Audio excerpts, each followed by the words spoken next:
as willingly as though he had been somebody else's husband. Lady Watt said subsequently, "It's to my golf I owe it, these A.M.S. Sawbones finding me in the pink, and instead of a back seat, what do you think they've given me?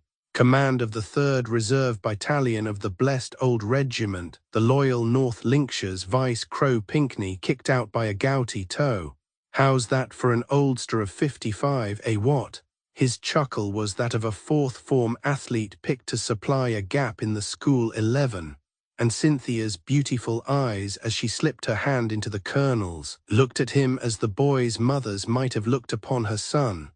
Lady Wastewood's Pierrot smile might have played upon the reunited couple mockingly, but that the unexpected apparition of her boy Wastewood in single-starred khaki, adorned with the badge of a crack hussar regiment, girt with the Sam Brown and narrow officer's shoulder strap, and clad as to the legs in spurred brown butcher boots, dimmed her bright green eyes and brought a choke into her throat. Wastewood the son was so like Wastewood the father, killed at Madgersfontein in 1900, whom Trixie, for no reason apparently, had romantically adored.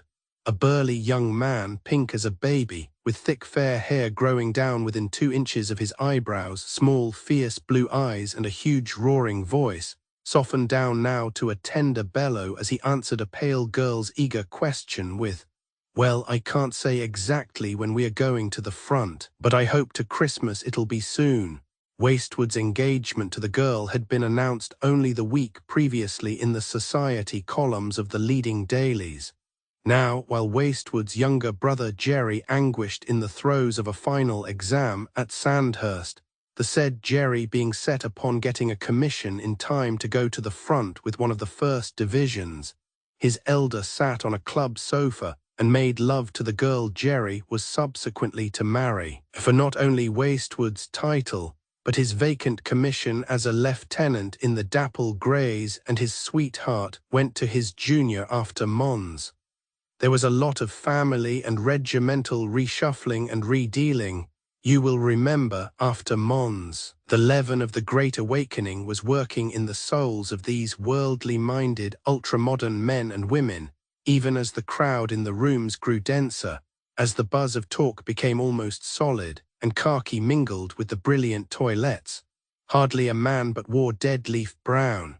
Wives were entertaining their husbands, mothers were lunching their sons that day at the multitudinous little tables in the great and lesser dining rooms.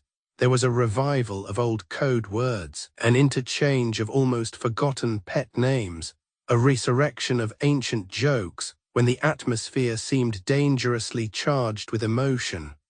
How many last sacraments of renewed love were eaten and drunk by husbands and wives who, estranged for years, were to be reunited by the war, and parted by the war until the day when wars shall be no more. That a tall young man in grey tweed with a crepe armlet should sit opposite Patrine that day at Margot's special table was one of the 1,000 miracles already wrought. Sherbrand had shelved all recollection of that June adventure in the Bois de Boulogne, when a flushed young husband in immaculate top hat and frock coat had thanked an angry young man in waterproof overalls and gabardine for not chopping his wife into kedgeree. Could one be angry any more when this little human dragonfly was what Patrine called a frightful pal of hers? Thank heaven, Patrine had known nothing of the cousinship when she had answered Sherbrand's plain question, "Will you marry me?" with an assent, sooner than not. "Then it is settled. Yes, you poor dear, if you think me worth having, Sherbrand's glorious Patrine, whom to be near was heaven on earth, whom to obey was a lover's luxury even when she had issued the mandate. Now you must come to the club and lunch with me and meet my friends. Do be decent to them." Perhaps you can see Sherbrand bowing rather stiffly to Margot and accepting with the briefest hesitation the smallest of offered hands. I thought it must be the same. I was certain there couldn't be two flying Sherbrands. Pat, Mr. Sherbrand can't deny the relationship, though he disapproves of Frankie and me most fearfully. You'll have to teach him, went on the coaxing little voice, that we are lots and lots nicer than he thinks us. For we've got to be friends, said Kittums. If you and my dear Pat are going to be married, no time like the present. Can't we begin now? What a vivid little face it was, though there were tired marks like faint bruises under the great dark eyes, and the rose flush in the cheeks was less bright than it had seemed in June. He released the tiny jeweled fingers and found himself presented to the husband. Frightfully glad to meet you, more reasons than one. Frankie, slim, sleek-headed and dapper in unblemished regulation tea leaf, held out his hand, saying as he looked the other squarely in the eyes, "If I had known your home address, I should like to have dropped a line to you when I saw the newspaper yesterday. My mother lives at Bournemouth. My father had been an invalid for years. I go down today by the afternoon train. Ah, please remember me to my Aunt Jeanette." From what dusty shelf of memories had Frankie reached down the name of his uncle's unknown wife? But it sounded pleasantly to Mrs. Sherbrand's son. The cloud upon his forehead cleared away, and his cold sea-blue eyes began to thaw into kindness. "I'd like a word with you in private. Do you mind comin' out of this clackshop into the Vest *I Bewley?" Frankie went on, quoting his favourite Jimmy Gregson, and with a word to Margaret and a glance on Sherbrand's part at Patrine, the two men passed through the swing doors. Here Frankie wheeled and said with effort, "This is a bit subsequent, but if there's time available and the date of my uncle's funeral doesn't happen to be fixed, I should like to say," he grew furiously red and began to stammer, "my father, myself, how brutally I bungle, but my uncle has a right to lie in the family vault with his ancestors. It's at Winds, the church is in the castle grounds. I can guarantee that my father, every facility, sympathy, proper respect." He broke down. Sherbrand answered, now the cooler of the two, "You are very kind, Lord Norwater. My mother has already received a telegram from Lord Michelborough conveying a message to the same effect." "I engineered that," thought Frankie complacently, but he was fish-dumb. Sherbrand went on, "She would thank you as I do gratefully, but my father would have preferred to be buried where he died."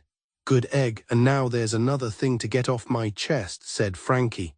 "You know you stand in for the Viscounty when I succeed my father, or if I get knocked out in this scrap, supposing I should kick without heirs. That being so, suppose you bury the hatchet and lunch with us. Wouldn't in Paris, perhaps you will now. The war seems to rub up old sores like new somehow.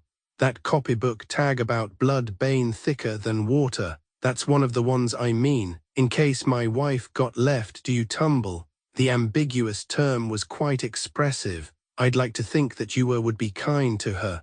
"I should certainly in that case try to do what I could." A certain physical and mental resemblance showed between these two long-legged, lightly built, clean-made Sherbrands, standing together talking of grave matters, with candour and simplicity and British avoidance of sentiment and excess of words. But Sherbrand found himself yielding to an impulse of confidence in the owner of the brown eyes that were some inches below his own. "This war is my chance. I'm a certified pilot aviator and constructor and engineer. Perhaps there'll be a chink in the Royal Flying Corps for me, and many another fellow like me. Before long, I hope not very long. For my father's sake as much as for my own, I'm bound to make good, you understand." The brown eyes understood. His kindred blood warmed to the look in them. He knew, my father knew, that he had failed in life through his own fault. He did not resent his brother's attitude. He bore the consequences more or less patiently. And when he died, he left the cleansing of his name to me. Not that he was as badly to blame as people thought. He was born without sufficient of the quality called objectivity. It's the power that keeps a man slogging in one groove without getting mechanical or stupid, as long as he attain his ends or can serve his country by keeping on. It's indispensable. He emphasized the word, his strong, blue-grey eyes full on Frankie's, as indispensable as lymph in your inner ear tubes. Without it you can't keep a level balance, whether you stand or walk or fly. Miss Saxham knows, I suppose. A flush crept up through Sherbrand's tanning. Have told her it wasn't pleasant, but she likes me enough to overlook it. She seems to think I should never fail in that way. I hope to God I never shall. The old boyish terror of inherited weakness cropped up in the tone of the man grown. It would be horrible to suspect the bacillus of slackness lurking in my blood. If there is, the sooner I get scrapped, the better for her and for me. Well, you've chosen the kind of career that is going to use up a good many men pretty quickly. Frankie was warming more and more to this big, blonde, candid cousin. Not that I think there's much of the slacker about you. Few chaps more fit and nervy, that is, going by looks, you know. But if the Kaiser's flying men can shoot on the wing as well as they brag they can, his brown eyes were watchful for a change in the other's face. Then I tumble out of my sky a dead bird, said Sherbrand, squaring his broad shoulders, and someone luckier fills my place. Thumbs up. 10 to 1 you'd come down with a broken wing or so. There was something that touched Frankie's latent quality of imagination in the fellow's queer way of saying my sky. This cousin of mine is a handsome fellow, he said to himself, and a plucky one, and by the great brass hat, now I come to think of it, the live-in image of old Sir Roger Sherbrand, his and my great-grandfather going by the portrait in the gallery at Winds. So you're firm on joinin' the flying corps, he went on, feeling for the moustache, which had been reduced to regulation toothbrush size. Good egg, you, wish you all the sporting chances.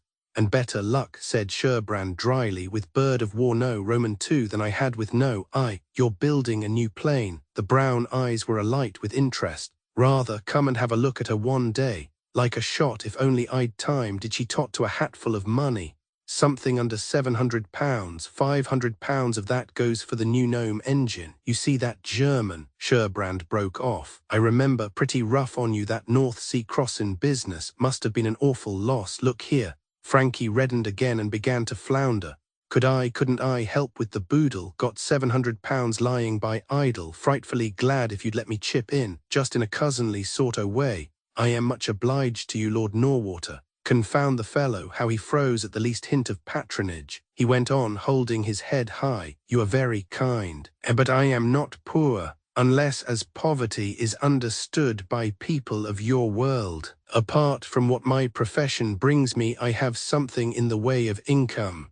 My mother's brother left me a sum of money that brings in yearly over £200. He went on as Frankie regarded with unaffected interest the man who wasn't poor on £200 per annum. The principal, I suppose it tots up to £6,000. I shall naturally settle on my wife. He warmed and brightened with the utterance of the word. His cold eyes grew soft and his brows smoothed pleasantly. He said with a glowing pride and a kind of brave shyness that a woman who loved him would have adored, I have said nothing yet to Miss Saxham about my hopes of a commission, I suppose for fear of not pulling the thing off. But the moment it comes along I shall persuade her to marry me. We'll be man and wife before I fly for the front. As cocky as though he had landed the biggest catch in the matrimonial waters, thought Frankie, instead of that great slangy galumphing young woman without a halfpenny at her back. But he did the amiable in a way characteristic of Frankie, ushering the guest back to the luncheon room, introducing my cousin to people worth knowing, doing the honours with a pleasant cordiality that won upon Sherbrand more and more. Sherbrand took leave directly after lunch, saying that he had to catch the afternoon express for Bournemouth. He had left his bag and suitcase in the hall porter's care. Would Patrine read the entreaty in the hiatus and yielded to it, saying yes, she would drive with him and see him off from Waterloo. It's lovely of you, Sherbrand said to her gratefully as they rose. She gave him her cordial smile and a soft glance from the long eyes. They took leave of their hosts and passed out together, heads slewing as the tall young figures went by. Once in a taxi, spinning down Short Street, Sherbrand possessed himself of the hand he coveted. Its warm, strong, answering clasp thrilled him to speechlessness.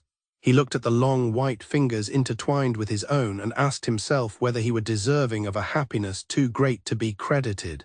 When her shoulder touched his, its warm, creamy whiteness gleaming through the dead white of her thin sleeve, His heart drummed until it seemed as though she could not but hear it. But his was not the only heart that beat.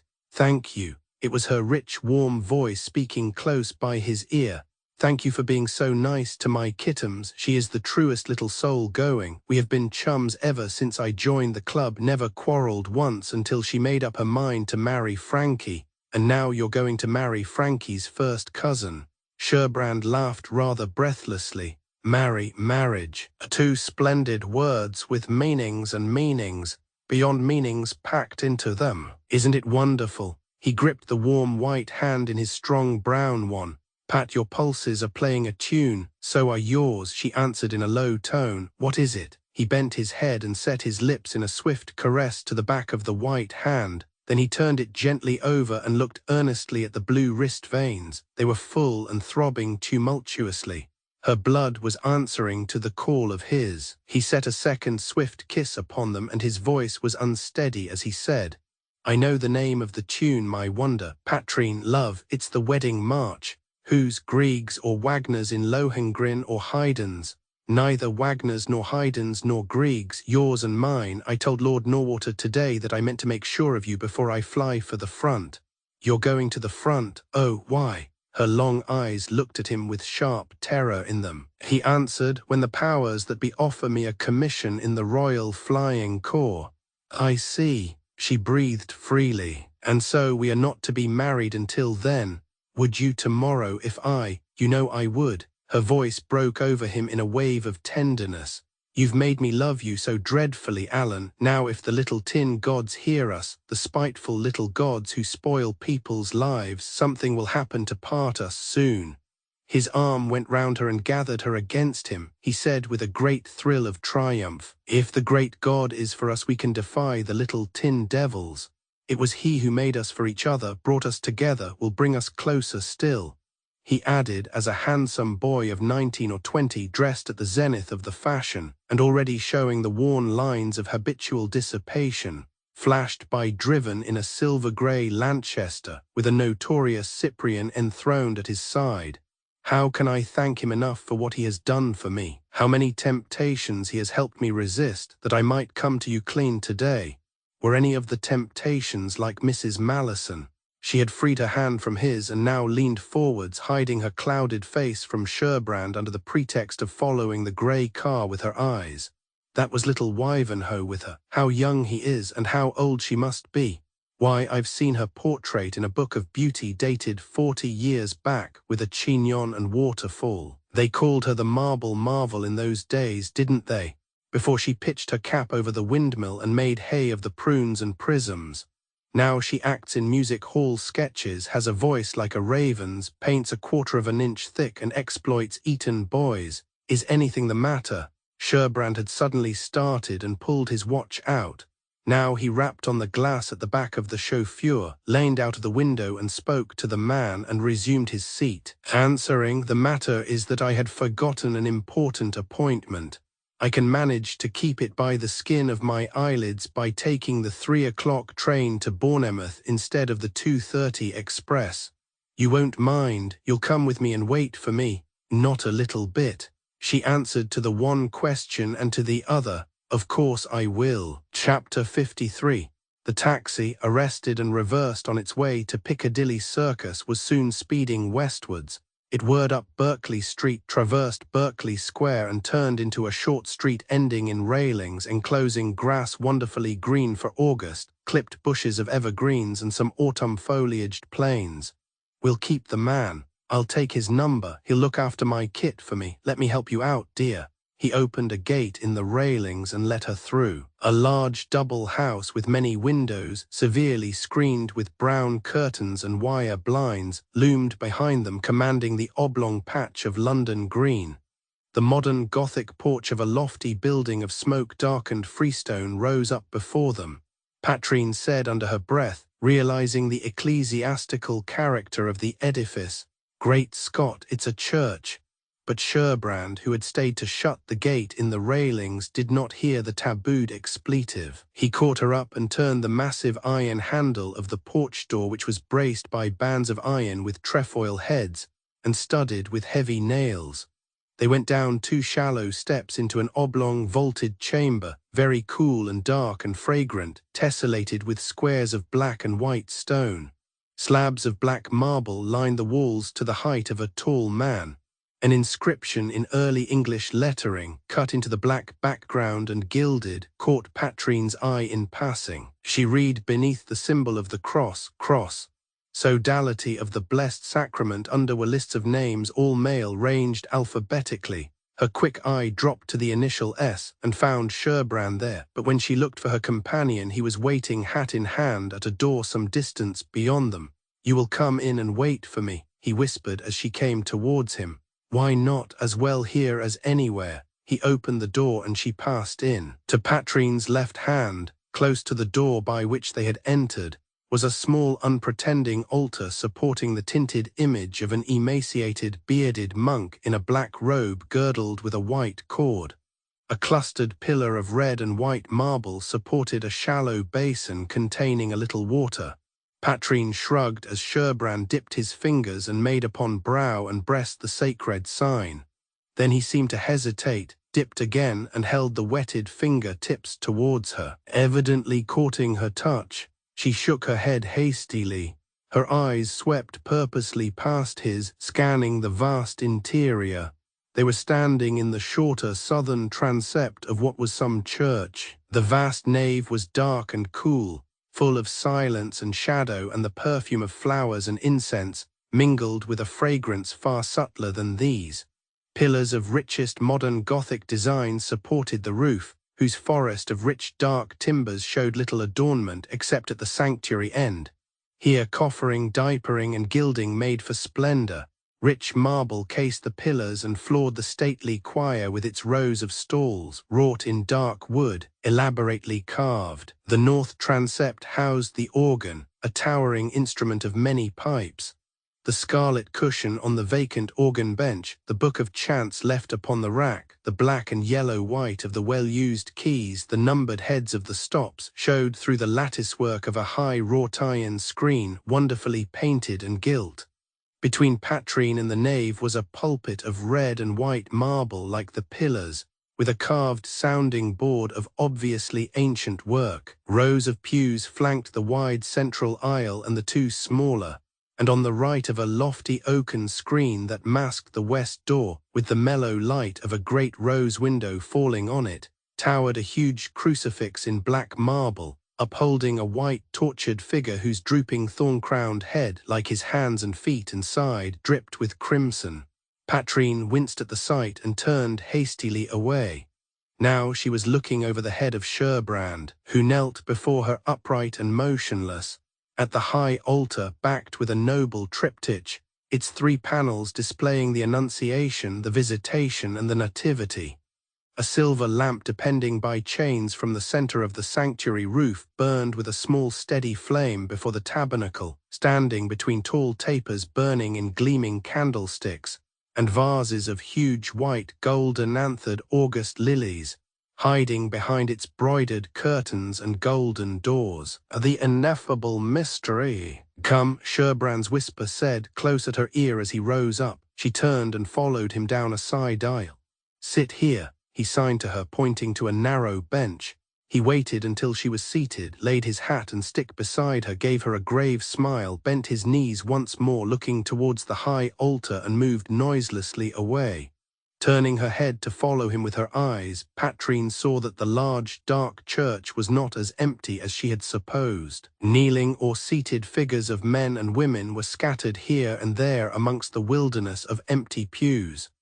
The serried rows of rush-bottomed kneeling chairs in either side aisle showed aggregations of people, 10 or a dozen together, chiefly in the neighborhood of certain narrow wooden doors appertaining to small structures that might be little chapels or vestries, set between groups of pillars in regular sequence down the length of the side walls. Still following Sherbrand's figure with her eyes, she saw him knock at one of the doors, wait as though for an answer, and enter.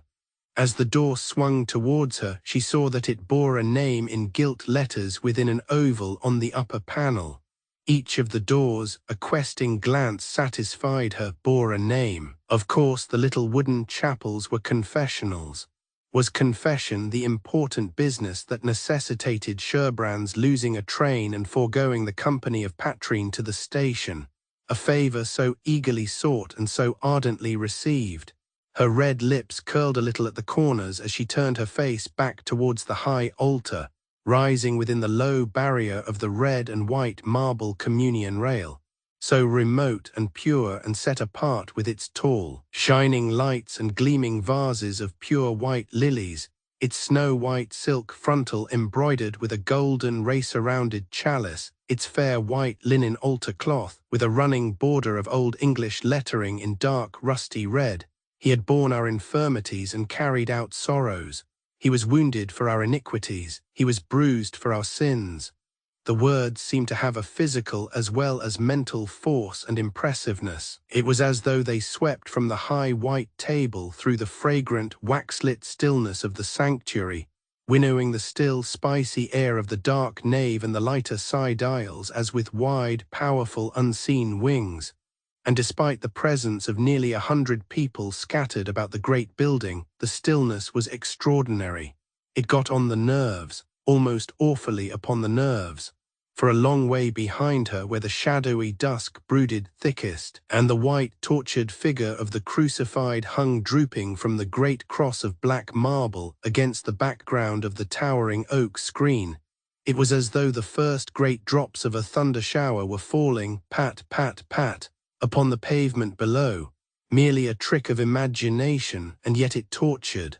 One knew by sensations like these that one had been frightfully overstrained of late. One had done lots of things one regretted, several things one disliked to think of, one thing that made one hate oneself sometimes with a very fury of intensity, when one wasn't too busy hating him.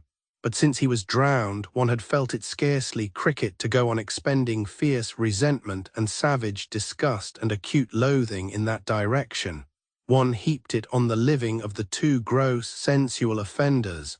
"Oh God," when Sherbrand had said in that tone of triumph, "I come to you clean," how inexpressibly one had abominated oneself, how one had shrunk against the side of the taxicab, pretending to look after wretched little decadent Wivenhoe and the unquenchable Mrs. Malleson, feigning sudden absorption in the Piccadilly shop windows, to escape those clear, undoubting eyes that pierced one to the very soul. To be thought good when one was wicked, pure when one was the other thing, believed candid when one was a living lie. Ah, that not only pierced but scorched. If anybody a month or so back had asked Patrine, "Are you a Christian?" she would have retorted, "What are you playing at? Of course I am, I suppose." Of late that conjectural being she had called God had receded, faded, grown dimmer and vanished. But here in the stillness, looking towards the altar, she was conscious as those candle flames went up like prayers from faithful souls that good and evil were living warring forces. You chose white or black deliberately, and when death came, it was anything but the end. Her hair stiffened slightly on her scalp, and a light shudder thrilled through her.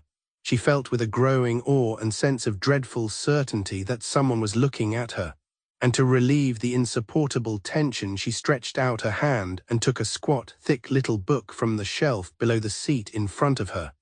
It was a copy of the Douay translation from the Latin Vulgate of the Bible, and there was a purple marker where she opened it, in the middle of the book of Job. "Power and terror are with him."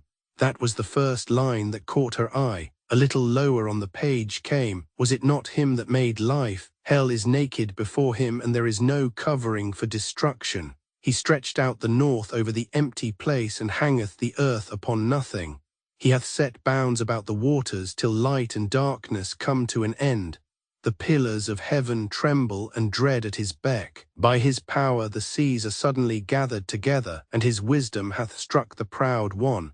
His spirit hath adorned the heavens, and seeing we have heard scarce a little drop of his word, who shall be able to withstand the thunder of his greatness?" It was like a voice speaking, a voice of inconceivable magnitude. It made one go cold, asking oneself the question, what if sin were an insult to him? a scrap of filth flung in the face of one who created the atom, the protoplasm, the cell and the bacillus, and built from these in his own image man. Sitting in the stilly duskiness, the woman he had made shut her eyes and tried to envisage him. He was not the God of the curate's confirmation class, nor the God the Anglican vicar of the West End church preached about, but a being the hem of whose garment extends beyond the confines of space, and in whose lap lies eternity. Infinite goodness, infinite love, infinite purity, infinite beauty. He could stoop to care for the little beings of his workmanship so much, that for them he did not hesitate to sacrifice himself in the person of his only Son. Did not love such as this make willful sin an insult to him in that Son's person? Wasn't it pretty rough on our Saviour to have poured out his blood upon the cross of Calvary as an atonement for the sins of men like dead von Hernung, and women like Patrine Saxum, and know them still so beastly, so prurient, so base, so vile? It began to dawn upon Patrine, still possessed by that strange hallucination of the blood that dripped heavily from the tortured body on the great black cross behind her, how it might be that evil willfully committed opened its wounds afresh, drove the thorns anew into the drooping head of the crucified, pierced once more the heart, that inexhaustible fountain of love. Oh, all you that pass by, attend and see if there be any sorrow like unto my sorrow. The words came cropping up through layers of sentences heard and forgotten, clearly as though a voice had spoken them at her side. This afternoon the headlines of papers had shrieked of horrors. You remember that at 7 o'clock in the morning 2 German army corps had poured into Belgium by the 11 strategic railways that provided for the day.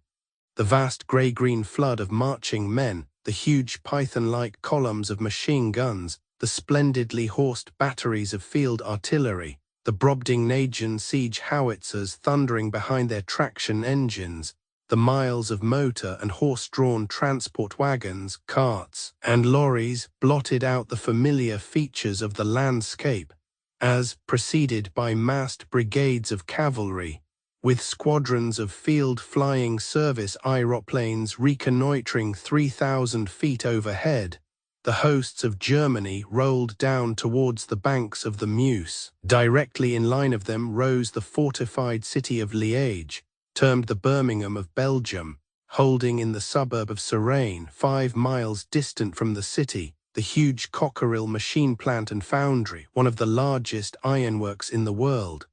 They had stayed 3 hours at the frontier station of Vissay, a Belgium custom house town of less than 4,000 inhabitants, where a few squadrons of Belgian cavalry and the Belgian 12th Line Regiment, aided by some heroic peasants, farmers and townspeople, had risen up with desperate gallantry to oppose their inevitable advance. They had written the sign manual of the Hun upon the ashes of Versailles in the blood of its massacred inhabitants. Frightfulness, the many-headed hydra, was uncaged, and let loose ere they rolled on to Liège, peeved by their 3 hours' intolerable delay, while I who write and you who read, far from the sound of fusillades, or the crash of shells, or the yells of peasants dying amongst the flames of burning houses, learned of these deeds from the shrilly clamorous headlines, and asked one another with raised eyebrows in incredulous voices, can these hideous things possibly have been done? Patrine had no doubt that they had been done, were being done even while she sat waiting in Sherbrand's church for Sherbrand. Did she not know von Hernung? Were not his fellow officers and the soldiers he and they commanded, lustful, brutal, cruel, rapacious, arrogant and pitiless even as he? He was a type, not the isolated example of a new species. It would not be easily stamped out. Its dominating characteristics would write themselves upon a conquered race. Those outraged wives, those violated daughters of Belgium would live to see it reproduced in the living fruit of their humiliation. What honest man could bear to stoop over his wife's bedside and meet the eyes of the enemy looking at him from the face of a newborn child? A rigor of horror seized upon her body and shook it. Her jaw dropped, her eyes closed as though they shrank and withered under their contracting lids.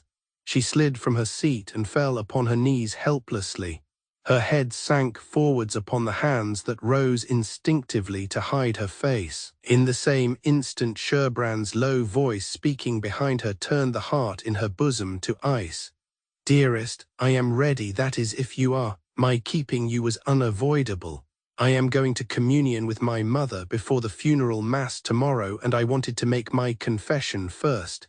Has the time seemed long? Not long. Shall we go now?" He bent the knee to the high altar and moved with Patrine down the nave towards an altar dedicated to the Virgin Mother that was on the south side of the church near the great west door. Wax tapers of several sizes burned in a brass stand beside the tiny altar rail. Sherbrand lighted 3 tapers and placed them, felt in his waistcoat pocket for a bit of silver, and balanced it on the slotted top of the money box too gorged with pennies to admit of the slender 6-penny bit. Then with a beautiful devotional simplicity he knelt upon the narrow blue golden starred cushion for a moment, looking up at the gracious veiled head that bent above. But for the modernity of the tweed clothes, the pose of the athletic lightly built body would, with the mellowed light from the great rose window falling on the keen bronzed face and thick fair hair, have suggested a night at prayer. In a moment he rose. They returned as they had come, passed through the chapter house of the sodality and issued through the door into the garden. She said as he triumphantly possessed himself of the dear white hand, "Tell me when you lighted and placed those 3 candles and knelt down, what did you intend? What was it for? A practical insurance against a railway accident?"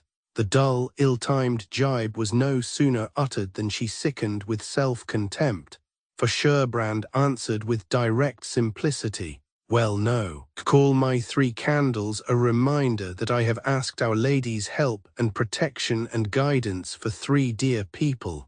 My father, my mother, and my wife that is to be.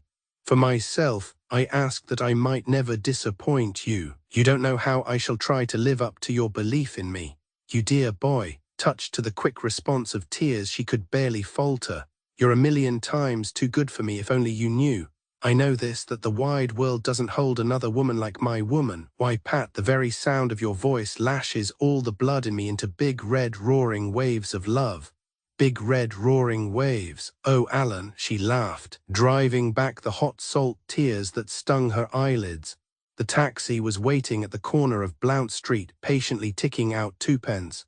Sherbrand whistled and it approached them, but this time Patrine did not enter. She could not now drive to Waterloo. It was much, much too late. She refused even to be dropped anywhere. She infinitely preferred walking. It was quite a pleasant stroll from there to Harley Street. So they wrung hands and looked in each other's eyes and parted. When the taxi vanished round the corner of Blount Street, the tall, gallantly born figure in the golden braided hat and pale rose gown began to walk swiftly towards Grosvenor Square.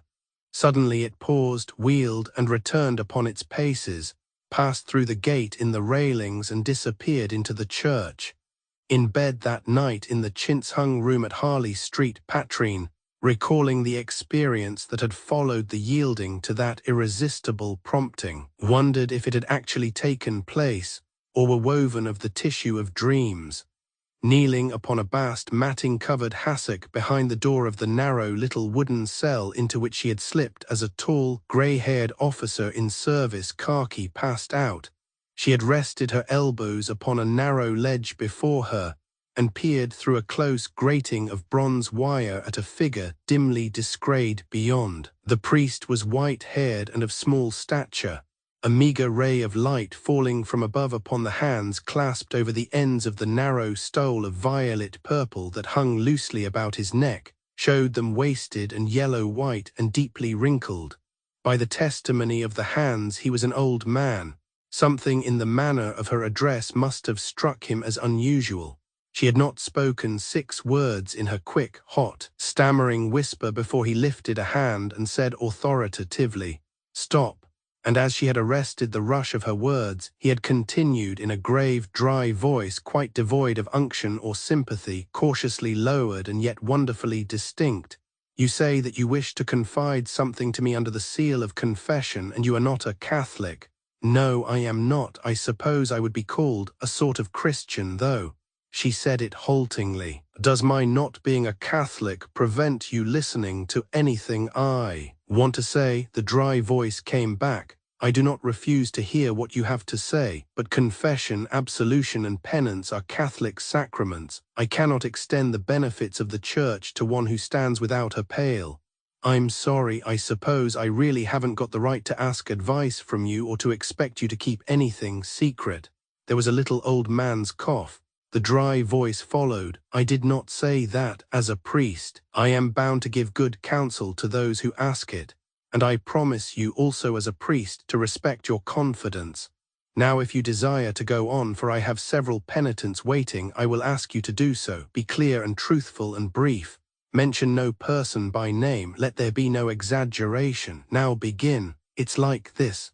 And she had blurted out the ugly, sordid story that in the plain, unvarnished narration grew uglier and more sordid still. He had listened without the movement of an eyebrow or the twitch of a muscle. At certain points where she had deviated from the sheer fact by a mere hairsbreadth, the dry little cough had interjected.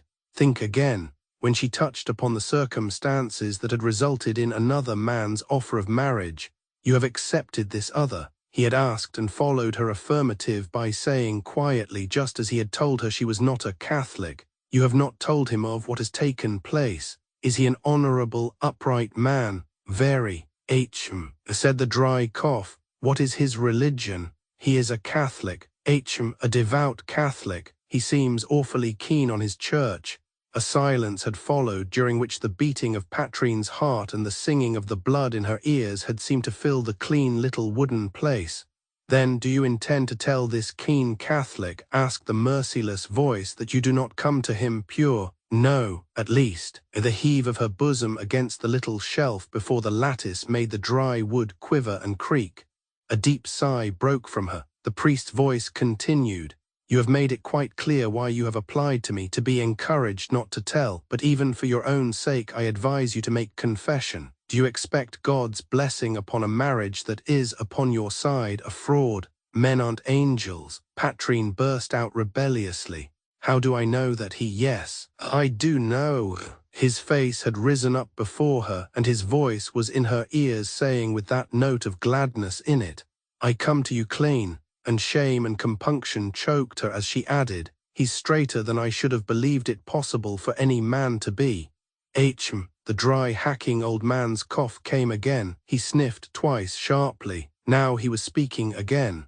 You have not known many or any Catholic men before this one. Your doubt as to the existence of masculine purity proves with what type of persons you have hitherto mixed.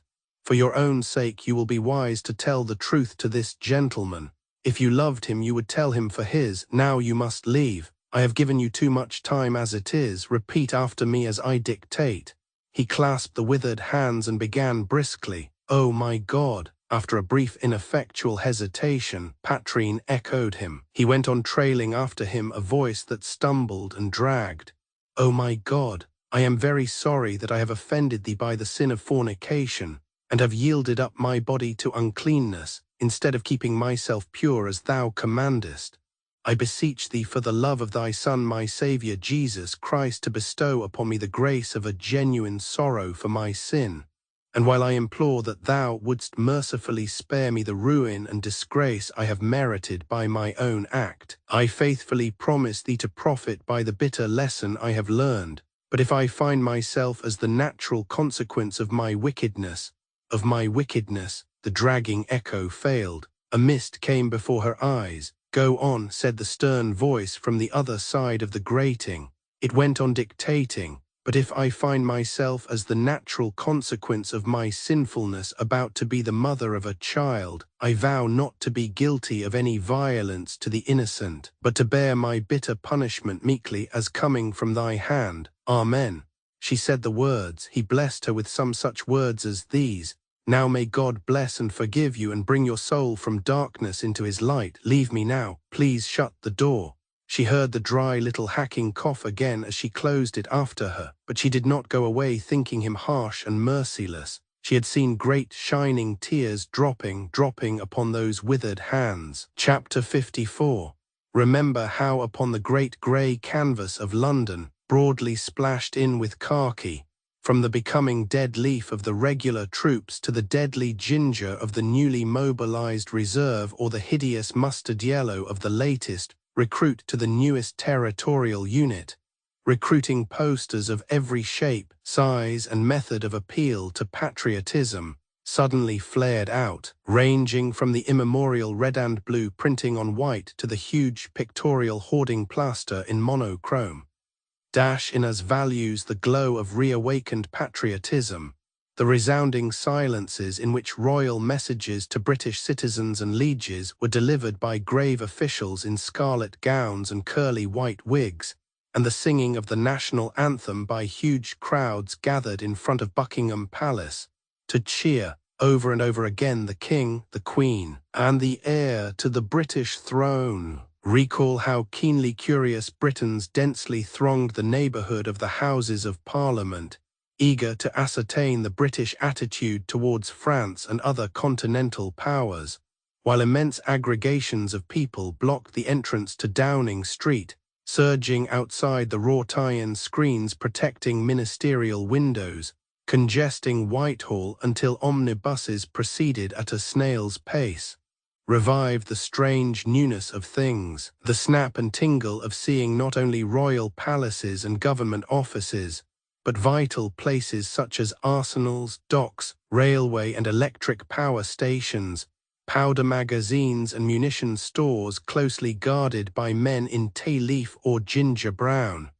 Sickly the hot flush of things so new with the pale dread of ruin, the ugly rumours of invasion, shadow in broad and black, a panic on the stock exchange, the dizzying fall of prices on continental bourses, the record slump on Wall Street, the frenzied stampede of the run upon the banks, the proclamation from the steps of the Royal Exchange of the strange thing called by nearly everybody anything but a moratorium, as for example a monatorial, a monororium or honorarium, and so on. Who could ever forget the excitement attendant on the sailing of famous passenger and cargo liners, with quick-firers and Maxims nosing through steel shields abaft the lower bridge? How the Red Cross notified its surgeons, nurses and ambulance helpers to hold themselves ready for business, and a neat khaki rig-out that had puzzled us in several unfamiliar details turned out to be the service uniform of the Royal Flying Corps. German and Austro-Hungarian reservists of all classes, summoned home by the strident bellow of Fatherland, surged round their respective consulates. Prince Cherayovsky, representative of Germany, having had his passports handed him, shrugged the shrug of a disgruntled man, lighted a cigarette and took a farewell constitutional through St. James's Park. And on the declaration of war with Austria-Hungary a few days later, Count Lensdorff received his walking ticket and gracefully vanished from the scene, and from the hall doors of one embassy in Carlton House Terrace and another in Belgrave Square, British workmen, cheerfully whistling, unscrewed the massive brazen plates. Crowds watched the operation in phlegmatic silence, the single individual who loosed a boo being promptly bonneted by a disapproving majority and moved on by the police, while the windows of the British Embassy at Berlin were being shattered by brickbats, as were those of divers British consulates and legations throughout the fatherland. On the mud, stones and verbal filth lavished on their inmates, of the Yahoo-like usage undergone by Englishmen and Englishwomen, we may not dwell, but I do not think we are likely to forget. Recall again how vast public spaces carefully kept and tended by committees and boards and councils became, as at the stroke of a wand, huge training camps of young, keen, healthy if pale-cheeked Britons in ill-fitting gingerbread or mustard-coloured clothes. How groups of unoccupied London houses, or large vacant stores, or the head centres of the Y.M.C.A. in various districts, would suddenly overflow with bronzed and sturdy warriors of the regular forces, and as suddenly empty again. The platforms of railway termini, closely guarded and barred from the public, would be dotted with neat stacks of Lee Enfield rifles, while regularly breathing sleepers in khaki pillowed on their packs, shielded by the peaks of their tilted caps from the blue-white electric glare or the yellow dazzle of the morning sun. A whistle, a snort and clank of two big locomotives, and the platforms under the reverberating glass roofs would be empty again under the dusty yellow sunshine, or the blue-white electric glare. Remember all this to the daily accompaniment of those huge shrieking headlines, the trotting of innumerable iron-shod hoofs, the ceaseless rolling of iron-shod wheels, the clatter and vibration of huge motor lorries, vans and wagons commandeered for the use of the auxiliary transport, brilliantly painted in thousands of instances, and proclaiming in foot-long capitals the virtues of Crump's curative saline or Bango's extract of beef, mingled with the steady tramp of marching men, all through the days and nights. By night you lay and listened to these sounds, mingled with the bleating of flocks of sheep and the bellowing of herds of cattle, until the hoofs and wheels and marching boots mingled into the roar of one great ink-black, awful river whose ice-cold woe waters, sprung from some mysterious source, swept through our villages and towns and cities, carrying with them millions of lives, brute and human, towards the blood-red dawn of death. Chapter 55. With the 1st Infantry Brigade of the 1st British Expeditionary Force went the 1st Battalion of the Bearskins Plain, exchanging with Ackroyd, too sick a man for fighting, who parted with several superfluous inches of appendix and convalesced in time to go out with the 2nd Battalion and meet a glorious end at Ypres. Frankie was swallowed up in the vortex of Aldershot. 000. Cadogan Place saw him but once more before the roaring flood whirled him away, like a slim brown autumn leaf, to the unknown. His gift to Margaret on the night of their parting was a silver elephant of truculent aspect, having ruby eyes and mother-o'-pearl tusks and a howdah on its back, accommodating a gladsome day's pull-off calendar. "You're such nuts on mascots and gadgets, best childie, I thought I'd get you this beggar for a keepsake. Saw it in a shop in Bond Street. It goes like so," Frankie demonstrated by sticking a penknife blade under the liberal whack of laths that had become obsolete since the 1st of January. "Rather a neat notion, something appropriate for every day o' the week," he continued, indicating a rhymed distich appearing beneath the current date. This, the first of many utterances on the part of the silver elephant, ranging from the idiotically inappropriate to the appositely malign, ran as follows: "Be very kind to Pussycat and handle her with care. You would not pull her by the tail if her claws grew out of there." "Well, if that's the best this beast can do," began Margaret, sternly surveying the proboscidean. Then she softened, meeting Frankie's disappointed eyes, and said it was a lovely present and she would always keep it on the table by her bedside. She and Frankie were almost lovers again for the brief time that yet remained to them, as she even endured without open resentment his continual references to the child. "Take care of you both for my sake, won't you, kittums? Of course, long before Christmas I hope to be back with you." But he tenderly crushed the little figure to him as he sat on the bedside holding it embraced. "But if by any old chance I get sent in, remember what kind of man I'd like my boy to be. Sanguine, ain't I? On the point of his being a boy, putting a pink geranium in the front window before the house is built, but still," he laughed awkwardly, and brushed off a shining drop of moisture that splashed on the slender brown leather strap that marks the officer's caste. A 3rd star showed on his khaki sleeve, but he had made no reference to it, and Kittums omitted to ask what it meant. He kissed her gravely on the eyes and lips and forehead, unwound the slender arms that clasped his neck, and gently laid her back upon the pillows. Then, with "Good night and God bless you," he went quietly out of the room. The hall door shut and a servant put the chain up, and the waiting car slid away to the tower.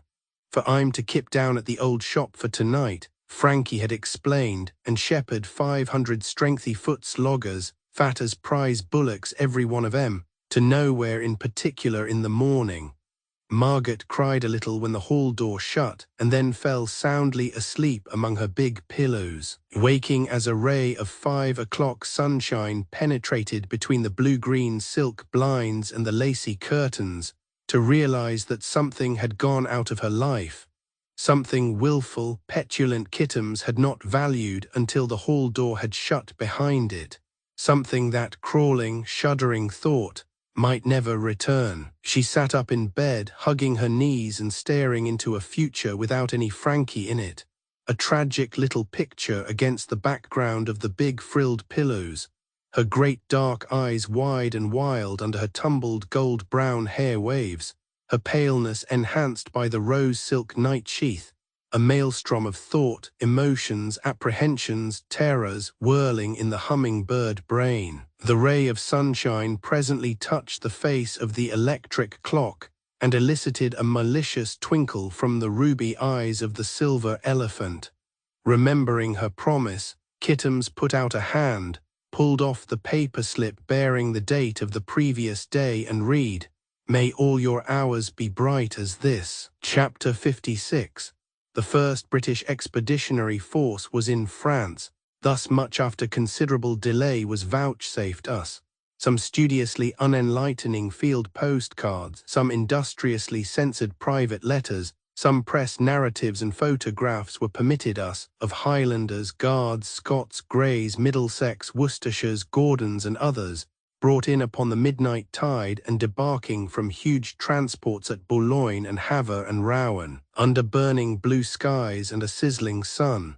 The illustrated weeklies and the cinematograph showed them, with battery after battery of R.F.A. and R.H.A. and R.G.A., ammunition parks and columns, and engineers with pontoons on motor wagons and field ambulance units, endlessly streaming into or out of the canvas cities erected on the sites of the old Napoleonic camps, showed also comic relief, in the familiar form of British Tommy, grinningly appreciative of the welcome accorded him by command of the French Republic, meekly submitting to be plucked bare of buttons and badges, by sirens who sought these with offerings of chocolate, wine and fruit.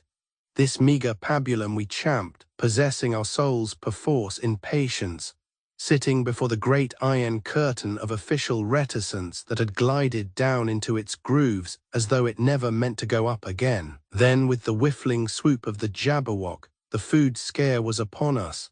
Letters showered from venerable maiden aunts in remote country districts, describing economies practiced by our great-grandmothers in 1801 and 1814.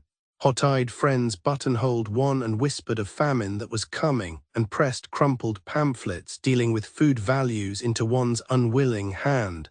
The specie scare came next, rousing the most phlegmatic to frenzied indignation. What, in lieu of the smooth, plump British sovereign and half-sovereign welcomed in every corner of the civilized world, must we perforce accept the magpie, or £1 note, and the pinky or 10-shilling bill?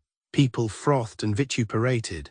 We were all frothing. What time the stocky Kalmuck-faced von Kluck with 130,000 Germans of the Kaiser's First Army came rolling down in overwhelming force upon the 1st and 2nd British Army Corps. 80,000 men of our blood holding the line of the canal from Condé to a place called Mons, with, as the flanking angle, another place called Binch. The 5th French Army was in full retreat from Namur and Charleroi, borne back by the resistless pressure of von Bülow, chief of the 2nd Army of Attila, 250,000 strong. The 4th French Army was retiring before von Harsen, and a third tidal wave of armed Germanity, humping its huge snaky columns after the fashion of the Luper caterpillar, along the menaced line of the Meuse. The Krupp and Skoda motor howitzers that had crushed Belgian fortresses like eggshells were coming into position. The circling enemy aeroplanes were directing with smoke rockets the uncannily excellent shooting of the German artillery. We who thought we had no more than a couple of army corps in front of us, and possibly a division of cavalry, were beginning to realize the ugly truth. as the frightful blizzard of iron and flame broke upon the British batteries, and the shallow trenches made in desperate haste and crowded with the flower of the British army began to lose the shape of trenches, to melt, to become mere scratches in the earth, littered with human scrap. We did not suspect, we never dreamed of grave disaster to our forces, though some of us were strangely haunted by well-loved looks and dear familiar touches before the iron curtain of official silence lifted that quarter-inch and the thick red stuff oozed slowly underneath. An hour or two before the Great Awakening, Margaret had phoned asking Patrine to come round. Arriving, her friend found Kittums sorely exercised in spirit. The housekeeper, in tears, had sought an interview on the food question, and entreated her lady to lose no time in provisioning the domestic citadel with flour, sugar, bacon, tea, coffee, potatoes, cereals, and tinned meats against the approaching days of famine. She begged to submit a list. It would be well to lose no time, for all the banks were breaking. She felt it her duty to mention the fact, and so I told Wallop to dry her poor old eyes, explained Kittums, and I'd go and buy up the Army and Navy stores as soon as I'd had a look in at what Frankie calls the Dross House, just to ask the manager, as man to man, if there's any chance of the bank going biff. Your adorable Lynette and your Uncle Owen may say that hoarding things to eat isn't playing the game and all that. Well, when you're too sharp set to think imperially, come round here and I'll grub the lot. How is your flying man? Doing some army coaching out Farnborough way, said Patrine. I've not set eyes on him twice since that club lunch, when Frankie cottoned to him so, said Margaret. You've not had a scrimmage? God forbid. Engaged people always squabble. Alan and I don't, asserted Patrine. The car came round and they drove to the bank. Most banks had enjoyed a run and a few had experienced the combination of a run with a panic. There had been a severe run on Margaret's bank. Now it was over, and a huge majority among the people who formed queues at the doors and crowded the counters were paying in the deposits they had nervously withdrawn. Relieved in mind, Kittums cashed a cheque of magnitude, and the respectable Williams turned the car in the direction of the stores. On this day of the Great Awakening, woman stormed the departments. Kittums and Patrine plunged into the scrum to emerge after having achieved a modified success. Lady Norwater's explanation that she required provisions in wholesale bulk because of a yachting trip she meditated had been hit upon by several thousands of other terminological inexactitudinarians.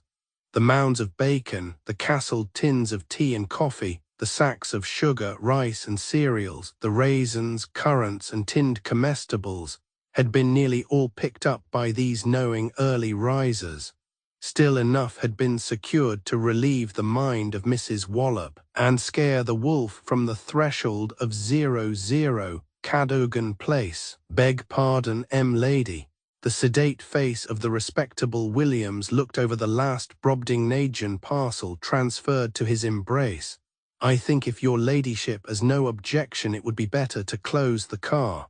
If it will close, began Margaret, looking with interested speculation at the mountainous accumulation of bulky, whitey-brown, string-tied bags and packages upon the front seat. Food ogs, bellowed a man in a rusty bowler hat and soiled shirt sleeves, so suddenly and powerfully that Kittums jumped. Garn ome, vindictively shrieked a fiery-faced female. Greedy guts, yah, get along ome. Food ogs, reiterated the stentor in shirt sleeves, backed by an approving murmur from a crowd of dingily clad men and women gathered upon the pavement right and left of the imposing entrance to the stores. Now then, move on air, came from a policeman, and the crowd began to dissolve with lowering glances. Motor cars were moving away, carrying their owners embedded in groceries. Others were driving up to the door. Move on, please, repeated the man in blue. Not till I've got rid of these things. Call the commissionaire, tell him my name and number, say the orders were given by mistake. Margaret went on when the alpine range of parcels had melted away under the combined efforts of chauffeur and commissionaire. Poor old Wallop will wail, but I've purged myself of the contempt of being a food hog. Great snipe, To think of deserving to be called such an awful name. It made me feel all of 17 stone with a row of chins like saddle bags. She pinched her own dainty chin between a tiny finger and thumb. Still, I've enjoyed the scrum, she went on as the car slid towards Piccadilly. It's bucked me splendidly. I shall know what to do now when I want to lay my ghosts. You know, one of them, the little fingers twitched in Patrine's What's Coming in November. The other started haunting me only a few days back. All the new one colour had died out of the small oval face, and the great dark eyes were tragic in their terror. You're too good a pal to laugh. Well then, I'll own up. Frankie's my latest ghost of all. But you have heard, you have had letters. The answer was strangled between a laugh and a sob. Letters, 3 postcards from somewhere in France and a queer epistle, all squares of blacking. Not much between, except that he is top hole and coming home at Christmas and sends love to us both. That's Frankie's way. He always talks as. A shudder went through the little figure, and shadows were about the great wild eyes, and the pale lips quivered. Poor little kittums, said Patrine's big warm baritone. She slipped an arm tenderly about the little thing. Who could have dreamed that kittums could care so about Frankie or any other man? Are you worrying so badly, my dinky? She went on soothingly. Try not, it isn't wise. I'm not worrying, came the weary answer. I'm being haunted, that's all. Day and night since it started, his hands are on me and his eyes are looking at me. When I sleep, I'm wandering through desolate places looking, always looking for him. And thousands of other selfish, silly women are being haunted in the same way. Oh, Pat, be always kind when you're married to your flying man. When, Patrine echoed, but what of sorrow or doubt her tone conveyed was lost upon Margaret. She had told her own grief, and the telling had relieved her. Like the child with the kissed bruise, she could prattle of other things. She was twittering and chirping in the gay little voice Frankie knew so well, as Williams, the respectable, turned smoothly into Short Street. There was a dense block at the corner by the Aldebaran Hotel, and amidst the swishing of the motor engines and the fidgeting of plump carriage horses, loathful of the sudden release of the pungent exhaust from escape valves under their noses, a little piece of dialogue between 2 Cyprians on the near sidewalk drove home to both the occupants of the car. One Cyprian was well-to-do, past 35 and expensively caparisoned for conquest. From the tall feather topping her stovepipe hat and her burnished wig of Angora goat hair, to her silk stockings of liberally open pattern and the tips of her high-heeled, buckled shoes. Her hard eyes under their painted brows took critical stock of the other younger woman, whose makeup could not hide ill health and whose flaunting fineries were the worse for wear. Said hard eyes, indicating with a jerk of her powdered double chin, a procession moving down Piccadilly Circus wards, a publisher's catchpenny advertisement of Weep No More Mothers, ingenious in its employment of robust-looking matrons as bearers of the sandwich boards plastered with posters of rose colour and gold. You could give some of the swell West End ladies a tip or two, I reckon, Lally, about that Purple Dreams dope. Honest to God, I could, but I wouldn't. The haggard eyes leapt viciously out of their languor. Let 'em run up against it, same as me that went all the way to Brussels to get the new treatment. Great Scott, when I came to, I was black and blue and green all over, and my face, it was a fair scream. She threw an appraising side glance in a shop window. No, my skin'll never be what it used, I reckon. But the hard eyes between the elder woman's blued lids were hideously significant. The trouble, Lally's still girlish shoulders shrugged. Oh, that's all right, I heard no more of it. There's the one comfort. Goodbye, ducky, I got to meet somebody at the Cry. Well, better luck. And as the block broke and the car moved on, the women nodded and parted. Margaret and her friend Patrine did not look at each other as the car stopped before the club. A glance showed the vestibule crowded, the second pair of swing doors thudded momentarily as members and their guests passed on into the club rooms, without relieving the congestion that fresh arrivals renewed. Some doors above, a piano organ in charge of 2 men was jolting out the last bars of the Russian national anthem. One of the men, olive-skinned, grey-haired and dressed in threadbare black, sang the words with perfunctory fervor in a cracked tenor voice. As the last chord banged out and the organist jerked the changing lever over, and the Marseillaise summoned jangling echoes of its lyrical frenzy from the pavement and the surrounding walls, Patrine, meeting Sherbrand's eyes over the crowded heads of people, knew a sudden shock of apprehension in the strangeness of their regard. For day and night since that strange, impulsive visit she had made to the confessional, "You must tell him, it is your duty to tell him," had sounded in her ears. She set her teeth and determined that she would never tell him, none the less knowing that the revelation would be made. A power infinitely stronger than her woman's will was bearing upon it. Her treasure was in peril. Her fairy gold at any moment might turn to withered leaves at a breath from her own mouth. Chapter 57. Pat, what luck! Sherbrand was standing before her, tall and lean and masterful, saluting her with the touch of 3 fingers to a soldierly forage cap with 3 buttons, set jauntily atilt on the broad tanned brow. Ah, the delight of seeing the cold grey glance warm into sea blue, the lean, eagle face flash into smiles. For a little while yet he was hers, she told herself, as the hard hand gripped on hers that answered the swift, fierce pressure. Her blood that the sickly chill of fear had stagnated, whirled on its crimson circle, singing for joy. And then a second glance, sweeping from the top to the toes of the tall, manly figure, stopped the song. "Alan, you in khaki?" "I suppose so," he said a little clumsily, echoing thousands of other men. "It's the universal wear just now, isn't it? We fellows must make good while we can, and we're all of us joining. Even Macrombie, you can't have forgotten Macrombie, has got his rating, and is acting a P.O.T. on a destroyer in the North Sea. Do you see the dour drunkard standing up, under the eye of the smart young inspecting fleet surgeon, naked save for the leather bootlace that held a battered silver locket round his harsh and swarthy scrag? Your age, ye micht ca' me 40, said the subject with caution. I might, but I'd be a liar, said the fleet surgeon, so try again, my man. Ye micht pit twa to the forty, came rumbling from the hairy chest, and tack 8 on to that. Thus the fleet surgeon, tucking the hooked ends of the stethoscope into his ears and deftly applying the microphone. And then I'd be wide of the actual. Breathe deeply, will you? The effort provoked a volley of coughs sounding like half-bricks pitched against the sides of an empty cistern, and the fleet surgeon shook his head.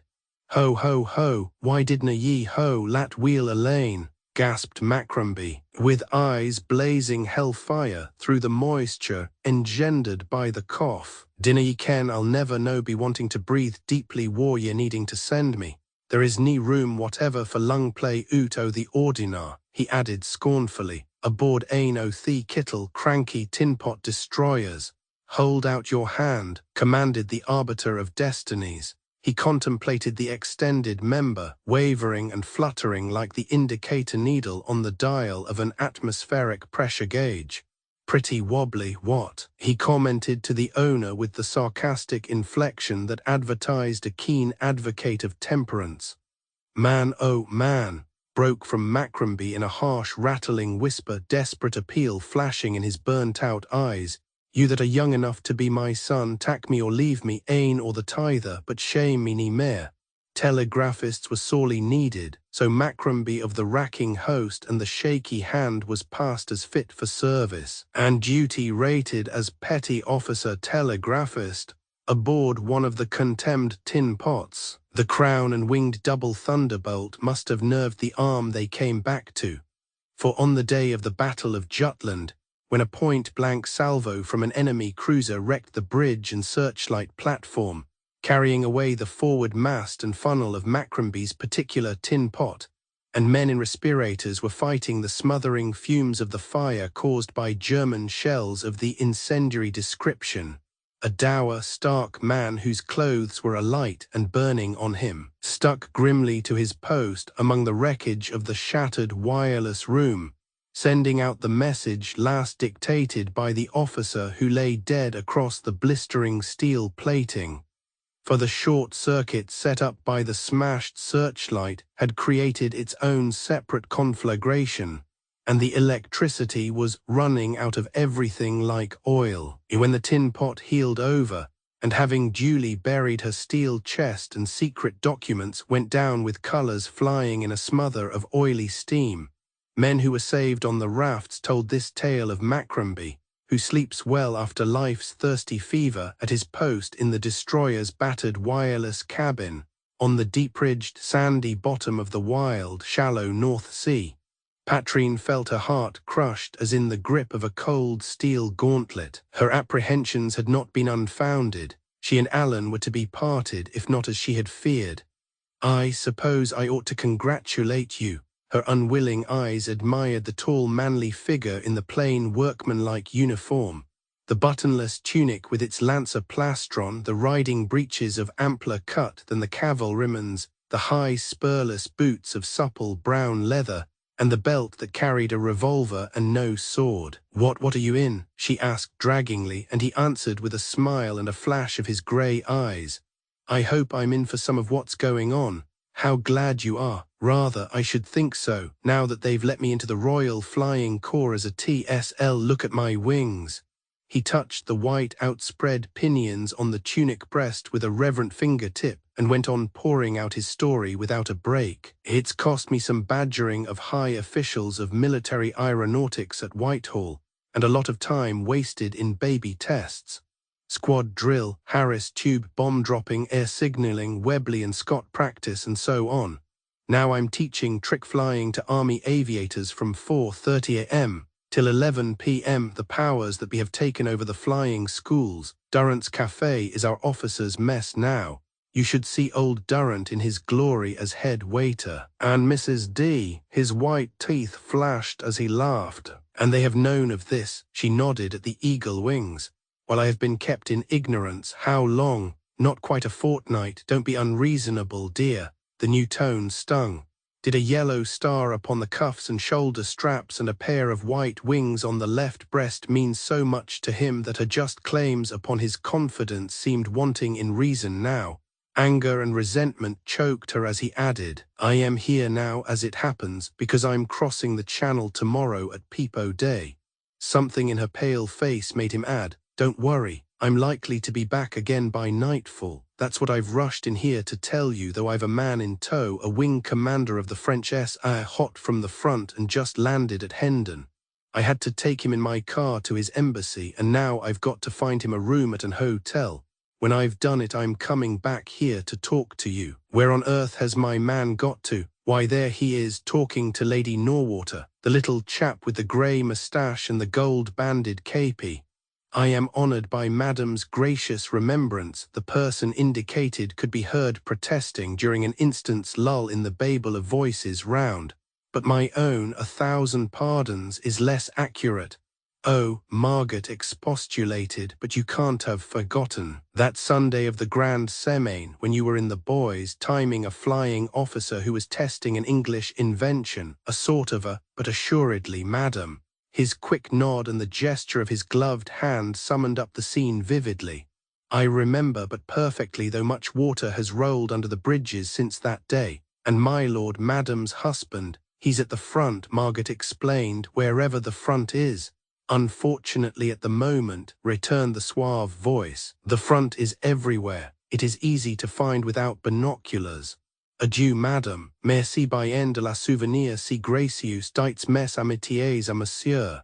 And in another moment he arrived beside Sherbrand, exclaiming with his vivacious shrug and gesture, "My faith, my friend, your London Circle des Dames is a veritable paradise of Mahomed.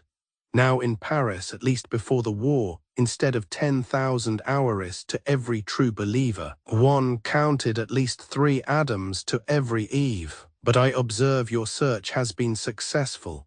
Will you not present me to Mademoiselle your fiancée?"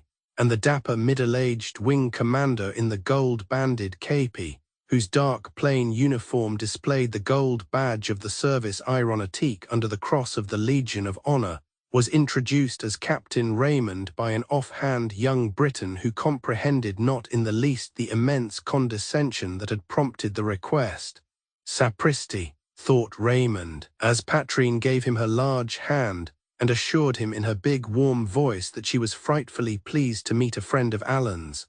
a magnificent type of the human female animal to have paired with this bluff, simple English boy. Part femme du monde, part romping hoyden, part cabotin.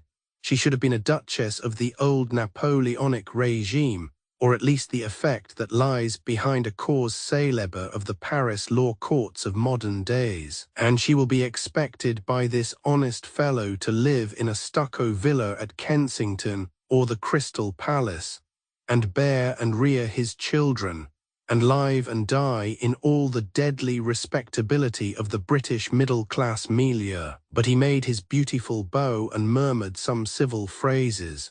In the spring, at the Hendon flying grounds of M. Fanshawe, he, Raymond, had been interested to meet the friend of Mademoiselle, had been profoundly impressed by the displayed inventions of a young man so gifted as aviator and engineer, had had the good fortune subsequently to obtain the consent of his own chiefs of the S.I.F. to a test of an invention, the value of which had been hall-marked by the approbation of Messieurs les Allemands. True, M. Sherbrand had been the victim of their unscrupulosity, but fortune, who knew, might be kinder in the near future. This war so grievous, so brutal, so deplorable, waged by the Prussian against civilization and progress, would open up not only le métier des armes but countless other avenues of prosperity to thousands of ardent and gifted young men, like M. Sherbrand, to whom Raymond said with an authoritative glance of his blue eye, "My friend, we keep your auto waiting at the door." "Ah, but stay," Patrine began, with a sense of hatred towards the well-used little Ford runabout standing in much grander company by the curb outside the club. "Do stay and lunch and smoke and tell us things about the war, won't you?" "1,000 thanks, but impossible, mademoiselle." Raymond shrugged, conscious that her look of disappointment was for Sherbrand, and pleaded fatigue as an excuse. "For these are iron times, mademoiselle," he went on in his smooth, musical accents, "and we who live in them are unfortunately of flesh and blood. When the war is done, perhaps there will again be social pleasures like the lunch you were so kind as to offer me. That I am tempted to accept I will not conceal from you. I have not eaten since I flew from France at La Pointe du Jour, one of the smallest of the little hours of this morning, and then I broke fast on 2 fingers of little red wine and a hunch of soldier's bread." "You mean to say you're fresh from flying the Channel?" "Crossing the Channel came near the end of my journey, mademoiselle. I should have arrived earlier," he shrugged indifferently, "had not some German aviators caused delay." "Oh." Her vexation passed like a breath from a mirror. Her long eyes danced with delight under her hat brim. Her breath came quick, her red lips curled, and a sweet faint pink showed under her creamy skin. "You're a knight of the skies, hot from a fray with 2 flying dragons, and you were going without saying a word. What do you think we English women are made of?" "Very desirable flesh, some of you at least, mademoiselle," occurred to Raymond, but he suppressed the equivoque and answered with professional brevity, "Mademoiselle, I regret there is but little to tell you. The enemy possesses an aerial organization of great effectiveness, which is being chiefly employed in the killing of harmless civilians and the destruction of unfortified towns. But small success has hitherto attended his efforts in the Channel. Your British expedition was conveyed across the water without the loss of 1 piu-piu, or any damage received by the explosion of a German bomb. As for the German aviators of whom I speak, their attitude towards myself and my pilot was modest, flying their double-seated military Taubes, of which the wings and tail resemble those of the dove after which they have been named. They pursued our biplane halfway from Calais to Dover before deciding to attack. Then she hesitated, softly clapping her palms together and dimpling like a big child over the telling of a new fairy tale. Then one climbed, possessing the advantage of a powerful engine, and dropped a bomb from a height of some 600 meters, which exploded without hitting us and went to the bottom of the sea. while the second aviator, who was armed with a repeating carbine, wounded my pilot so severely that it was only by a miracle of endurance he preserved consciousness long enough to land without a crash. So I left him at Dover, and with a pilot mechanic from the air station completed my passage, descending at Brooklands at 12 Demi. Was your pilot hurt very badly? Will he be able to fly back to France? Mademoiselle, being a pious Catholic, he has already flown to heaven. He is dead, and you can joke, Patrine reproached him. His face was very wrinkled as he smiled. Mademoiselle, if a soldier could not jest at death upon occasion, life for a soldier would be impossible. Of verity, the loss of a good pilot aviateur is not a thing to joke about, but fortunately I have your friend to fill his place. Alan, you must not, I will never consent to it. All taken aback, her colour banished, she fixed Sherbrand with blazing imperative eyes. He reddened to the hair and his mouth shut firmly. For the first time there was a clash of wills between the pair. Alan, why did you ask me? He was redder than ever. Because it wasn't for you to say. It is an order from my chiefs, don't you understand? She did not care that the French officer was smiling. She would have liked to have struck him in his merrily crinkled face. Wretch, to have blurted the truth at her that Alan had hidden. What was he saying? Permit, mademoiselle, that I make my adieus.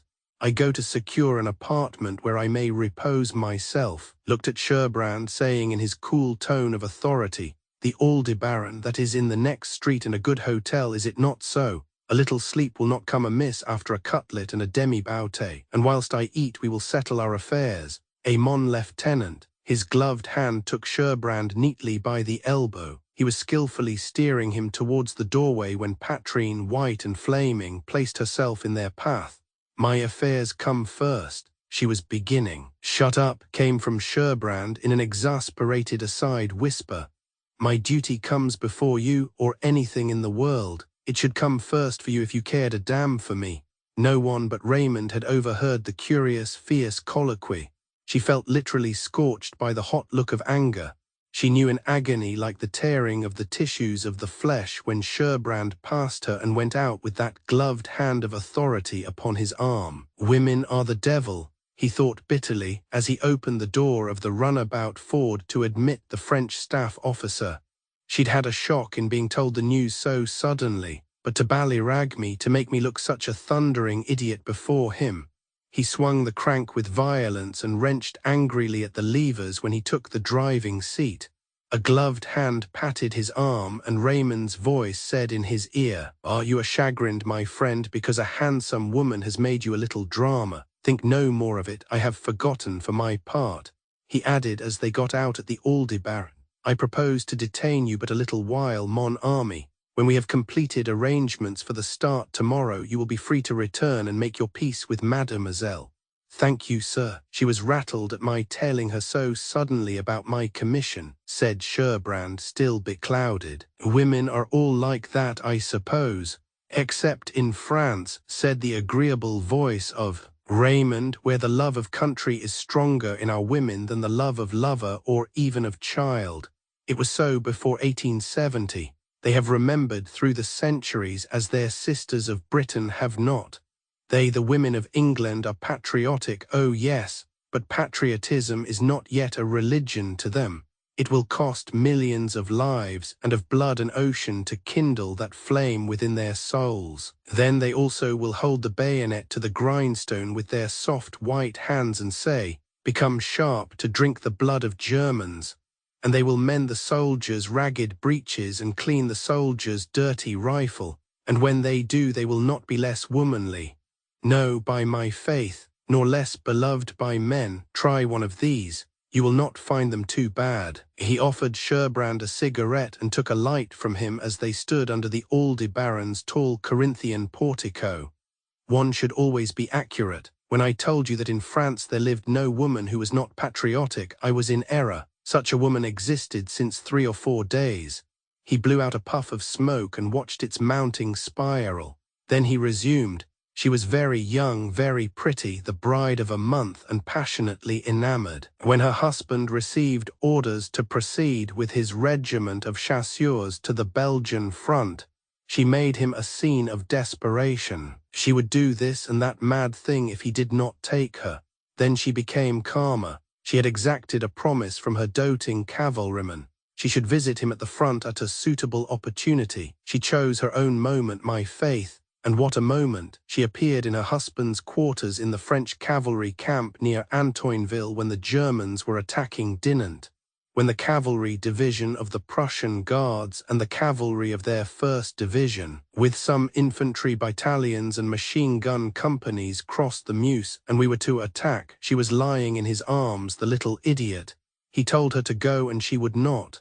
Then he entreated her, a fatal error that. The cigarette was burning crookedly, forgotten between Raymond's fingers. Then he commanded her. She laughed and kissed him. He gave back the kiss, drew his revolver and shot her dead. Then he ran out in time to mount and wheel to his place as second in command of his squadron, before the regiment swept on to the charge. Fate was kind to him. He charged like a centaur and died like a soldier of France the beloved. Tell the story to Mademoiselle Saxham. She is magnificently handsome, but forgive me, not a patriot. And a woman without patriotism is an altar without a sacred host and a lamp without a flame. They went into the hotel. When the Frenchman had secured a quiet bedroom on the 4th floor and intimated that no German was to serve him, they went together into the dining room. Phew, it smells of soot and petrol and drainage, this London air of yours, said Raymond as he chose a table in a quiet corner. You will eat with me? No, then smoke and share my wine. He ordered cutlets, petit pois, a sweet omelette and a bottle of Beaujolais, and filling his own glass and one for Sherbrand, touched brims gaily and said with a smile, to France and her allies victory. On earth a clink, by sea a clink, under the sea another clink, and in the air. He clinked 3 times and emptied the glass thirstily. Sherbrand asked, was the battle near Dinant a big affair? Not big. He broke a roll and munched bread. Not on the grand scale, a spectacle très intéressante regarded from the archaic point of view, an example of the ancient mode de bataille that will be dead as the dodo in 3 months. Chasseurs à cheval and German Imperial Guard regiments charging and meeting with shocks like thunder. Much slaughter. So fierce was the onslaught upon our side that the Germans were driven back across the Meuse. Many missed the bridge and were drowned. 1 French regiment followed them in pursuit for several kilometers. They were led by the man of whom I have told you, a glass to his memory and hers. They touched full glasses and drank. Raymond went on. My flying centre was near Maubeuge on the 16th. Some escadrilles of my command were engaged that day near Dinant. My faith, those cotelettes are slow in arriving. He munched more bread and his blue eyes narrowed smilingly. We had only the little bombs we used in Morocco, but yes, we did some good work with the Balsbon, flying low at ordered distances, for to make war by air successfully, the science of tactics must assist the aviator. What says your great field marshal, who has bent his neck to the collar-work of administration, who has conjured an army of trained soldiers out of your shops and counting houses and playing fields, and will make another and another when the time comes? Sherbrand quoted the words uttered by the great voice now quenched for ever in the bitter waters of the North Sea. Until aviators learn to fly, maneuver, and attack in regular formation, the 5th arm will remain a useless limb. Tonnerre de Dieu, but that goes to the point, said Raymond, straight and sharp as a thrust from his sword. If we possessed that man, we should make use of him. He should be Marshal of France or President or Emperor. All we should ask of him would be to lead us. Not a Joffa would not be jealous. They would agree like the hilt and the hand. But I was telling you of an attack by the Fleetchet. You may imagine how the Uhlans loved that rain of steel. It changed the retreat to a rout. Only it spoiled so many German horses. Right through the man, you understand, into the animal. Sieves on 4 legs are useless as remounts for French chasseurs. And the German field flight, Sherbrand interrogated. Their 5th arm was represented, said Raymond, sipping his Burgundy, by many Torbs and aviatics armed with the machine gun and some ordinary bombs of shrapnel, also a dirigible of Parsifal type dropping big bombs. We were hampered in our offensive by a prejudice which does not trouble the Germans. To throw bombs upon friend and foe alike, that is not our idea of war. It annoyed me, and I wasted on that flatulent brute of a Parsifal all my remaining flechettes and little Morocco bombs. Aha, the côtelettes! A waiter set them before him. He tucked his napkin under his chin and helped himself and said, thus, though I had damaged her steering gear and riddled her outer envelope, and the flying pig wallowed in difficulties below me, I could not pursue the advantage I had got. When the pilot of an aviatic launched himself to the rescue, all the ammunition of my carabine was exhausted. I had one cartridge left in my automatic revolver, and not a single bomb with which to return the compliments of the Germans' mitraille. My petrol tank had been perforated. My single bullet missed him. The duel was too unequal, so I withdrew from the field, leaving him to cavalier the flying pig. We may meet again upon terms more equal when French military aviators fight with machine guns. And now to business. It concerns your gyroscopic stabilizer, the patent of which my chiefs desired to buy for the use of our service aeronautique. You demanded, according to M. Jourdain's statement, £8,000 and a royalty for the world patent. We will buy it of you outright for £12,000. Is it agreed? Sherbrand straightened in his chair and said, looking the other squarely in the eyes, no, sir, thank you. You see, though the War Office wouldn't have anything to say to me, it occurs to you that now you may find a market for your invention. To the devil with this smug young British tradesman, thought Raymond behind his knitted brows. Come, he said, another proposal. Will you make and supply us with your hawk hoverer, or sell us the right to manufacture 1,000 for the sole use of the S? Name your price, I shall not be frightened. It is not state money but my private fortune that I draw upon with the approval of my chiefs. It has been my whim to lavish on my escadrille what other men hang in jewels upon their mistresses. Efficiency is my vice. I have heard of worse. He scrawled some invisible figures with a polished fingernail upon the tablecloth and exclaimed, with a laugh and a shrug, Sapristi, at even £100 apiece you would soon be a millionaire, even without the fortune you expect from your War Office. Upon occasion it pays to be a patriot. Decide, monsieur, lest my patience run dry before my purse. I've not asked you 100, sir, Sherbrand said with his disarming simplicity. I can make and sell the hoverers at a profit for £60. It's the cutting and welding of the horizontal flanged screws with the acetylene flame that eats up that money. But for the cost of the process, hang it, I'd have had more than 70 ready by me now. You have 70, you say, laid by in readiness. Laid by in Greece, said Sherbrand, at the aerodrome, waiting the moment when the authorities at Whitehall awaken to the fact that you are a genius, mon ami. À la bonne heure, we buy your 70 equilibrizers. I'll sell you 10, said the British tradesman doggedly. And I'll give the Belgian government another 10 if you think they'd honour me by accepting them. Parole d'honneur, I can guarantee they will, and of the other 50, they are for England to take or leave, said Sherbrand. No doubt I'm an ass, but a man must act according to his lights. They are stars, your lights, said Raymond with a crackling oath, and they point the path of honour.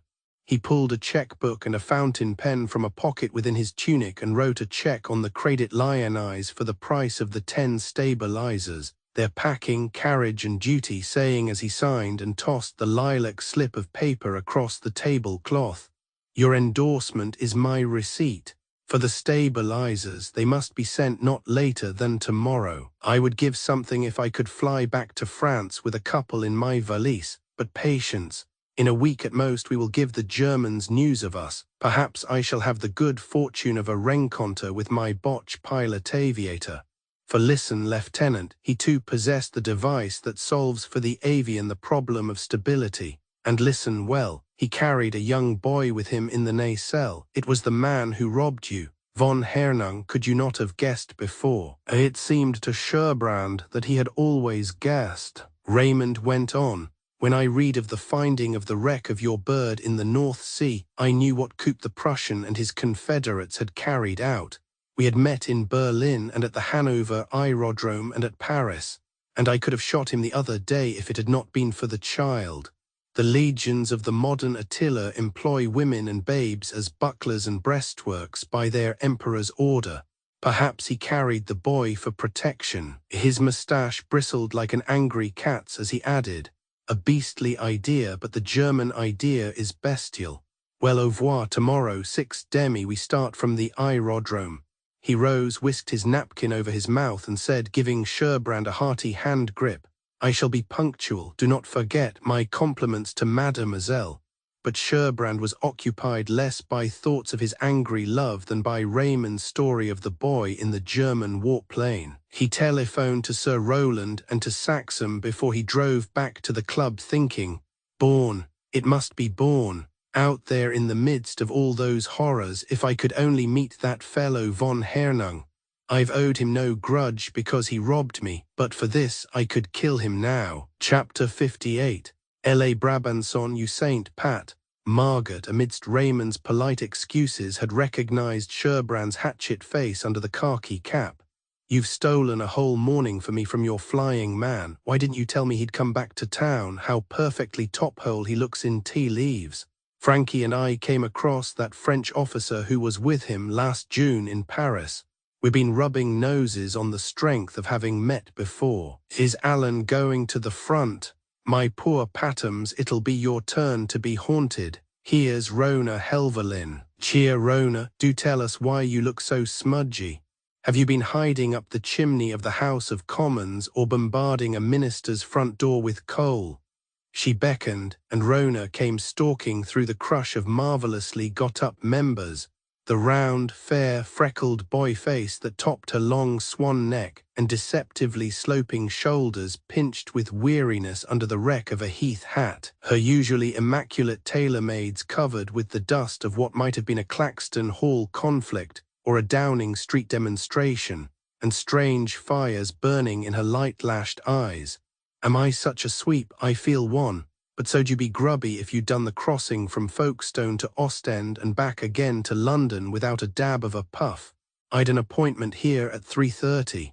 Beyond anything in life, Rona plumed herself on her punctuality. Mrs. Saxham, the Mrs. Saxham, had promised to meet me in the chintz room. The chintz room is the first-floor drawing-room securable for private teas and interviews. We got in too ravenous even to wash for lunch. You should have seen us eat. My hat, the scrum on those boats, and the dirt. Nothing but a Turkish bath will get me clean again. As for Brenda, she's a nigger." Thus Rona in her loud young accents. "Nobody'd believe she'd been born a white girl. Is she here? My Christmas, I should rather hope so. Upstairs scraping off the top crust before I take her to Eccleston Square. Don't do to startle the mater. She's been frightfully off-colour with worry over her precious youngest. You see, Brenda was due home for the autumn holidays from the convent of the Dames de l'Annonciation at Huyn on the Sambre when the war broke out. And Huyn's near Charleroi, where they say the Germans are, and we'd nary a letter, and no answer to a hailstorm of wires from the mater. So I got passes and permits on the Q.T. and skipped over to Ostend to see what might be done. And you got through." "Did I? Not much. We don't get things properly rubbed into us, tucked away in our blessed old island. I forgot that Belgian trains wouldn't be running from Ostend to Brussels. Now the Germans have got a grab on there. As for getting southeast by Courtrai and Valenciennes, all trains were required by the Allies for military purposes. Perhaps if I'd been a hefty war correspondent or an army nursing sister or a V.A.D. in diamond earrings and a Red Cross armlet, I'd have had a chance, but I'm doubtful. Transport officers, English and Belgian, keep their mouths shut, and once they've opened them to say no, they never open 'em again." And Rona breathed as though she had been running. There were official war news placards stuck up at the customs office and on the quays and at the prefecture.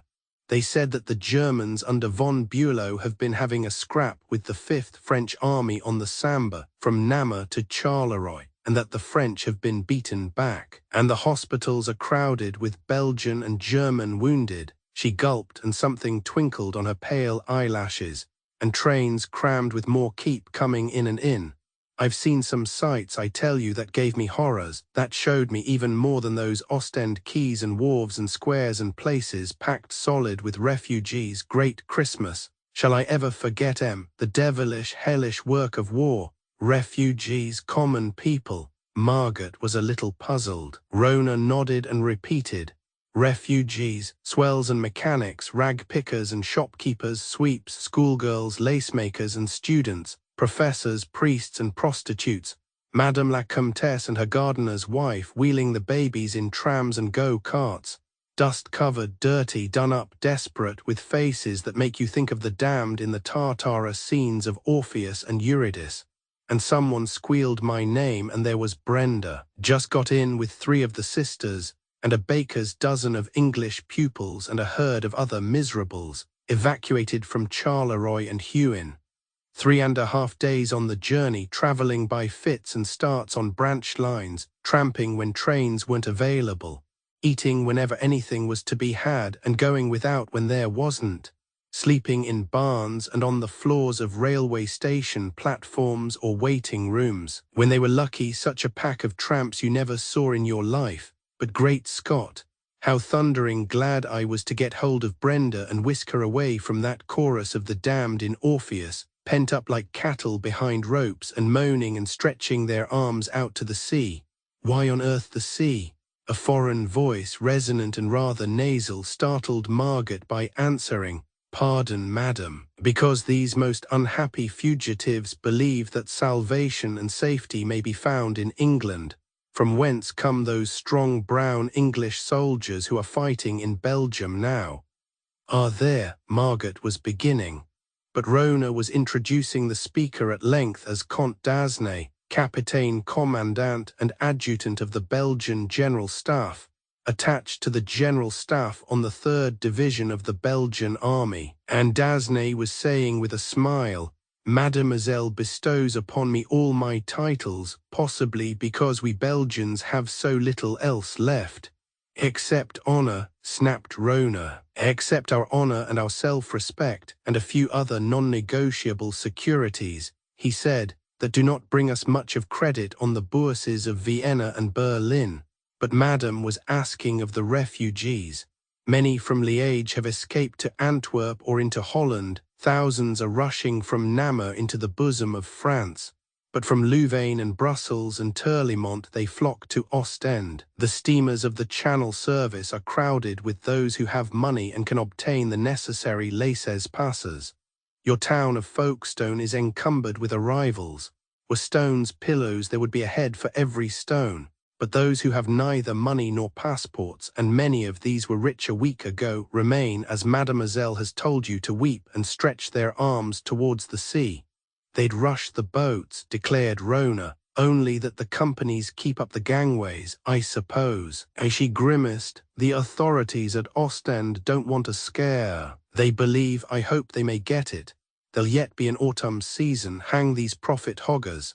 If I'd my way, I'd lower every blessed gangway and let everyone who wanted walk on board. If Belgium hadn't faced the music, there'd be Germans in England now murdering and burning. They've a right to come, let 'em all come. Britain's big enough, I should hope. Brava, Mademoiselle Bis, d'Asnay applauded noiselessly. That is what you said to me on the deck of the steamer. Say it again. Say it often and the people will be let come. Oh, I've my plan. Rona's light eyes sparkled wickedly. People here want waking up. They're kept in cotton wool, eyes bunged up and ears stuffed. What they want is to see and hear. Well, a few of 'em are doing it. That," she nodded knowingly at d'Asnay, "is where my distinguished visitors come in." The lips under the fiercely waxed moustaches smiled. Margaret liked the look of this officer of the Belgian General Staff. With the savage eyes and the smooth olive skin, the pointed chestnut beard, fiercely waxed moustache and the cool, polite manner. He wore the uniform of the Belgian chasseurs à cheval, and the vulture plumes of his high charcot were cut and broken and scorched in places. The gold braiding of his dark blue tunic was tarnished and weather-beaten, and the grey, blue-striped overalls and spurred black knee boots were rusty with old mud and white with new dust. "You're from the front?" she queried as she moved with Rona and the Belgian towards the glass swing doors giving access from the vestibule to the club's big ground-floor drawing room. He answered, "There are several fronts and I have the honor to come from one of them, madam." "With dispatches, possibly with dispatches, madam," he answered with an amused side glance at the small, vivacious face. "Though there are swifter methods of transmitting intelligence than by entrusting letters to a messenger's hands." As he moved beside her, courteously replying, she saw the crimson and green enameled, purple-ribboned cross of the Belgian Order of Leopold shining upon the dark blue tunic breast. "How are things getting on? Nobody tells us anything," twittered the humming-bird. "We might live at the North Pole. Madam might find even at the North Pole compensations for the low temperature and the lack of society." The vulture plumes on the dark blue charco nodded as he turned his face to her. "In the fact that there are no botches there," he added, and the smile that had curved the soldierly moustache vanished as though the word had wiped it from his mouth. "Do tell me what a botch is," Margaret begged, kindling to interest. He answered with an intensity that dug deep lines at the angles of his nostrils and puckered the corners of the eyes that burned under his frowning brows. "They are a nation of beings, madam, that are no longer men. Germans, you mean, don't you?" she asked after a little pause of bewilderment, staring with shocked, dilated eyes at the left side of Dasney's close-cropped head, now revealed to her as he removed his charco, and standing a little in advance of the two women, held back with the thrust of his broad shoulders a leaf of the drawing-room swing doors. The 4-inch square of white surgical plaster adhering to a place whence the chestnut-brown hair had been shaven showed the outline of a deep, jagged gash. "You are hurt, you have had some awful accident. Was it a motor smash? Doesn't it pain you?" Kittums asked breathlessly, for Dasney had touched the surgical strapping with his gloved hand and his smiling face had winced. "It is nothing, madam," he assured her, "and it was not caused by an accident. It is merely a whiff of shrapnel, a love gift from Messieurs les Botches." "You are wounded?" "Madam, that is what one calls it when one suffers a coup d'obus. They are common, these little tokens, on our side of the North Sea. Mine has procured me a visit to London and the pleasure of meeting you." She looked at him like a grieved child, and her lips so quivered that he softened to her behind the crinkles of his smiling bearded mask. "You speak like this because you think I am heartless and indifferent. Perhaps I have been until today. We are so far from things, we see nothing, and we hear so little about the war." "Alas, madam," came the answer, "forgive the cruel prophecy that the moment approaches when you will hear too much." The swing doors thudded behind them like guns at a great distance.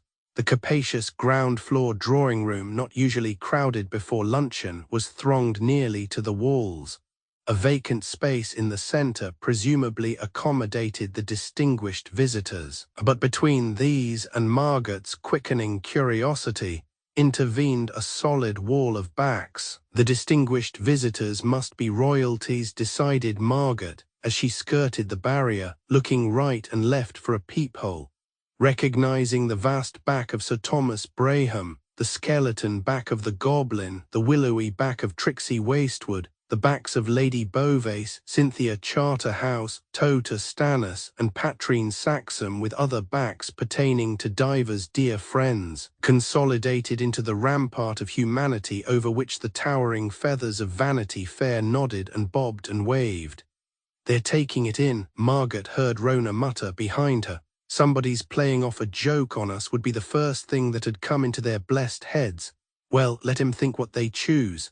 Ask me why I did it, Comte, and I swear I couldn't tell you. Blue murder, how my arms ache, but so must yours. You nursed the biggest of the babies all the way from Ostend to Charing Cross." "Mademoiselle is right." The swift, fierce undertone was Dasney's. "They do not comprehend yet, not yet," he breathed hissingly through his nose. "Wait, and presently the truth will leap at them and strike them in trellis. But a place must be found for the friend of Mademoiselle." He came noiselessly to the side of Margaret. "A chair so, a footstool so. Madame will step on the one and mount to the other." Permit, madam, that I offer my assistance. Now madam commands an excellent view of, shall I call it, the spectacle. The speaker's voice was drowned in an outburst of strident music. Barely 2 doors from the club the piano organ had broken out with La Barbanson, and as the walls vibrated to its shrill cries of triumph and the wild dissonances of a joy that touches frenzy, the cracked but vigorous tenor began to sing, Après des cycles, d'esclavage le beige sortant du tomo a reconquis par son courage son nom, son droit et son drapeau, et tarmain souverain et fier pupil désormais indompte grava sur ta vielle bannière le roi la loi la liberté. Sapristi, it is strange that, Dasnay muttered at the first bars. Mademoiselle Helverlin devised the tableau certainly, but who arranged the entr'acte? The shrill, unbearable frenzy of the piano organ abated, the voice of the singer was more plainly heard. It chanted in thin nasal tones, with missed-out notes in each bar that were like gaps where teeth had been in an old sorrowful singing mouth. O Belgique, o mia chérie, a toi nos cœurs, a tot nos bras, a toi noir sang o patrie, while Margaret, a tiptoe in her chair, peered through the screen of towering feathers at the club's distinguished visitors, wondering that within the wall of absorbed faces there should be so little to attract or interest. Nothing more intriguing than the homely figure of a Flemish peasant woman, with 4 young children huddled round her and a baby at her breast. Chapter 59.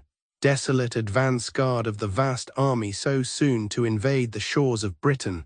How familiar the figure is now that was then so strange to us in the quaint old-world fashion of its homely garments, the thick white dust and travel stains that covered it, from the linen coif to the wooden shoes. She was not old, the woman who sat with her little flock gathered about her, on the Indian stool that had supported the superb person of von Hernung. What time he had held forth to Mrs. Charterhouse and Lady Wastewood upon the loftiness of German culture, the perfection of German female beauty, and the overwhelming mental and bodily superiority of the German Superman.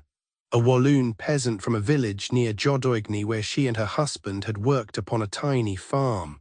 Perhaps a dozen words of French were hers, tout brûle, and en Angleterre où il n'y a pas de botches. We were to learn to reap terrible meanings from that hoarse, faint parrot cry. Truths that raised the hairs upon the flesh and chilled the blood were to be imaged for us in the blank vacuity of her unseeing stare. We were to learn why all her children squinted, from Vic, the sturdy man of 7, and Josephine, his junior possibly by a year, down to Georgette of the chubby cheeks and crinkly, roguish eyelids, and Albert of the round blue stare, the big white-haired head, and the marvelous bow legs. In their dull, stunned quietude and their clayey pallor, the mark of the beast was branded upon them, down to the livid baby in its little cap of soiled linen, swaddled in the old red shawl that bound down its arms. You might have thought it dead but for the flutter of a muscle in the cheek and the faint movement of its lips, feebly sucking at the breast that had been large and bounteous and now was lax and flabby, covered by a network of darkish violet veins. Who are they? What are they? Where do they come from? Why were they brought here? Does no one know? Will no one tell? The silence of amazement was now breaking. The mouths belonging to the faces under the nodding feathers, old and young, handsome and ugly, vacuous and clever, silly and intellectual, were all prattling interrogations like the above. Pride of place and joy of life, thirst of pleasure, lust of power, gaiety and weariness, wisdom and folly, humbug and sincerity, meanness and generosity, ringed in the dusty group of wooden-shod mysteries and most frightfully wanted to know, and nobody offered any solution of the puzzle. The piano organ was playing 6 doors below the club, the cracked old tenor quavering to its accompaniment, Nous le jurons tu vivras tauges grand el bel et ton invincible unité aura pour devise immortelle. The music suddenly broke off. A policeman had ordered the organ to move on. Tout brûlé. Hitherto the Belgian woman had not looked up, nor changed her listless attitude. Now she lifted her empty, expressionless eyes and hoarsely iterated her parrot cry. The suckling at her breast whimpered and let go the nipple. She glanced at it, saying in her own thick Flemish tongue, "Daar is geen melk, one there is no milk." She rocked the baby for whom she had no milk. Its feeble whimper was not stilled. She went on to that accompaniment, de Duische Quamen. Zij hebben les gebrand, de geburen, mijn voda, mijn man is gedud. Zij hebben hem in het vuur geworpen. 2-2 the Germans came, they burned everything. The neighbors and my father and my husband are dead, they threw them into the fire. The baby's whimper became a wail of feeble protest. It fought and struggled frantically under the old red swathing shawl. The shawl loosened, slid to the floor, and the wizened arms rose free and jerking. One arm, tightly bandaged below the elbow, ended in a raw and bloody stump. She regarded it with her drained-out stare, not trying to replace the strappings that had bound it, saying in the heavy voice of a sleepwalker, "Dies ook hebben ze gedaan, God star ons bidge, 3-3 this too they did, God help us." And sobs and weeping broke out around her as though that little handless arm had been a veritable rod of Moses bringing water from the living rock. But no sigh lifted her bosom, nor were her dry eyelids moistened with the dew of tears. Prussian militarism had wrought its work upon her. She and hers had been trodden as grapes in the Hohenzollern winepress. Those emptied eyes had seen things done that might well make devils laugh in hell.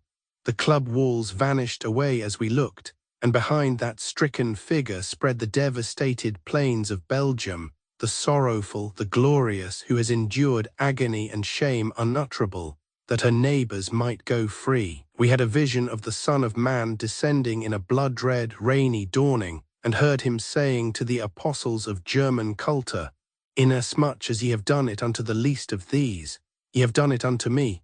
And not a woman among us who had a man with the British expedition, but prayed in her soul fervently, "Vengeance is thine, for thou hast said it, but make him thy scourge, O Lord." Chapter 60. The spell of silence was broken.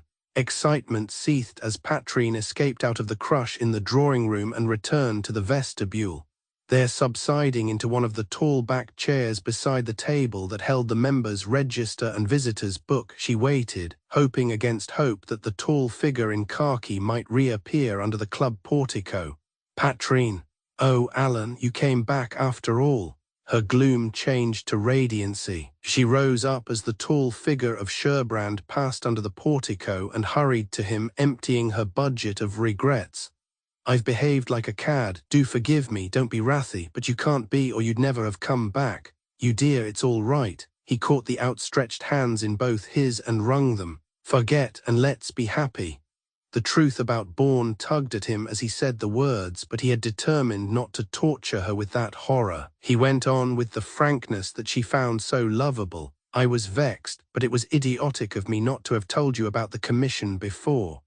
And the man, your French saucifer," she went on, "who looked at me as though I ought to live in a cage at the zoo, what must he have thought of your taste in young women? What mustn't he have said when he got you out of the way?" "Oh, not much. Go on, rub it in." "Well then," Sherbrand's mouth was steady, but the laughter in his eyes was not to be controlled.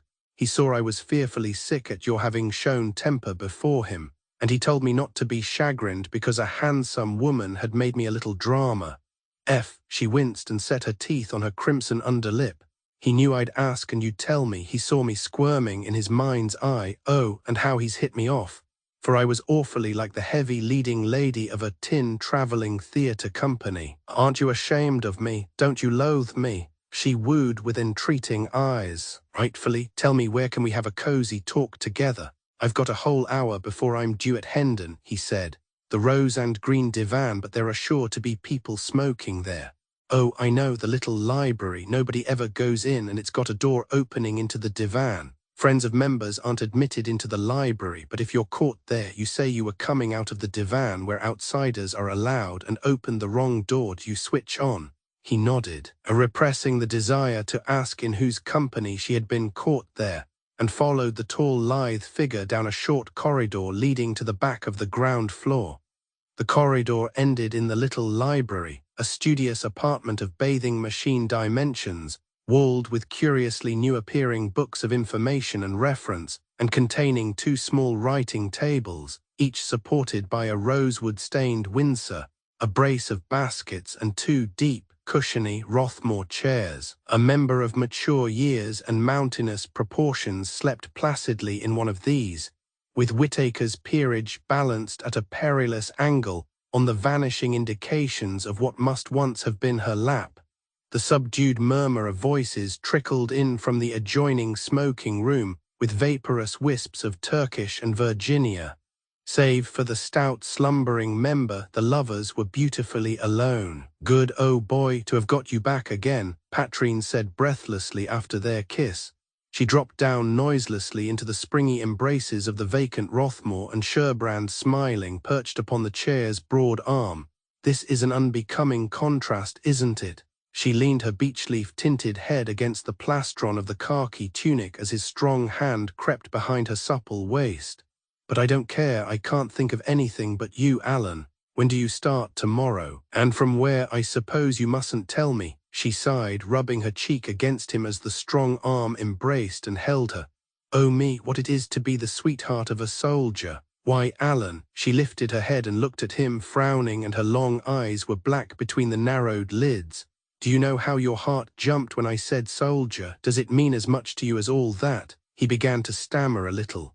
"Oh, well, you see, we Sherbrands have worn the king's coat for ages. Ever since there were any Sherbrands, going by the portraits in the gallery at Winds, where my father lived when he was a boy. He used to describe them to me until I knew them as well as he did from the Sir Alan who fought with Talbot against the French at Castillon-Chatillon as a boy, and got killed at Bannockburn 35 years later, down to the jolly old Sir Roger, who fought like a Trojan at Badajoz. He was my great-grandfather, so I suppose I've always had a secret hankering for the service, like the inherited nostalgia hillmen's children have for the mountains or sailors for the sea, the kind of feeling that sets the little Arctic foxes in the zoo howling at the first sprinkle of snow in December. Only I knew I mustn't yield to it. You know the reason why. You told me, and I answered that that kind of reason couldn't affect you. Now you shall hear a plan I've been nursing." His arm again engirdled her. "Do you know Seashire? It's a little grassy, cliffy, shingly village on the southeast coast, 3 hours' journey from Charing Cross. There's a naval air station there that was a seaplane school not long ago. We used to send pupils from Hendon. There's a cottage where they take lodgers not far off. I spent 3 weeks there last summer fishing and motor boating when I wasn't making friends with Goody Two-Shoes." "Who's Goody Two-Shoes?" "The hydroplane." His voice broke in laughter. "Did you think I meant a girl? I'm an idiot. Go on about your plan, dear." "Oh well, the cottage I stayed at was jolly comfortable, and the landlady the tidiest old woman that ever grilled a chop. Now suppose tomorrow or a week or 2 months hence you got a wire from somewhere in France or Belgium saying, 'Seashire such a day and such an hour,' Alan, would you pack your kit for a weekend and hop into the train and come? Without asking, without telling Aunt Lynette or Uncle Owen?" She asked the question breathlessly. "We'll tell the doctor and Mrs. Saxham directly afterwards." He leaned his cheek on the beech-leaf hair and his arm tightened about her waist possessively. "You said my heart jumped just now when you called me a soldier. How it will jump when I pick you out with the glasses, a tiny black speck on the cliffs at Seashire, waiting with the sunset behind you or the dawn in your eyes to welcome me back from over the sea. Oh, my girl." His voice wooed her irresistibly. "I've dreamed wide awake of the joy of such a greeting. It's up to you to make my dream come true." He kissed her hair. "And we'll watch the day die and sup together, and you'll sleep at my nice old woman's cottage, and I'll turn in at the air station, and next morning we'll be married at Seashire Catholic Church." "Married, that's your plan? Ah, Alan, shall we ever be married?" She sighed. He laughed softly, pressing her against him. "The little Catholic church I've mentioned was built for the very purpose, perched on the cliffs as though it might spread its rafters any minute and flap away to sea." He kissed her hair again. "Don't think I'm spinning fairy tales. I've got a special license, so there's no need to bother about time or previous residence in the district or anything stuffy. Nothing's wanted but opportunity, the church and the priest, and that the local registrar should put in an appearance. That's necessary as we're not of the same faith yet. She freed herself from his embrace, rose to her superb height and stood over him. You've arranged all this without consulting me for a minute. You and your landlady and your license and your registrar. Boy, I am sensible of a great desire to box your ears soundly for this. I'd rather take a clout from you than a kiss from any other woman. She tapped him lightly on both ears and said, putting a butterfly touch of lips in the middle of the broad, tanned brow, there are both clout and kiss. Now show me the special license. He thrust his hand into a pocket behind the plastron of the khaki tunic and pulled out a note case she had bought and given him. The shiny square of parchment paper bearing the signature of His Grace, the Archbishop of Canterbury, drew both their heads together over it. In a compartment meant for stamps was a hard, thin metallic circle shining yellow through tissue paper folds. The ring, she whispered. The ring. He nodded, smiling as she bent her face over it, kissed the tissue paper reverently, stuck the license back in its compartment and gave him back the case. And you had these in your pocket this afternoon when I was such a horrid beast to you. They were burning a hole right into my chest. Why, Pat, you're crying. She half turned away, mopping her wet eyes with her flimsy little handkerchief. Because it's so blessedly sweet and dear of you to have planned this. Do you really want it so much? More than anything under the sky, said Sherbrand. And don't you see it settles the question of providing for you splendidly. If we are married and I get pipped somewhere at the front. He stopped short, for one of her large hands firmly covered his mouth. I won't have it. You're not to speak like that ever, said a muffled voice above his head. If you were killed, don't you understand, everything'd be over for me. It's a kind of nasty little death only to have you hint at it. All right, he mumbled penitently and kissed the hand. It was withdrawn and he went on. I have my little fortune, though flying has made a hole in it, and I'd naturally like, as my mother is provided, for the stuff to go to my wife. Oh, if I only were good enough, I would be your wife tomorrow, she groaned. He got up and took her masterfully in his arms. No more of that. I can't stick being made out a bally pattern. You're 100 times too good for me. But not at all patriotic, came drifting back upon him in the voice of Raymond. His embrace never slackened, but he asked of her a question, looking for the answer to lighten in her eyes. Pat, you've not said yet that you're glad they've given me my flying commission. That you're British enough to give your man if it came to giving for the old shop. I know you are, of course you are. But say it, I'd like to hear you. Aye. She caught her breath, and her eyes wavered miserably under his steady gaze. I'm not a little bit good at telling decent proper lies. I love England, but I love you heaps best. He felt her pant between his arms. She writhed her long white neck like a creature in desperate agony. I want to eat my cake and have it, she wailed, evading his eyes. Now you know me, you'll despise me, but it's the truth anyway. I'd like a man to send to the war and a man to keep for myself. His arms wrapped her closely and his heart plunged madly against her bosom. He kissed her on her yielded mouth, and the kiss was a living flame. That will be when we are married and you have a son, he whispered, and a drowning horror enveloped her. She cried out and thrust him back, and might have sunk down at his feet and told her dreadful story then. Whittaker's peerage intervened, sliding from the lap of the obese, reposeful member and falling to the carpet with a resounding thump. The indignant eyes of the awakened lady glared at Sherbrand over her gold-rimmed spectacles. She demanded, snorting, "Since when has this room, H.R. been thrown open to visitors?" "I'll inquire," Sherbrand stammered, and the guilty couple fled.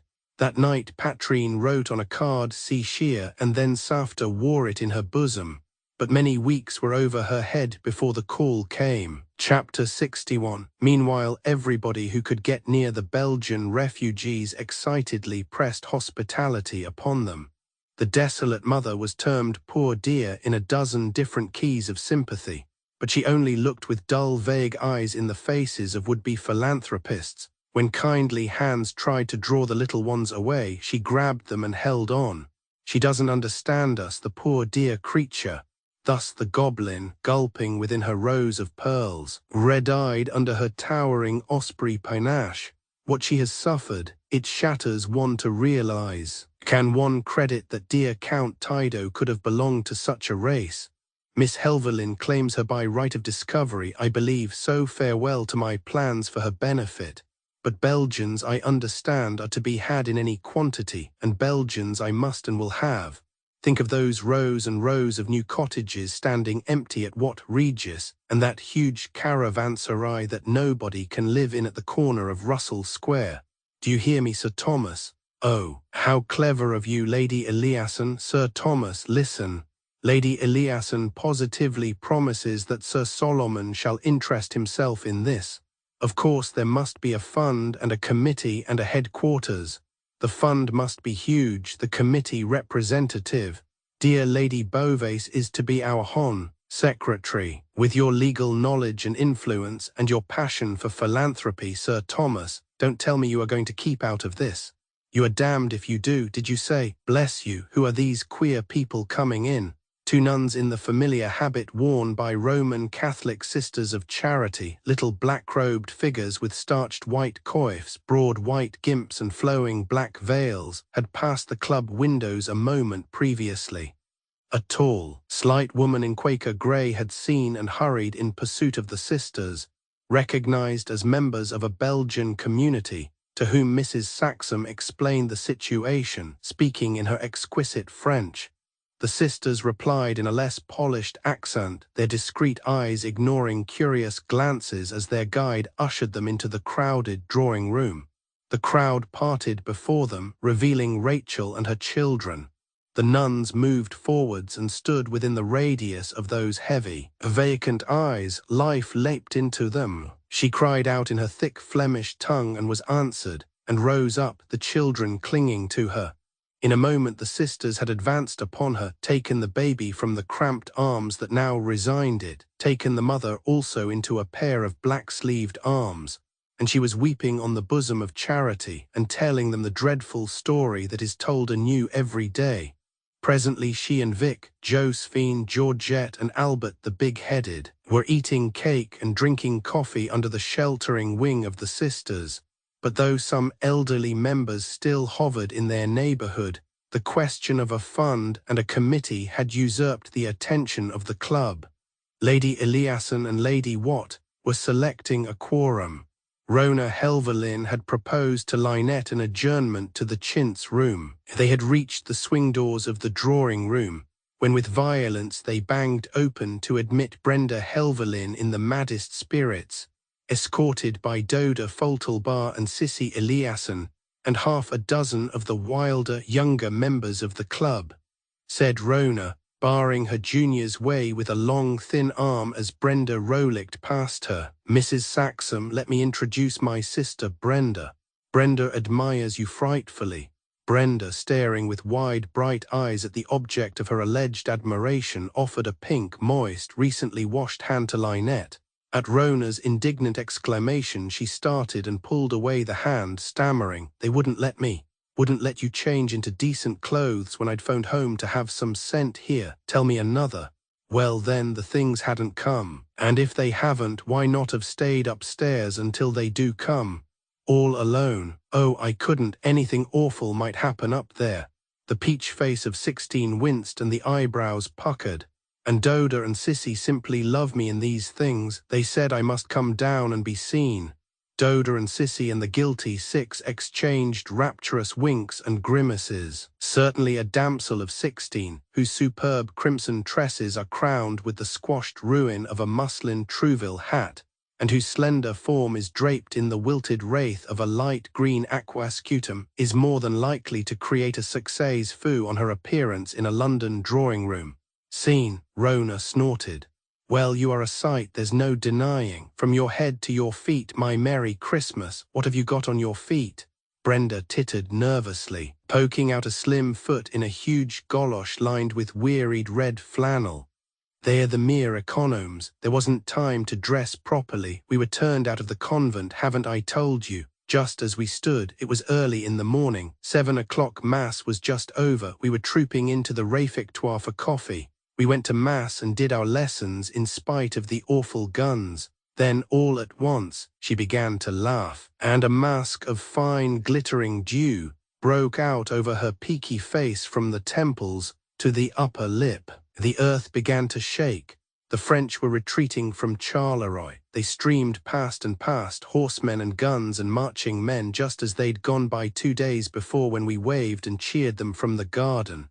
Only this time they were wounded men. The ambulance wagons were heaped with them, all bloody and dreadful. Oh, and then the shells began to fall, among the wagons and on the convent. The Germans are coming, the soldiers called to us. Fly while you have time. Shut up. Rona ordered the girl. Haven't I told you not to talk, you stupid? There weren't any shells, it's all your silly nerves. There might have been, but there weren't.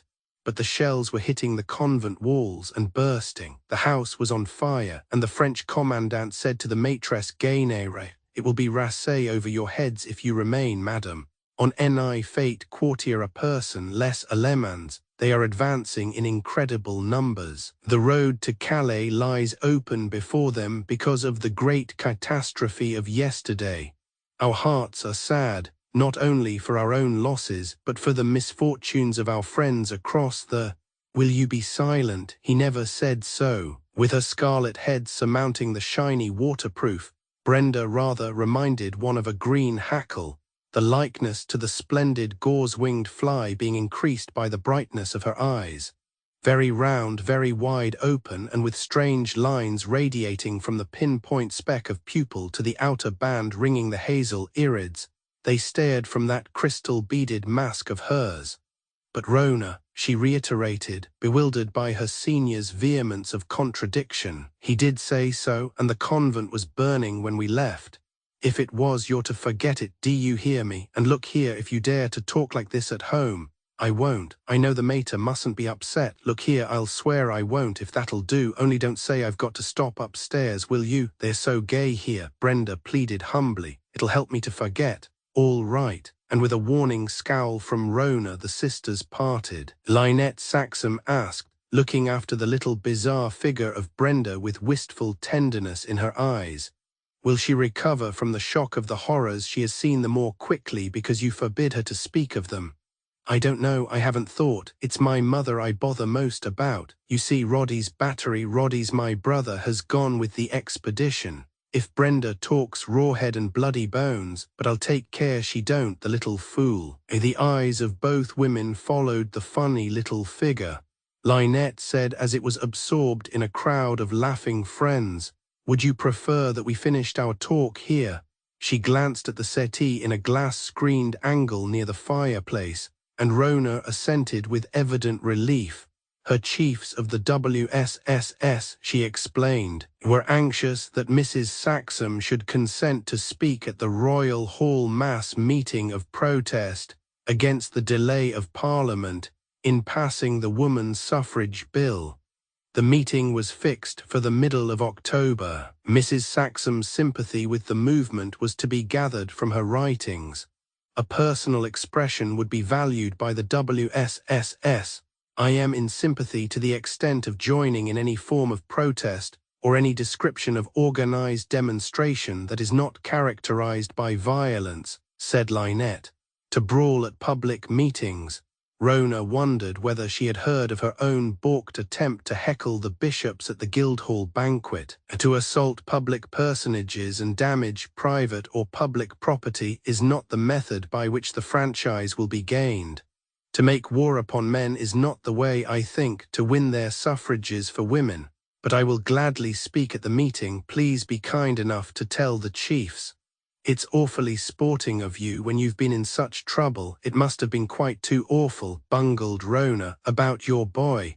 About my boy. Lynette caught her breath and nipped her lower lip between her teeth to keep back the cry that else must have escaped her. "You are kind. You will be infinitely kinder if you say no more." "I beg your pardon, I'm frightfully clumsy," apologized Rona. "Roddy, my brother who's at the front, once told me that I had the tact of a steam cultivator and the discretion of a runaway motor bus." She added, "I'm afraid you think I was rough on Brenda. But the mater's heart trouble keeps us all on tenterhooks, and for her sake, no matter what horrors are hinted or whispered, nothing shall make me believe anything but the best until the worst is brought to my door. You understand, don't you? What's that? Young Brenda.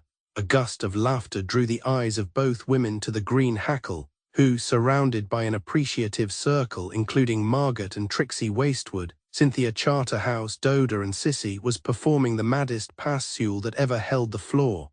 One huge golosh flew off, shaving a gilt and crystal electrolia as she finished with a daring high kick, and dropped down breathless and panting between Margaret and Cynthia Charterhouse. "Are you crazy, child?" cooed Mrs. Charterhouse, patting one of the pink hands. "I feel crazy," gurgled Brenda, while Doda picked up her battered Trouville hat and Sissy retrieved hairpins scattered over the club carpet. "Oh my stars, you don't know, you'll none of you ever guess what it is to me to find you all so gay." She bounced on the springy seat until her red locks tossed like the mane of a Shetland pony. "Now I really can believe, really, that the whole thing's been a bad dream, like you get when sisters have been too busy to boil the potatoes soft or take the cores out of the stewed apples." She turned her head and the sparkling mask of tiny beads broke out again over her flushed face. "Who are those sœurs de charité?" she asked, for the circle of elderly members had melted away and the two religious were now going, taking with them the Belgian mother and her children, to whom, of course at the club's expense, they were to afford a temporary home. "What are they here for?" "Why, that's the woman who came with us on the boat from Ostend." "Ah, my God, it's all true, I can't tell lies any more, do you hear, Rona?" And the bizarre little figure leaped up and stood before them defiant and panting. "Not even for you and Mother?" The voice broke in a wail. "Oh, how can you bear to see everyone so gay when the guards and gunners have been killed at Mons? 7,000 lying dead, the French commandant told us. Thousands taken prisoners, and we sit laughing here." Lynette Saxham caught the little body as it doubled on itself and dropped like a shot rabbit. She carried it to one of the settees and knelt by it, loosening the clothes, working with swift and motherly hands. The piano organ had come back, or another like it, and was jolting out the popular pseudo-pathetic strains of "Goodbye, Little Girl, Goodbye." The swing doors had thudded behind the nuns and their charges. Lady Watt was just saying to Lady Eliasson, "Then you, dear, will personally apply to the Foreign Office and the Home Office and the Belgian Ambassador and the County Council. Pray count on me for all the rest. Sir Solomon is a tower of strength. You agree with me, don't you, Sir Thomas? Mercy on us, what a commotion. Who has had a telegram from the front? Who says the guards and gunners have been annihilated? Who says the British expedition has been overwhelmed by numbers and forced to retreat? Will nobody stop that horrible organ? Will nobody answer me?" It was the tragic crowning of that day of trivial happenings that the iron curtain that had baffled us so persistently should rise to the tune of a music hall ballad at the touch of a schoolgirl's hand. Long before the huge funeral broadsheets broke out in the gutters of Fleet Street, the Strand, Pall Mall and Piccadilly, screaming of the retirement of the French forces from Namur and Charleroi, disaster to the British Expeditionary Army, decimation of famous regiments, and the retreat from Mons, the tidal wave of mourning that was to sweep the United Kingdom from end to end had crashed down upon the club. Ah, how one had underrated them, those dead men who, living, had seemed to hold themselves so lightly, who, submitting to be outclassed in sport even while holding it the thing best worth living for, had smilingly accepted those hateful records of 1912 to 1913. Theirs is a glorious record now. Above the huge roll that is wreathed with blood-stained laurels, droop the flags of the Allied nations, their heavy folds all gemmed with bitter tears. Each nightfall finds the endless roll grown longer. Each day dawn sees the hope of noble houses, the pride and stay of homes gentle and simple swallowed up in the abyss that is never glutted. How long, O Lord, we cry, yet comes no nearer the end for which the smallest children pray. And the women. In the book of the prophet Ezekiel, we read of a valley of dry bones over which the Spirit of the Creator breathed. When that wind from heaven stirred them, the dead white bones put on life and rose up. A change as miraculous has been wrought in woman since the Black Deluge left a deposit of new-made widows and mourning mothers, red-eyed sisters and silent, wan-faced sweethearts, sitting about the little tables where the empty places showed as awful gaps. The bereaved did not shed many tears. Their grief was too deep to be emotional, their newly awakened spirit too lofty for complaint. Their pride in their dead men was their upholding. Their bleeding hearts they only showed to God. Before then he was for many of us non-existent, for many more a remote, passively observant personality but tepidly interested in the affairs of the human race. Would these have learned to know him, think you, if there had been no war, and those whom every newspaper unfolded, every knock at the door might smite with dire intelligence? Right bravely they bore themselves through that fortnight-long, hideous pipe dream of the long retreat south. For many of these the torture of suspense was to give place to cruel certainty. After that unforgettable Sunday of the 6th September, when at a distance of 12 kilometers from Paris, the retirement of the Allied armies suddenly changed to an advance, and the columns of German Guard Uhlans in hot pursuit of the British force were routed by Generals Gough and Chetwode with our 3rd and 5th Cavalry Brigades. For many, many others, the strain has never since slackened. They lie o' nights as they lay through those nights of September 1914, and feel the bed shaking and the floors and walls vibrating, as the outer rings of vast concussions spread to them through the troubled ocean of atmosphere. And in the mornings they will tell you calmly, "Oh yes, he is alive, but where he is there is terrible fighting. I heard the guns." No arguments of people whose sons or husbands are not with the army in Belgium, or France, Italy, or Palestine will convince them that they do not hear the guns, or that, borne upon the waves of a subtler medium than air, are not conveyed to them finer, more mysterious vibrations, thoughts that meet thoughts, mental appeals, demands, entreaties. The hands of their souls, reaching out through the dark hours, clasp those of other souls in greetings and farewells. Chapter 62. The Belgian village town had been so sorely knocked about that the names of its faubourgs, boulevards and thoroughfares were obliterated. Hence one is fain to substitute others, such as the street where the naked body of the little girl hung up on hooks in the butcher's window, the passage of the 3 dead British soldiers with slit noses and pounded feet, the square of the 40 blindfolded civilian corpses, and the place of the church of the curé they crucified for warning the British by ringing the bells. Of this sacred edifice, Romanesque and dating from the 10th century, little remained beyond the crypt and the stump of the tower. Some calcined and twisted bones, a scorched rag of a cassock represented Le Curé, that faithful shepherd of souls, of Le Curé's flock. Not one remained to tell the story of the tragic episode that had reared the grim pile of blackening corpses in the market square, and added 700 homeless refugees to the rivers of human wretchedness ceaselessly rolling south.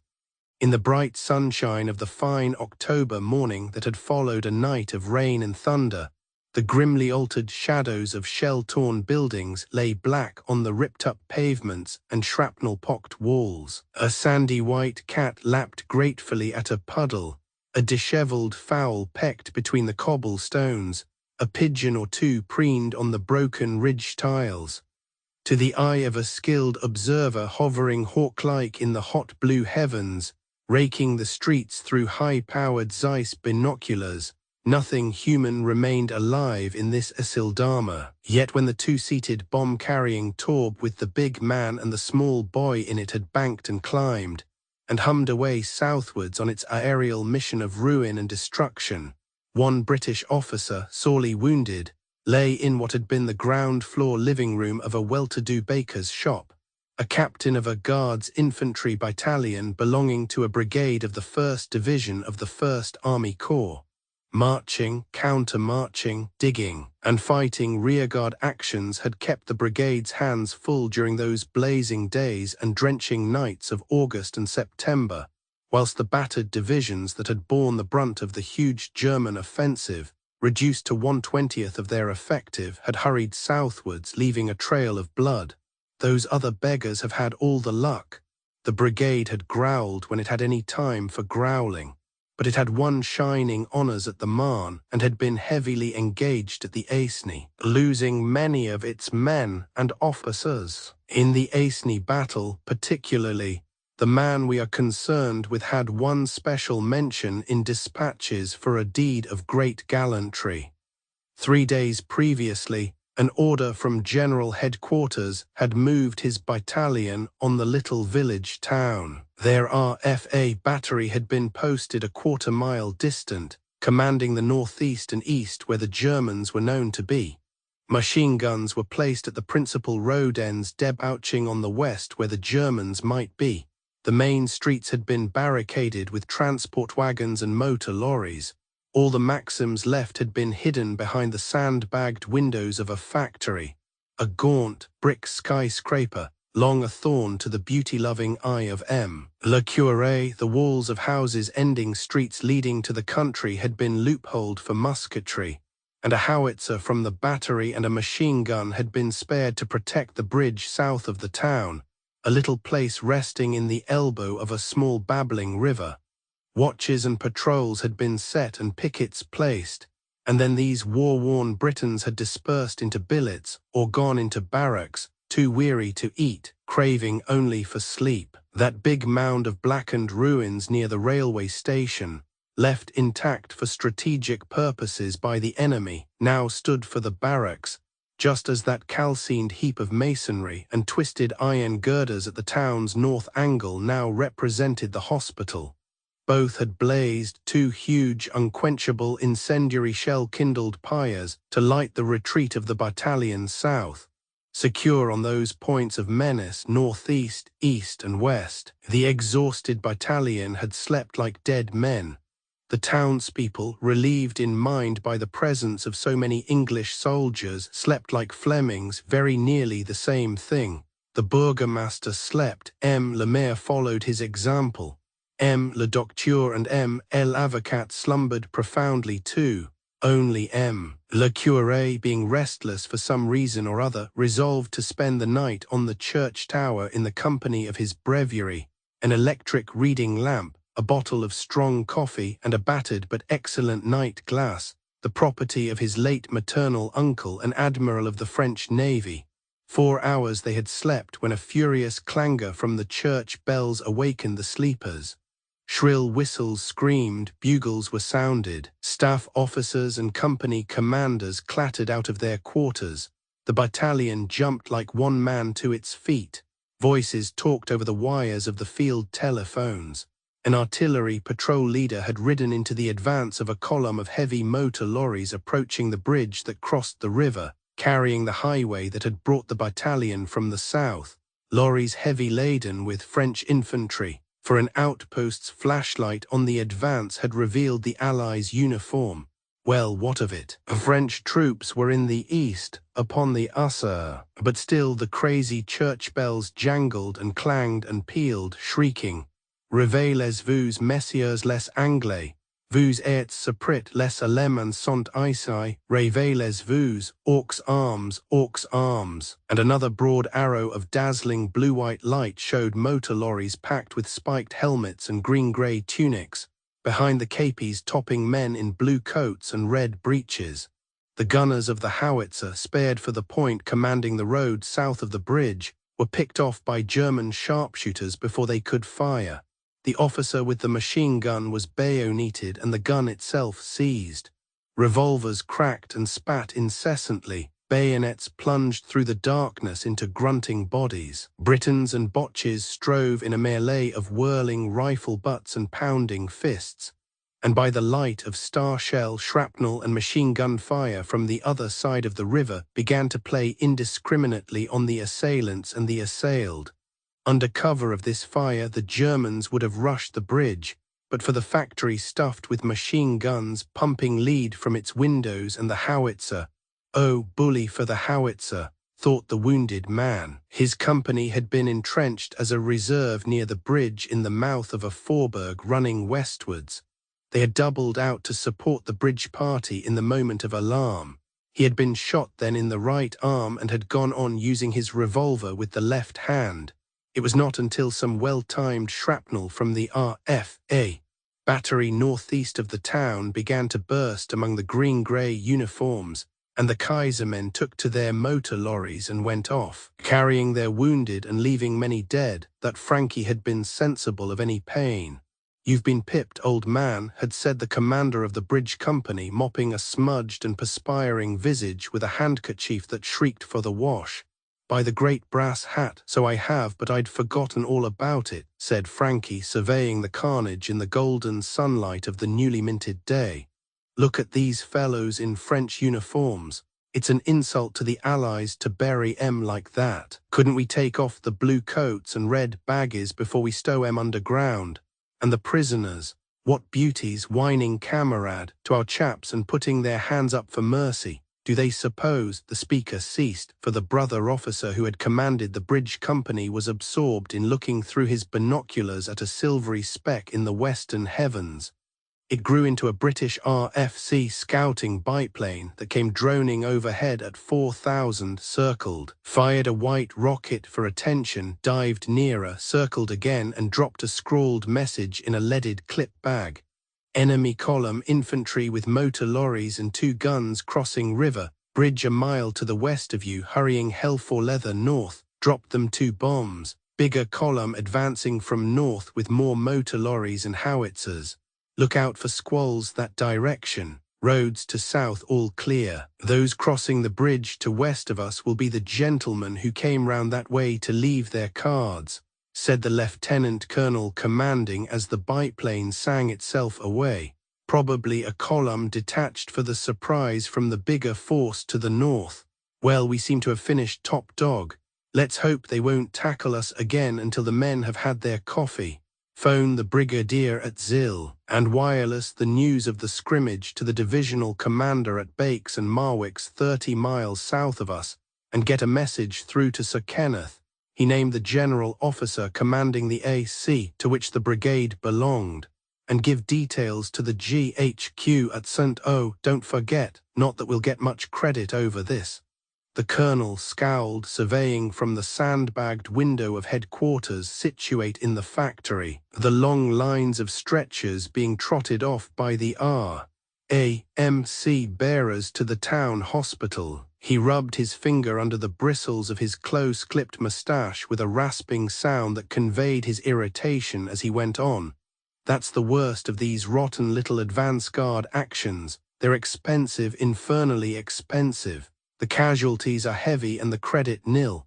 "Possibly, sir, but at any rate we've wiped out a lot of these botch beggars," said the battery commander optimistically.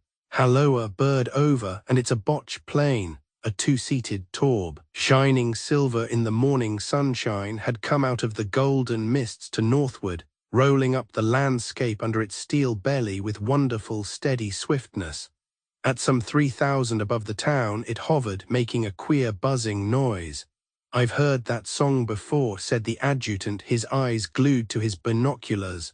"You remember, sir, at Fegney, the spotter our fellows christened the Buzzard, at his old smoke signalling tactics." The colonel snatched the field telephone, spoke, and from a gaping skylight at the top of the tall, square, many-windowed factory, an extravagantly tilted Maxim began to pump lead skywards in a glittering fan-shaped stream.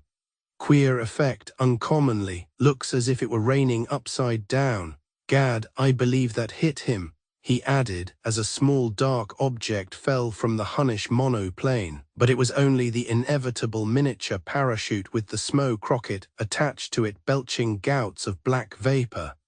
The Buzzard ceased buzzing, banked, and climbed gracefully out of view, and then with a leaping of green-white tongues of flame away in the north, beyond a long sunlit stretch of level country fringed with poplars and streaked with canals, and patched with brown cornfields and golden-tinted woods and apple-laden orchards, and dotted with little towns and villages. The heavy German field guns and 11 2-inch Krupp howitzers began to shower shrapnel and big steel shells of high explosive upon the devoted little town. The Kaiser men had got the range from their spotter. Half of the single-field battery of 18-pounder quick-firers were put out of action in the twinkling of an eye. The little town became a storm center canopied by soot-black smoke, stabbed by the fierce blue glares of the shell bursts. The houses were toppling. The ruins were blazing. The gasometer near the station was hit and blew up with a fearful explosion. The streets were full of shrieking, stampeding, dying townspeople and children. "Save us! Take us with you!" they screamed to the Englishmen. For the divisional commander at Bakes and Marwick's had telegraphed "retire," and the battalion was preparing to evacuate the town. A great shell wrecked the factory, killed the adjutant and many of the machine gunners, and slightly wounded the C.O. The Romanesque church tower, whose bells had shrieked alarm in the little hours of the morning, rocked, staggered, and collapsed over its famous chime. Again men had melted as you laid your hands on them, blown into crimson rags as their mouths opened shouting to you. It had been hell, Frankie remembered, sheer, absolute, unvarnished hell. The battalion surgeon major had been dressing his wounded arm in the open street when the death blizzard had broken upon them. A lump of shrapnel hit Frankie in the ribs on the right side, and some R.A.M.C. bearers carried him, vomiting blood, into the baker's shop. Possibly they were killed, for a shell hit and burst, and wrecked the house in the instant of their leaving it, and they never came back again. Their charge in his helplessness had escaped death by a narrow shave. The plank flooring of the upper room, dropping from the broken joist at the fireplace end, had formed a penthouse over him, lying on the blood-soaked stretcher on the tiled flooring, shielding him from the avalanche of household furniture, glass and crockery, descending from overhead. Thus he had lain, partially unconscious, when what was left of the battalion marched out of the town.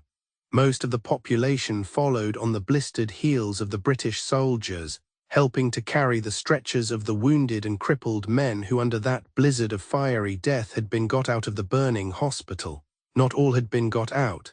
Frankie, lying bloody and smothered with plaster and helpless under the penthouse of planking that had saved him, had heard the screams of these, such pitiful, heart-rending screams. Then the bombardment had stopped, and the mere relief from that intolerable torture of outrageous sound was heaven. The screams from the burning hospital had ceased, but when the earth had shaken with the approach of a great host, and German cavalry in green-grey uniforms with covered helmets had ridden through the ravaged streets, and the tottering walls had trembled at the passage of colossal motor tractors dragging 11-2-inch Krupps and carrying huge loads of German gunners, engineers, and infantry, and German voices had shouted harshly up and down the streets, and German heads were thrust from open windows, and the work of pillage, so dear to the German heart, was being carried out with German thoroughness. The screaming had begun again. Cries of women and children, shouts of men, pleas, expostulations, prayers for mercy in French or Flemish, brutal laughter, German oaths, threats and orders. Subsequently to the accompaniment of Deutschland, Deutschland, über alles, the popping of corks and the breaking of glasses, hocks for Kaiser and Kronprinz, fierce disputes over the division of booty, more shrieks of women and girls. To the funeral adagio of picks and mattocks upon the cobblestones of the market square. A volley then, and shots and more shots.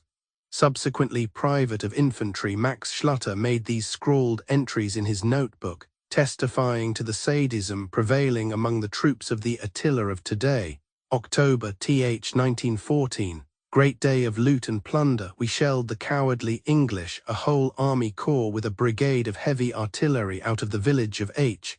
The hospital, barracks, church, and many houses destroyed by our guns. The mayor, the burgomaster, and the registrar shot for harboring our enemies.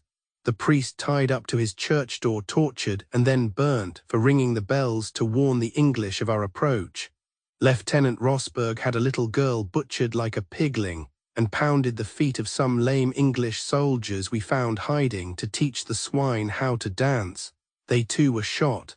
Decidedly the lieutenant is a funny fellow. All the people who had not run away brought out of their houses and shot. They filled the air with their lamentations. After a grand gorge and a big swill, we now all drunk and slept on the pavements by the light of a magnificent silvery moon, burned more houses, and continued the march next day with a hellishly bad head. How long before they find me out? Frankie had wondered, but the plaster-whitened brown boots sticking stiffly out under the penthouse of broken flooring must have looked as though they clothed the rigid feet of a dead man. Presently they will come, he had promised himself, but though they had sacked the baker's shop and visited the other rooms in the dwelling, no one had entered the ravaged little parlour, split open from floor to ceiling by the upburst of the high explosive, and offering its ravaged, worthless interior to the scrutiny of every passing eye. Worn and spent with fierce exertion, hard fighting, and loss of blood, delirious with the rising fever of his wounds, he was conscious in whiffs and snatches. The conscious intervals made fiery streaks across broad belts of murky shadow, a no-man's land wherein Frankie wandered, meeting things both beautiful and hideous, knowing nothing real except thirst, racking cramps, and stabbing pain. The second day passed. At sun-high, a distant fury of guns broke out. Through the terrible drumfire of Prussian artillery, he fancied he could hear the British field guns hammering out death in return for death. Suffering agonies for lack of water, he sustained life with scraps of chocolate broken from a half-cake carried in a breast pocket. To move one hand and carry it to his mouth was possible at cost of ugly pain. Night fell, a night that was rainy and windy, full of cool drippings that wet Frankie's clothes without visiting his baked lips, and still the cannonade went on ceaselessly, so that the crazy walls that sheltered him shuddered and the earth vibrated, and the eeriness was made more eerie with the sliding of tiles from broken rafters, and the creaking and banging of broken doors slammed by ghostly invisible hands. Pale splashes of light, reflected stabs of fire from the muzzles of those unsleeping guns in the south and west, made the darkness yet more dreary. Rats scrambled and squeaked close to him in the obscurity, evoking horrible suggestions of being gnawed and bitten as one lay helpless there. He gritted his teeth to keep back the cry that nearly broke from him as one rodent crossed him, its hooked claws rattling against his straps and buttons, its cold, hairless tail sliding snakily over his hand. He fancied that he saw its eyes shining in the darkness. He was certain that it had moved and lopped round behind him. He felt its whiskered snout cautiously approaching the throbbing artery beneath his ear. Then his nerve left him and he croaked out feebly, though it seemed to him that he shouted, "Escat, you brute, get you beggar, halloa, halloa, Belges o secas, Isai un anglais, grievement blessé, is anybody there?" But there came no answer save the muffled thunder of guns in the distance, the crackle of fire in houses that were burning, the gurgling of a broken water main, and the distressed meowing of a cat. It came nearer. There was a rustling sound, and the light descent of a furry body on padded feet. Pussy had jumped in where the window had been, alighting not far from Frankie. He could see a pair of green eyes lamping in the darkness and called seductively, "Pussy, pussy, come here, old girl." The purr came near. Frankie, with infinite torment, reached out a hand, felt and stroked a warm, furry body. He said, cautiously feeling for the appreciative, sensitive places at the nape of a cat's neck and under the jaws, "Good old girl, don't know what they call cats in Flemish, but pussy seems to be good enough for you. Stop and scare the rats away, give 'em fits, eh pussy, you're agreeable, good egg, oh I say." For pussy had walked, loudly purring, onto the chest that heaved so painfully and proceeded to knead the surface scientifically preparatory to curling down. Frankie set his teeth and bore the ordeal. Thus they kept company until morning, when pussy, who proved to be a lean white tom with patches of sandy tortoiseshell on flanks and shoulders, withdrew by the fanged opening where the window had been. A moment later Frankie heard his late companion lapping noisily from a street puddle and knew envy. in the anguish of his own unrelieved thirst. He wandered then for a space of hours or instants in the days of his own lost childhood. He was in the night nursery at Winds, suffering from some feverish ill. He felt the prickling as of innumerable ants running up his limbs and the sweat upon his forehead, and called meaningly to nurse for drink. But it was his mother in her dinner dress, with shining jewels crowning her dark hair and wreathing her neck and starring her bosom, who came to the bedside and leaned over him, put the rumpled hair from his hot forehead, and held to his lips the cup of milk. Then a droning sound made the room vibrate, and he was back with his company in the hastily dug trench across the mouth of the west-running thoroughfare, and church bells were clanging, and the telephone buzzer was calling for the reserve to double out and reinforce the men in the trench enfilading the bridge. Then he was awake, and the sun was high. Those guns in the west were silent now, though from the south and southeast came heavy thuds and long vibrations.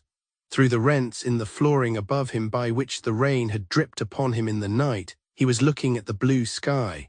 A big white bird hovered there. Not a bird, a taube, the taube, and he had not dreamed the buzzing after all.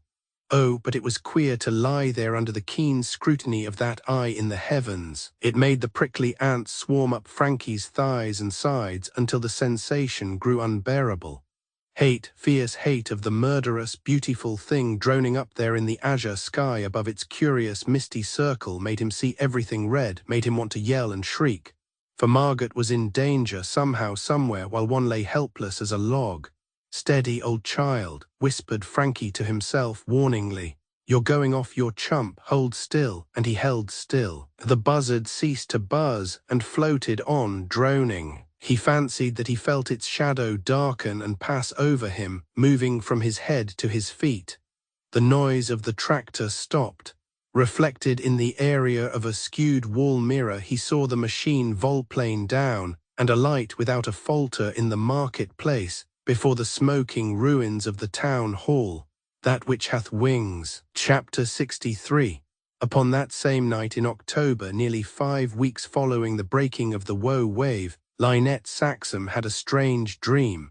It seemed to her that she saw piled up in one colossal heap the riches of all the world we know and the world we have forgotten, the treasures of all ages piled up higher than Kilimanjaro or Aconcagua or the cloud-mantled peak of Mount Everest.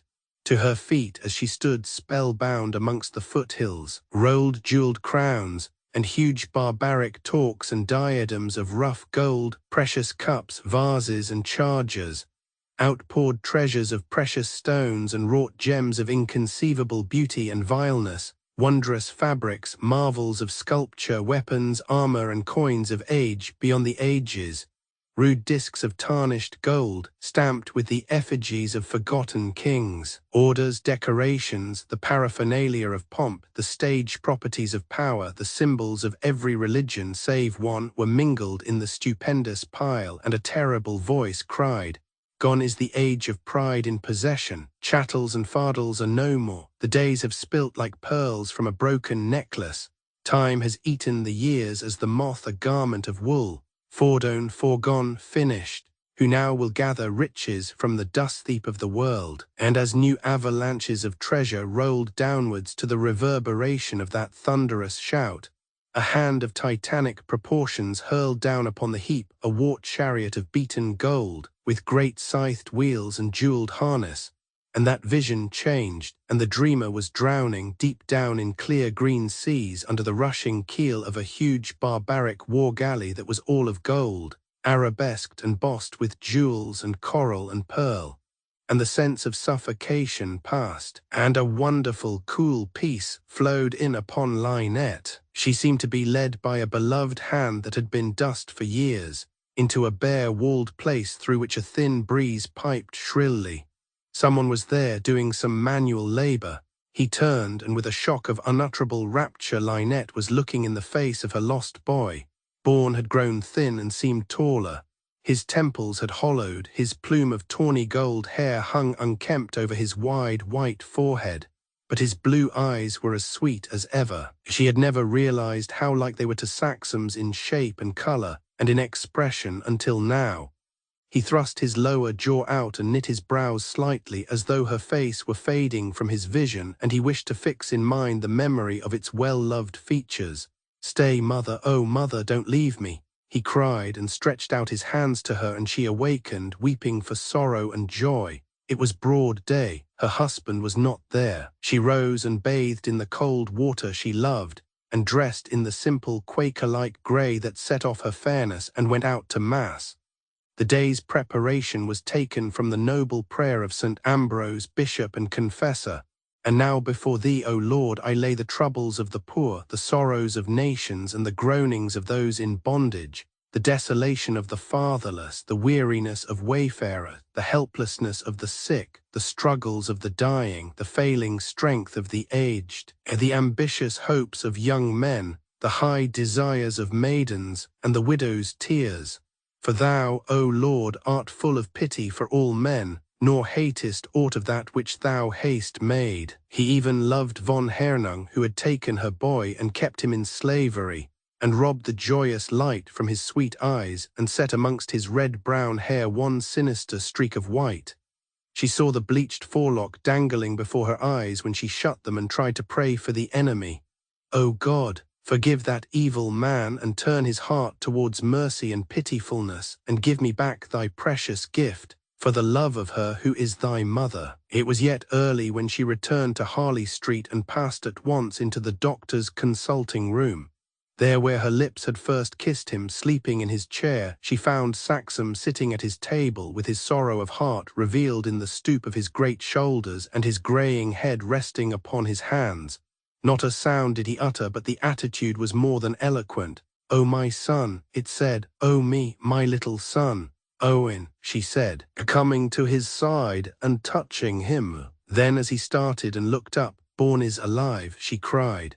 "I have seen him in a dream, and he has spoken to me. He was in a bare high place with corrugated iron walls whitened. It made me think of the hospital at Gelderstorp in the old days, and of a hanger. His clothes were soiled and torn, and his hands were blackened. One other thing I saw, but I will not wring your heart by telling you. It is enough that I have seen our boy alive. Oh, thank God!" She stopped, and the rose of joy faded from her cheeks, and only the tears were left there. Her eyes widened with a terrible doubt. "You knew, it is in your face, you had heard something, and you did not tell me. I had not the courage. Despise me, for I deserve it. I had news of Bourne at the end of August. He is with that man who stole him." He clenched the hand that rested on the table until the knuckles showed white upon it, and his hair was wet upon his forehead, and his mouth was twisted awry. Taken with him on errands of aerial reconnaissance, carried helplessly into battle as a teddy bear or a gollywog might be fastened on the front of a racing plane. And when I remember that I bade him risk that journey, Saxum broke off and turned his face away. She came nearer to him and said, "But he is alive, alive, even though he be in danger. My dream was sent to tell me so. Did not the mother come to me in my sleep and lead me to him, just as when she came and sent me here to you? Now I will atone for these days of selfish grieving. Only give me work to do. Have you not enough upon your hands already? Too much, I have sometimes feared." "Only the hospice and the schools," she answered eagerly, "and the training houses for the elder women, and thanks to you these are excellently staffed. If I were to die it would make little difference. Things would go on just the same." "Would they?" She stooped, lifted his hand to her lips and kissed it. He looked at her keenly as she did so, and the overbright flush upon the thin cheeks and the hollows about the beautiful eyes, like the burning touch of her hand and of her lips, told him their tale of woe. "Not for you, nothing would ever be the same for you or for Bourne, therefore give me more work." "There is plenty of work, unhappily," he said, "because of this calamity that has fallen upon the nation. We have noticed that 100 wounded men from the front, many of them cot cases, will arrive at SS Stanislaus and Teresa's at 3 this afternoon. I shall be there. I am not going to try to dissuade you. I will not keep back what God has given to me from those who have given so much for England. There is another quarter where you will be of use." His eyes were on the triptych frame before him. "I speak of that little Lady Norwater, Patrine's friend. I think you have not met." Oh, but I have. We were made acquainted with each other some weeks ago at the club. Her delicate face contracted. That day when the news came about the British losses. Just before that poor child Brenda Helverlin blurted out the dreadful truth. Owen, it was tragic. She had known it from the beginning, and the sister forbade her to breathe a hint of it. That is the attitude of the fashionable Sadducean, said Saxum bitterly, who not only denies the atonement and the resurrection, but will not admit of death. But she asked him, what of Lady Norwater? Patrine tells me she is ill. She is ill. Lord Norwater, at first reported missing after an action north of Ypres on the TH, is now said to have been killed. Lynette was silent. Her husband knew why her head was bent, and her white fingers sought a little crucifix she wore. She was praying for the dead man. Presently she said, he was very brave, I believe. He had been recommended for the Victoria Cross for a special service of great gallantry rendered during the Battle of the Aisne. He was a brave and simple young man, and very lovable. His wife received the official intelligence of his death yesterday. They phoned Patrine, as you know, and sent for me later. Lady Norwater is expecting her confinement at the end of November, and they were alarmed for her. Poor little soul, her baby will be a comfort to her. Saxum remembered under what circumstances he had made the acquaintance of Lady Norwater, and his look was rather grim. In his mind's ear he heard again the sweet little voice saying in its fashionable slang jargon, "Oh no, I rather cotton to kiddies. It's the bother of having M doesn't appeal. It puts everything in the cart for the autumn season." Still, the recent remembrance of her piteousness softened the doctor's never very adamantine heart towards her, the humming-bird broken on the wheel of implacable fate. Not unnatural after all. More of a woman than one would have thought her. How she had clasped her tiny hands together and entreated him, when the worst was feared for her, to save her child. Frankie's child, perhaps the boy he hoped for. Oh, to have to say hoped hurt so dreadfully. Yes, yes, I will be brave and good and quiet. I will do everything that you say. Ah, now I know why all these days I have felt Frankie near me and seen his eyes looking at me out of every stranger's face. Margaret did not cry out in her pain and loneliness for her friend Patrine to come to her, though she sent loving, grateful messages whenever Pat called or phoned. But she had said to Saxum only that morning, "Doctor, I met your wife at the club not long ago. She is more beautiful but so much sadder than the portrait you showed me." Ah, yes, I remember why. When I am better, would she come and see me? Perhaps it is inconsiderate that I should ask, but the world is so huge and coarse and noisy and empty. The little lip had quivered, and there is something in her face that is so sweet. I have been fancying that it would, she hesitated, be good for me and for my baby if she would sometimes visit me. Do you think she would mind? Axum had answered, I will ask her. Now he gave the piteous message, and Lynette warmly agreed. Of course I will go whenever you say I may, not for some days. She is to see no one yet, and your hands are full with Madame van der Heuvel and Marion and Simon. The doctor referred to an exiled Belgian lady and her young daughters who had been received at Harley Street as guests.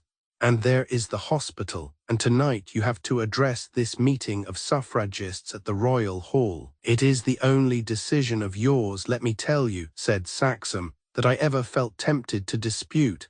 My wife upon the same platform with Mrs. Carrie Clash and Fanny Levin, a triple force of metropolitan police on duty and detectives at all the exits and amongst the audience. Its words failed Saxum.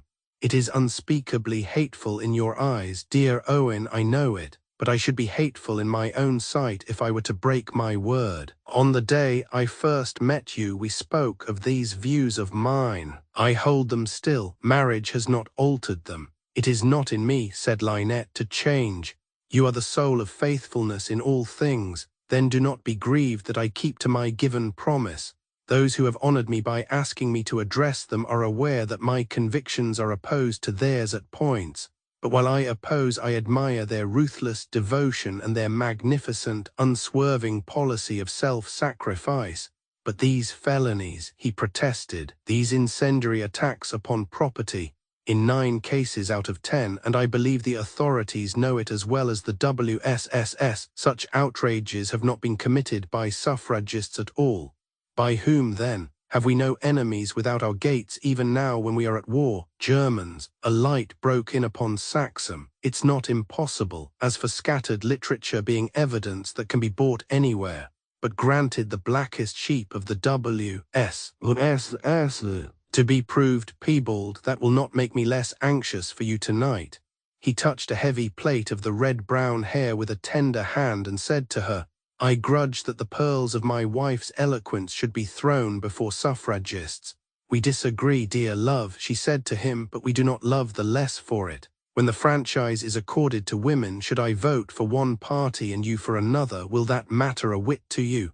Not a whit, he said as he kissed her. You may give your vote to whom you choose, so long as the voter remains mine. Who was that? Saxum's quick ear had heard a footstep in the hall. Madame van der Heuvel coming back from Mass. It is Patrine off and away at this hour. I told her I would explain to you. She has explained to you, said Saxum, and that should be enough. Dear Owen, I am sure she wished you to know of it. She has gone down to Seashire, a little naval flying station on the southeast coast, to meet Alan Sherbrand on the home flight from somewhere in France. I see in today's wire that he has been gazetted lieutenant, said Saxum. One rather wonders, all things considered, that it has not happened before, for not once nor twice in the past weeks the big smudgy contents bills hung upon railings and worn as a chest protector by newspaper vendors, since paper became too scarce an article to line street gutters with, had trumpeted the name of Sherbrand, and the big black capitalled headings had set forth his deeds of daring. Only today they had announced, Sherbrand of the RFC strafes another Hun bird, bag brought up to 9 and 2 enemy kite balloons. Popular young aviator, now Viscount Norwater, heir presumptive to British Earl. He may be sent back to the front at any moment. It is natural that they should wish to be together, don't you think? The speaker added as Saxum made no immediate rejoinder. As they are engaged to be married, and what is more, engaged with your consent. She has told you so? No. A shadow of the old smile hovered upon the sensitive mouth. I told her, and she could not deny it. Oh, Owen, do you really believe I have been blind all this time?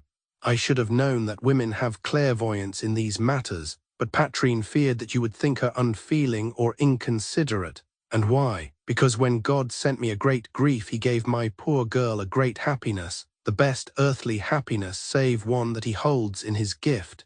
I thank him that you still think so after 13 years of marriage. I shall always think so, Owen, and it is a great thing that Patrine has chosen so well. He is true and brave and loves my dear sincerely, and her love is beautiful and disinterested. There is no taint of baseness in her. She has nothing of Mildred or of David. Then flashed through the doctor's mind. Lynette went on, no one will ever be able to charge her with venality or mercenariness. The succession that they will talk of in the newspapers was not dreamed of when she and Alan fell in love. The succession of course, the doctor said, there is a possible succession to a viscounty now that Lord Norwater's death is proved fact, but only in case Lady Norwater bears no male child. But a title would not spoil Sherbrand, and I agree with you that it has never influenced Patrine. How tired you look, Lynette said, noting the look of heavy care and the deep lines of weariness traced on the stern visage. I have several critical private cases, and a long list of operations for this morning at SS. Stanislaus and Teresa's. Now go and dress, my sweet, for I have work to do. And Lynette went with a happier look than she had worn since the crushing blow fell, and Saxum shot the bolt of his consulting room door and went back to his chair at the big writing table, and leaned his head upon his hands. An atlas burden of care cracked the sinews of the doctor's huge shoulders. It had not occurred to Saxum when Patrine had gulped out her pitiful story, and he had heartened her by bidding her forget, that forgetfulness would speedily be accomplished at the cost of an honest man. Now what to do? Must Sherbrand take the stranger's leavings, or David's girl be twice the loser by the stranger's lustful theft? It was a problem to thrash the brain to jelly of grey matter, thought the doctor, drilling his fingertips into his aching temples. Were there no cause for anxiety elsewhere? Ah, how much more stuffed the pack that burdened the big shoulders.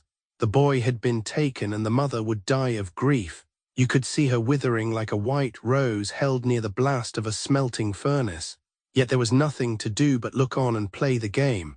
A bitter spasm gripped the man by the throat, and slow tears wrung from the depths of him by mortal anguish splashed on the paper between his elbows and raised great blisters there.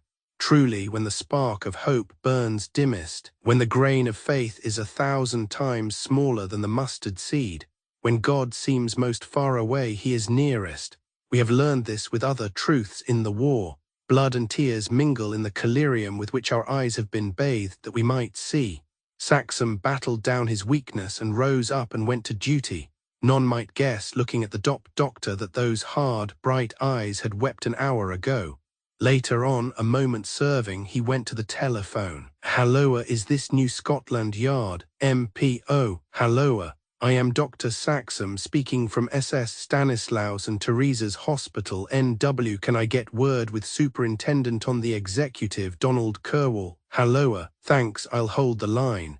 He waited a minute and the superintendent answered, "Halloa, Dr. Saxum, anything we can do for you, sir?" "Yes, put me on 6 good plainclothes men at this mass meeting of suffragists at the Royal Hall tonight. Can you?" "Halloa, I could do with 8 or 10. "Halloa, well sir, we'll do what we can. We'll be pretty strong in force there as it happens. Marylebone and Holborn and St. James's divisions." Something like an official chuckle came over the line. Mrs. Petrel in the chair and the Clash and Fanny Higgins. "We've learned to look for trouble when they get up to speak." "Halloa, beg pardon, I didn't quite hear." Saxum had cursed the popular leaders. Yes, I was aware they'd prevailed on Mrs. Saxum to address M. Indeed, they're advertising her all over the shop. "Halloa, certainly we'll put you on the plainclothes men you ask for, but even without police to protect her, Mrs. Saxum don't run much risk." "Halloa, why?" "Oh, because an uncommon big percentage of the audience on these packed nights are out-and-out loose women. Soho and Leicester Square and all that lot. Others come up from Poplar and Stepney and Bethnal Green and dipped forward to hear Fanny Higgins." "Halloa, do they want the vote?" "Well, naturally these gay women like the idea of being represented in Parliament. If respectable females are going to get good of it, naturally the prostitutes want the franchise. They hold that woman's suffrage 'ud improve their conditions." "Halloa, you don't know but what the gay women have as good a right to vote as the gay men who employ 'em. No more don't I. But whatever they are, they appreciate those who spend their lives in trying to help the unfortunate. And West or East Enders, the most chronic cases among 'em wouldn't suffer a finger to be laid on your wife. All the same, I'll attend to your instructions.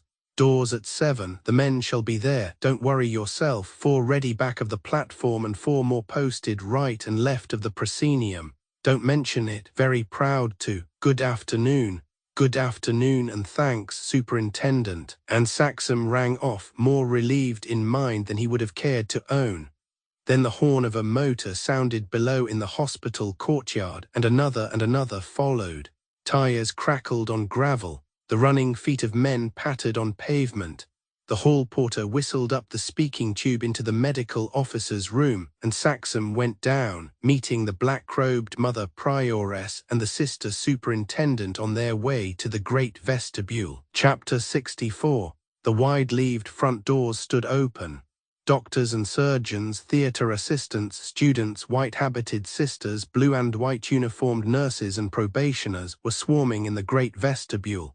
Already a double stream of canvas stretchers, laden with still figures swathed in iodined gauze and cotton wool padding, were being carried up the wide steps from the big grey-painted Red Cross motor ambulances by RAMC and blue-uniformed bearers of St. Teresa's Association, while omnibuses, private cars, taxis from Charing Cross and Victoria were hauled up behind, waiting to disgorge their loads. And cheer upon cheer went up from the packed sidewalks and roadway. Handkerchiefs waved from the windows of the nearest houses, and the passengers on the roofs of the omnibuses passing up and down Wellington Road, Edgware Road and Preed Street stood up and craned their necks in the fruitless endeavour to glimpse the reason of those frantic cheers. For the first convoy of wounded from the front had reached the hospital. These unwashed, begrimed, hairy brigands, these limping tramps in tattered khaki, these bandaged cripples leading blind comrades were our guards, our gunners, our Highlanders, Kents, Middlesex men and Munsters, our Rifles and Northamptons, our Welsh and Gloucesters, our Scots, Greys and Lancers, our immortals of those red-hot days of August and their compeers, the terrible fighters of the Marne and the Aisne. They were back, full of cross-nicked, nickel-coated mortar bullets, bits of shell and lumps of shrapnel, cheap jokes, music hall choruses, vermin and spunk. The reek of Lysol and carbolic, the sickly whiff of dysentery and the ghastly stench of gangrene brought back to Saxham the hospital at Gelderstorp as he passed back and forth between the stretchers, issuing swift orders, briefly wording directions, marshalling his trained forces with the generalship that had distinguished him of old. "Doctor, what is it, Ironside?" Saxham turned to speak to the resident medical officer. "You look off colour, man." "I feel off, sir. They're so damned full of grit and cheerful. Not only the cases from the base hospitals, but those casualties they've sent us direct from the trenches. 2 days in the train getting to Calais, and Lord, the straw and filthiness in their wounds. And we've been told our next ward be carried out on an absolutely aseptic basis. And here we are back in 1900. "Not quite," said Saxham. "Wounds like these were never made by Boer shrapnel. Human bodies shattered beyond imagination by high explosive rank among the triumphs of modern science. After the Stone Age and the Iron Age, the Golden Age and the Age of Shoddy has come the age of militant chemistry. Martianism, in a word.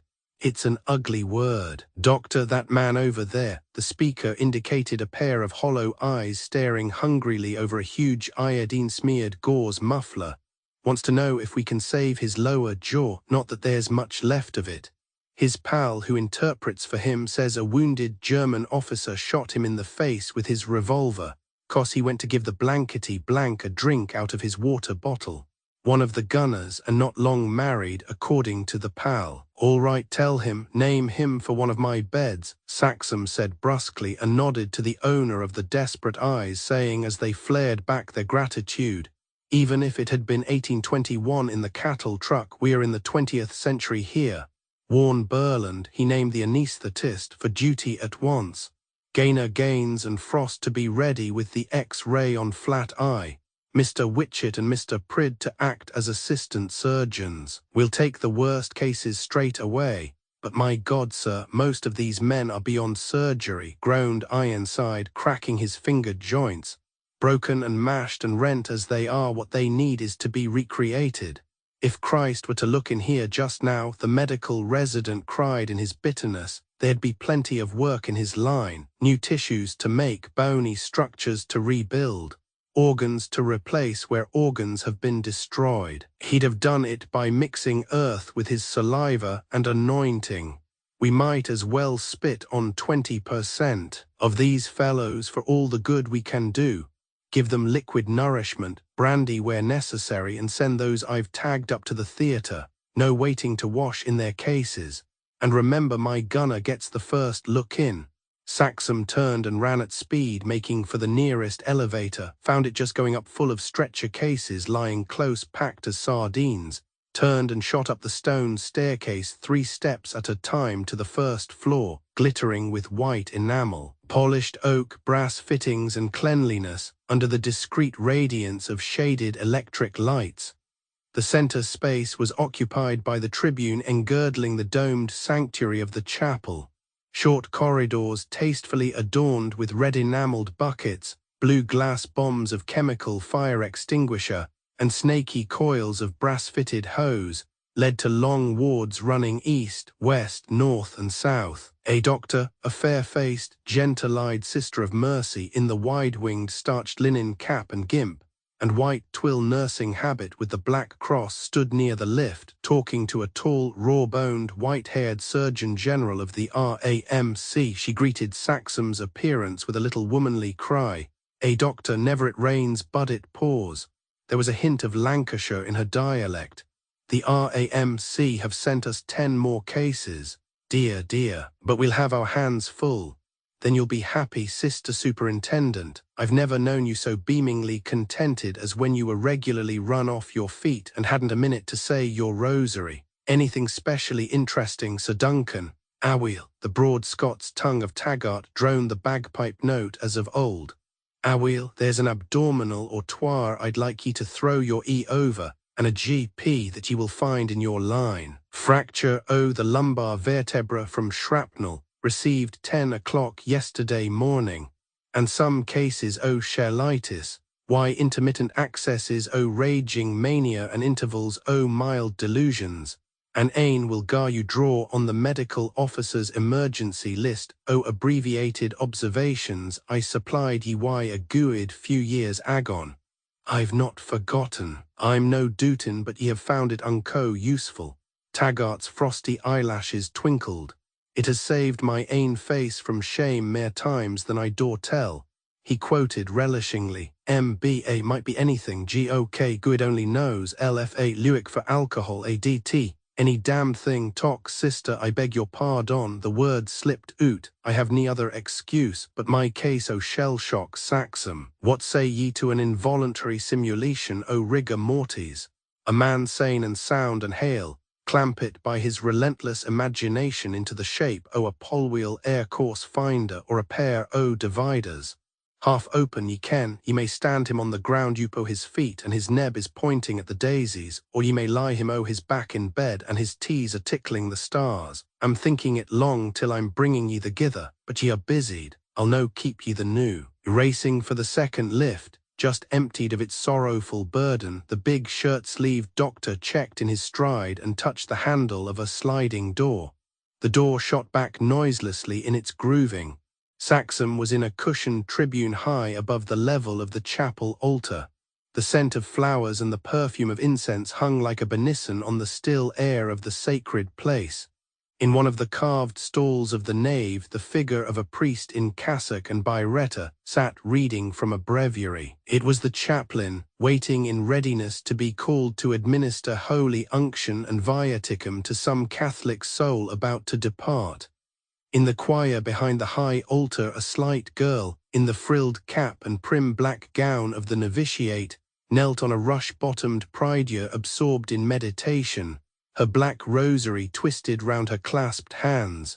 Prayers that are most earnest are frequently incoherent. Saxum formulated no petition as he knelt there in the tribune, but the cry of his heart to the divine hearer might have been construed into words like these: "If thou wert here in the visible body as when of old thou didst walk on earth with thy disciples, thou wouldst heal these broken sons of thine with thy look, thy touch, thy word. Yet art thou here, for thou hast said it, ever present for thy faithful in spirit, flesh and blood. Help, O helper, heal, O healer. Lord Jesus, present in the blessed sacrament of the altar, give power and wisdom to thy servant.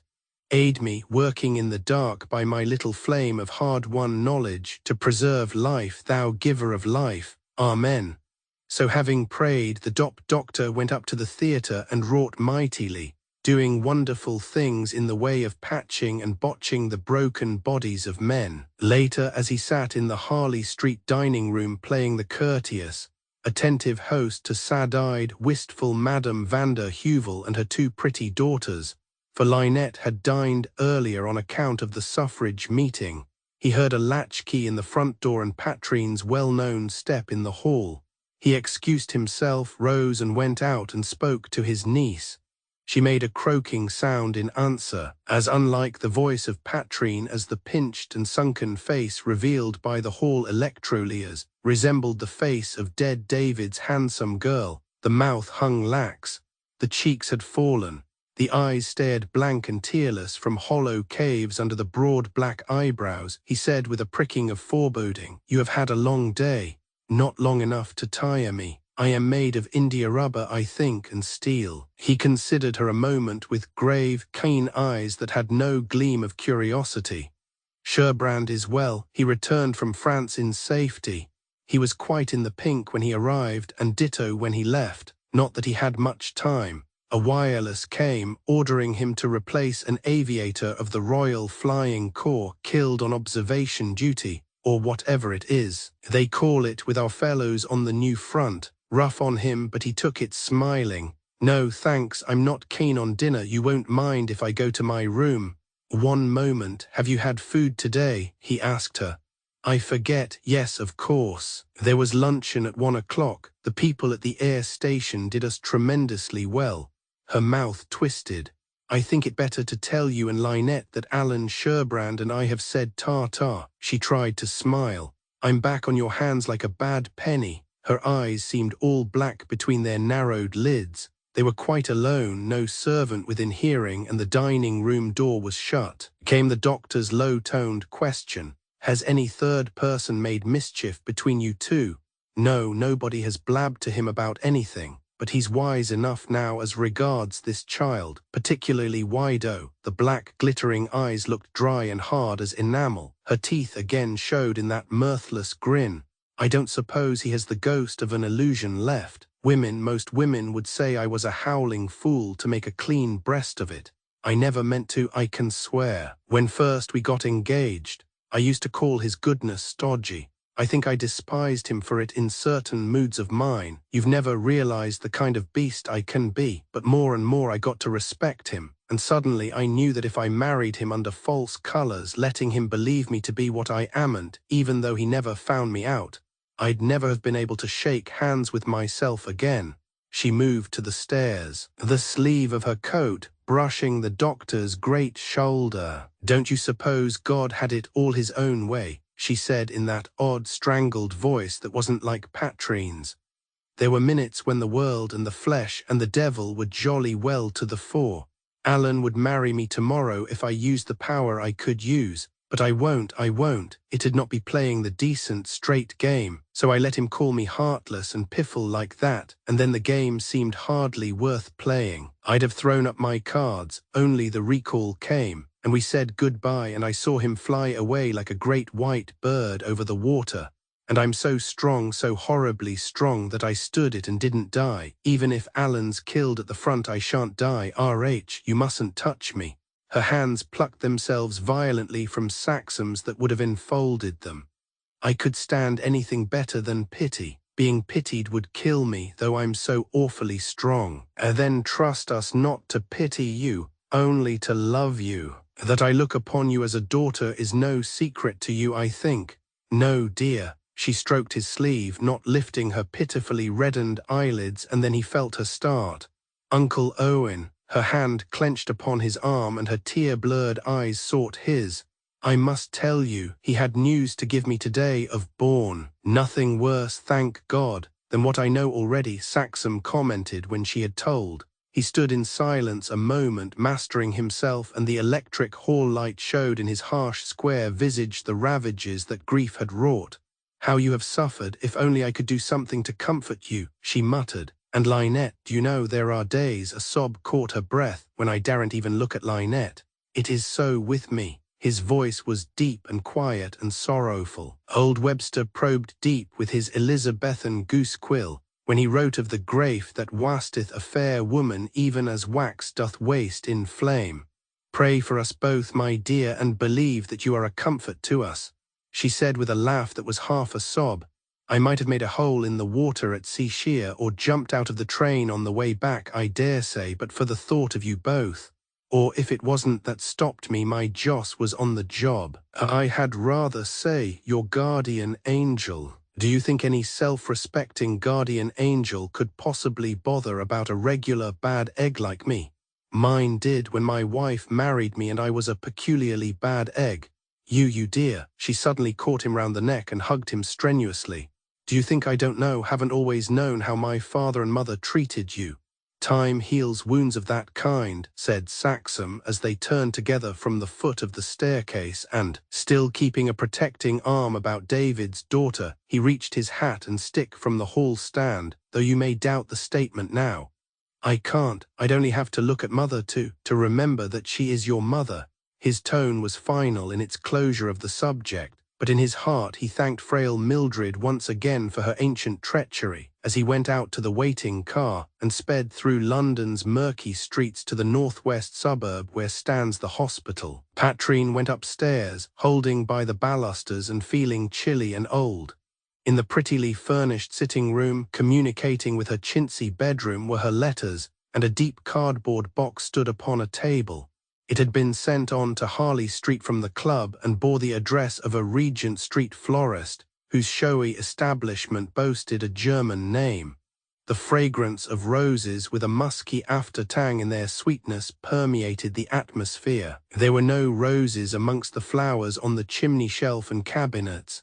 It occurred to Patrine that there must be roses in the box. Her head was throbbing and her eyes smarted.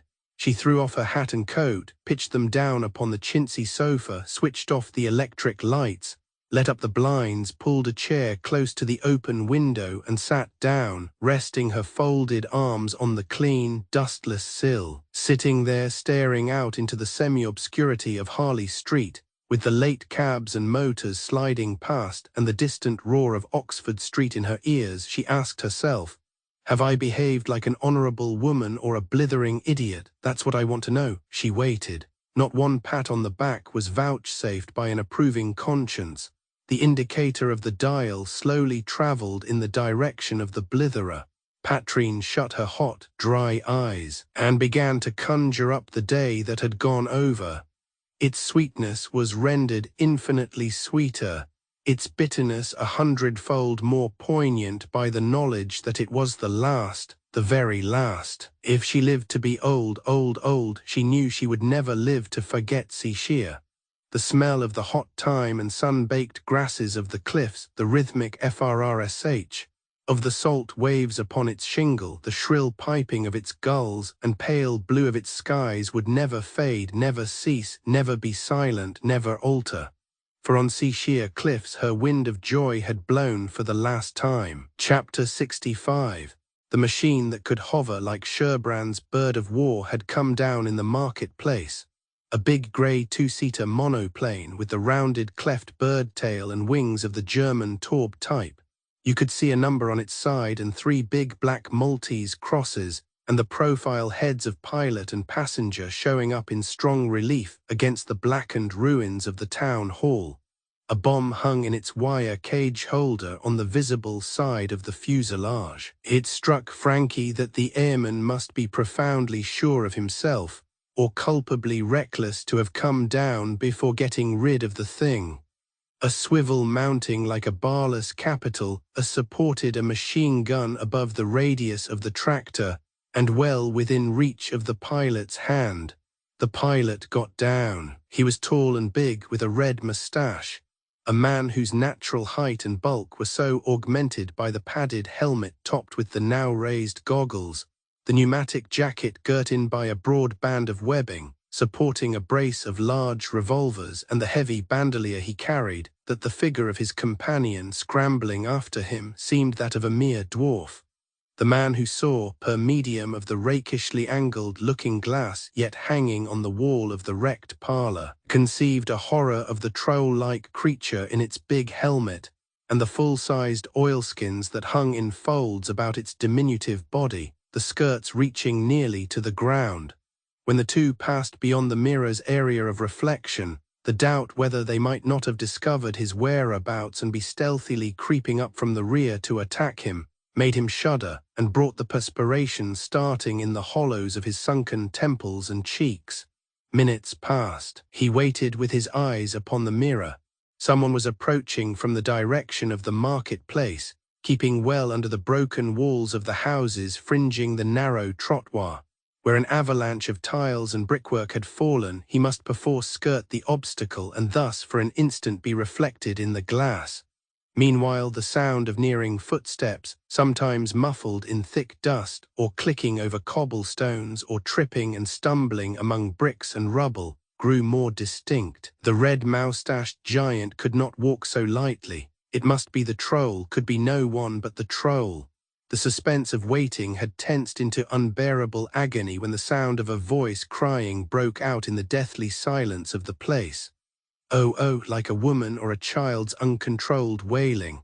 Oh, the poor men, oh, the poor women and the little children. Oh, and dark Carpo working up to a crescendo of agony and dying away in heartbreaking sobs. It was so strange, not that there should be weeping in these razed and ravaged streets, but that the voice that wept should be a voice of England, that it begot in the helpless man who heard doubts of his own sanity and a reckless desire to dissipate such doubts.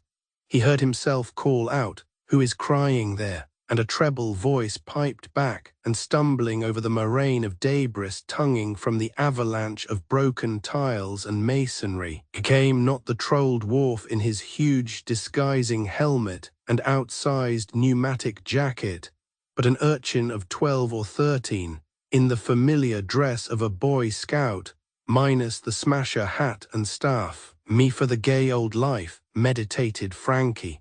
"Thought I was getting groggy in the upper works, and now I know it. A British Boy Scout in his little khaki shirt with a row of gadgets on his left sleeve and ribbon tags to his little garters, all on his little lone in the middle of this Gehenna." He spoke to the fever that galloped through his veins in the tone of a patron presiding at the test display of a cinema film company. "Pretty good, but you can do better." Roll along with a troop of blue-eyed girl guides, old touch and go. The scout's figure vanished out of the glass. There was a sound of scratching and scrambling. The broken floor jarred to the impact of a light body, and a boyish treble called, Is anybody here? Anybody English?"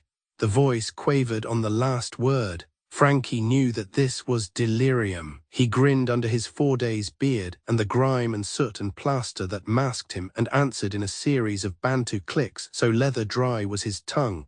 "Me as per descript to fol young British saucifer of good fam, irrepro ref and top hole edu badly damn by Hun shell, greatly in need of the com of a ref Chris ho mus in the eve and intel conver greatly apre." He shut his stiff eyelids and opened them again, but the imaginary scout had not gone. "You're dreadfully hurt, couldn't I do something?" The treble voice piped. Its owner was now squatting on his heels in the shade of Frankie's penthouse of planks.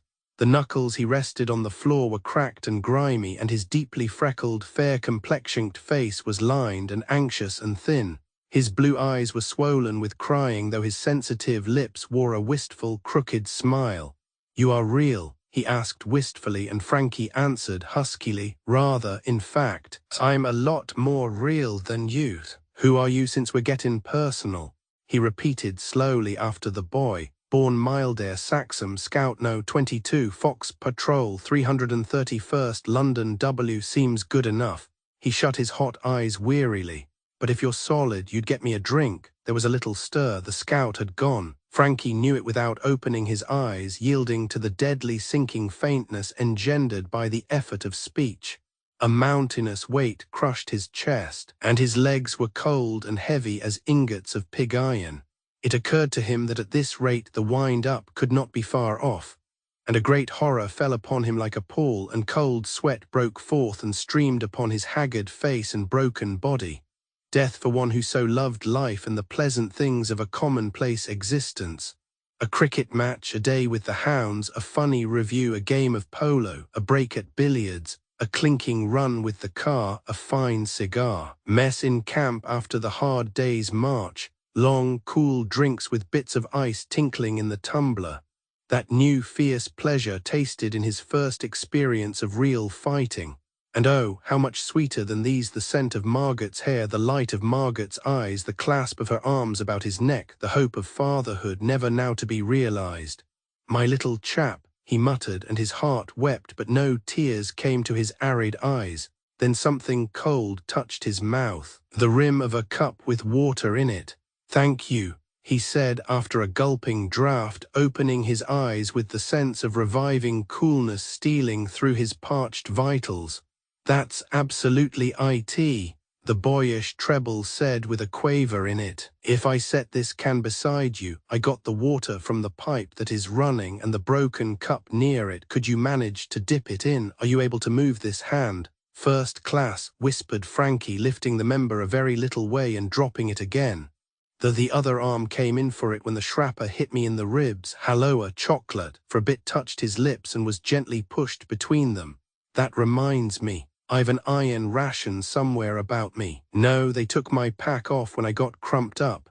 It had seemed only decent to Frankie in those days of endless foot slogging to carry a pack and a Lee Enfield and fare no better than his men.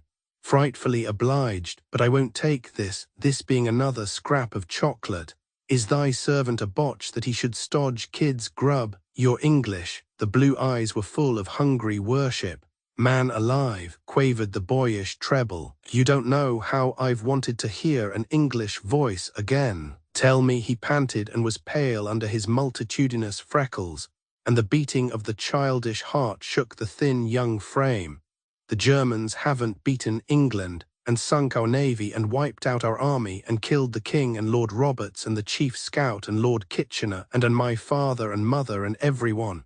No, said the wounded man, and his faint whisper was as convincing as though the negative had been shouted with the full strength of vigorous lungs. Is that the kind of lie they've been pitching you? Perhaps it does 'em good to believe it. Let 'em if they like, it'll never be true. I knew it couldn't. The clear treble had lost its quaver. And yet there were times when I was funky. He seemed so awfully sure at the beginning, and the enemy never stops rubbing it in. Who is the enemy? His name is von Hernung, and I must go now for your sake. The eyes flickered, and their pupils dilated to wide circles of frightened blackness. He might wake up and come and find you, and if he found you, when the arteries have been almost depleted by hemorrhage and the strength of the body has ebbed to vanishing point, the brain is sometimes dazzlingly clear. Thus, though the faint whisper barely reached the ear of the other, the haggard eyes looking out of the begrimed and unshaven face of the man lying in the blood-soaked stretcher were alert and observant. He said reassuringly, "He won't come just yet. Tell me more about him, and all about yourself." How strangely lined and pinched and puckered was the young face with its clear red and white sprinkled over with brown freckles. Fine dust of dew beads started upon forehead and temples and cheeks. The half-opened mouth twitched nervously, though he thrust out his under jaw and knitted his reddish brows in a gallant effort of self-control. His name is von Hernung. He is the German field flight officer who took me away from England. I wrote down the date in my scout's pocketbook so that I mightn't forget. It was July 18th. He was trying Mr. Sherbrand's hawk hoverer at Hendon. He asked me to go up with him. Great snipe, panted Frankie weakly.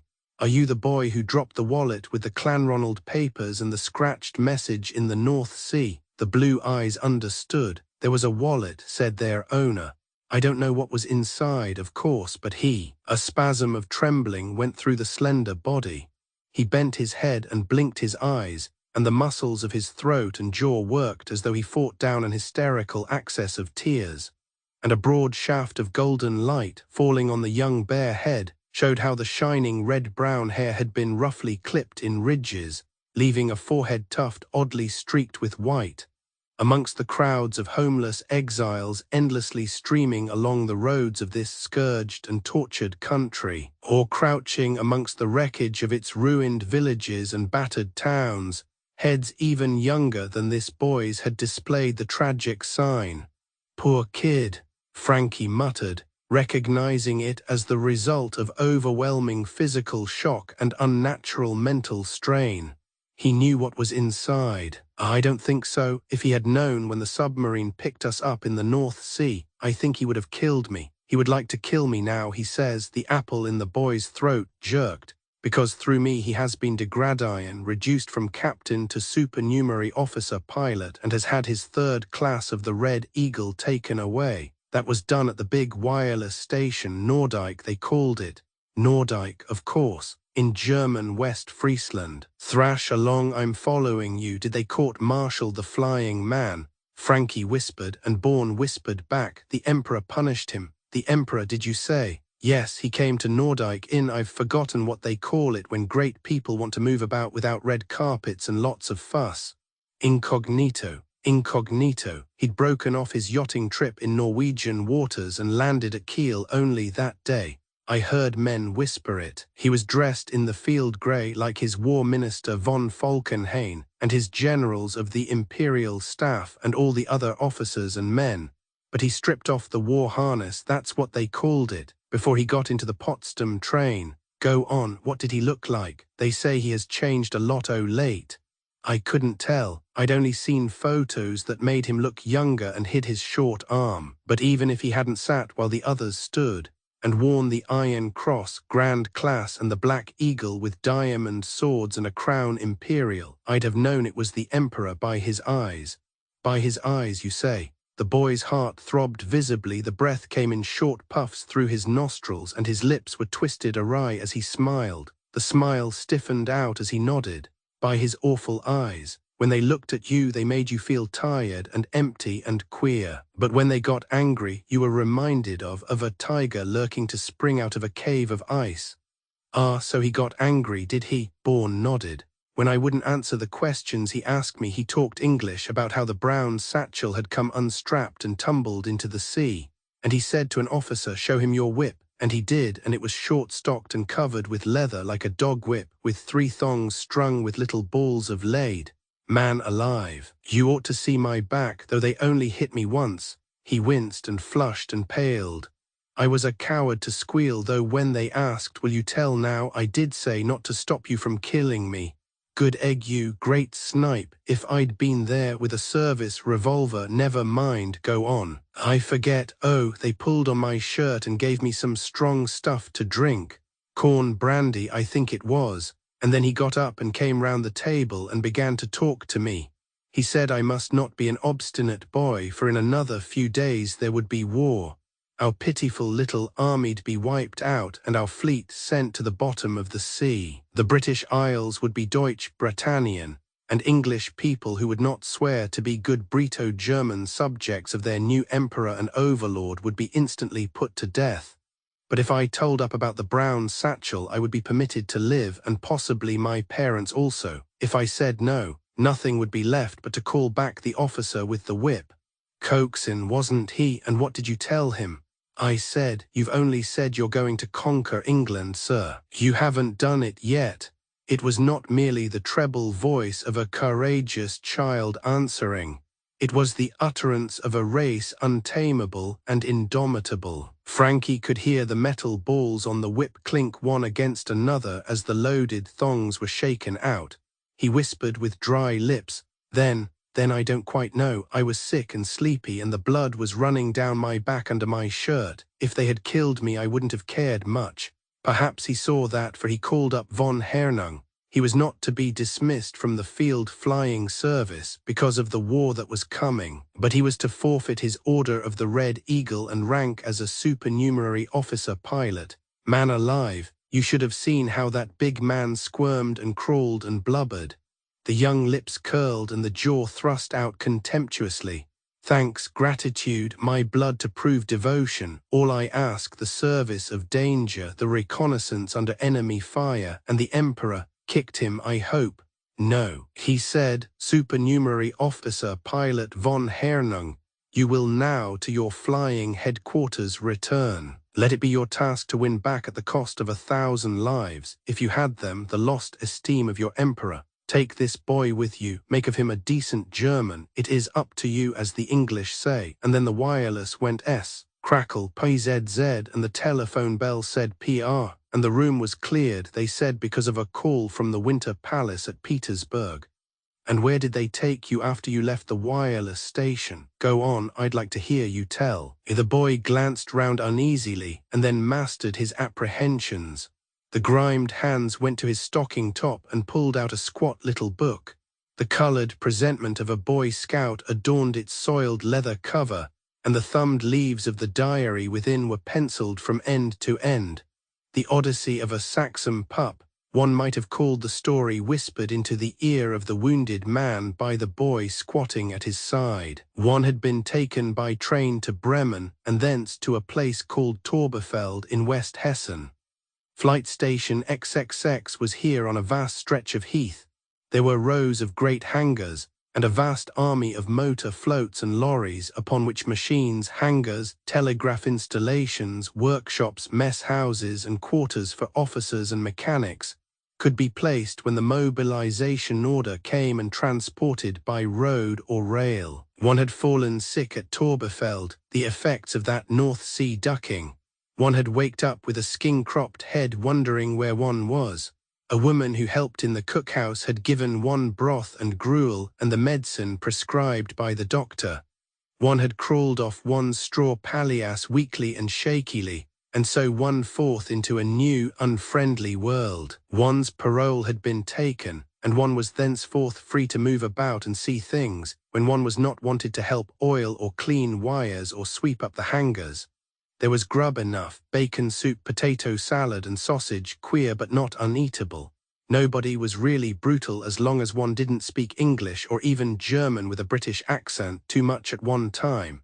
Keine Unterhaltung da, no conversation there. Some officer or NC would yell at one, and the rebuke was generally accompanied by the swishing cut of a cane. Consequently, the Saxon pup had bent himself to acquire German, as spoken by Germans, and schooled himself to employ his eyes and ears while maintaining economy in the use of his tongue.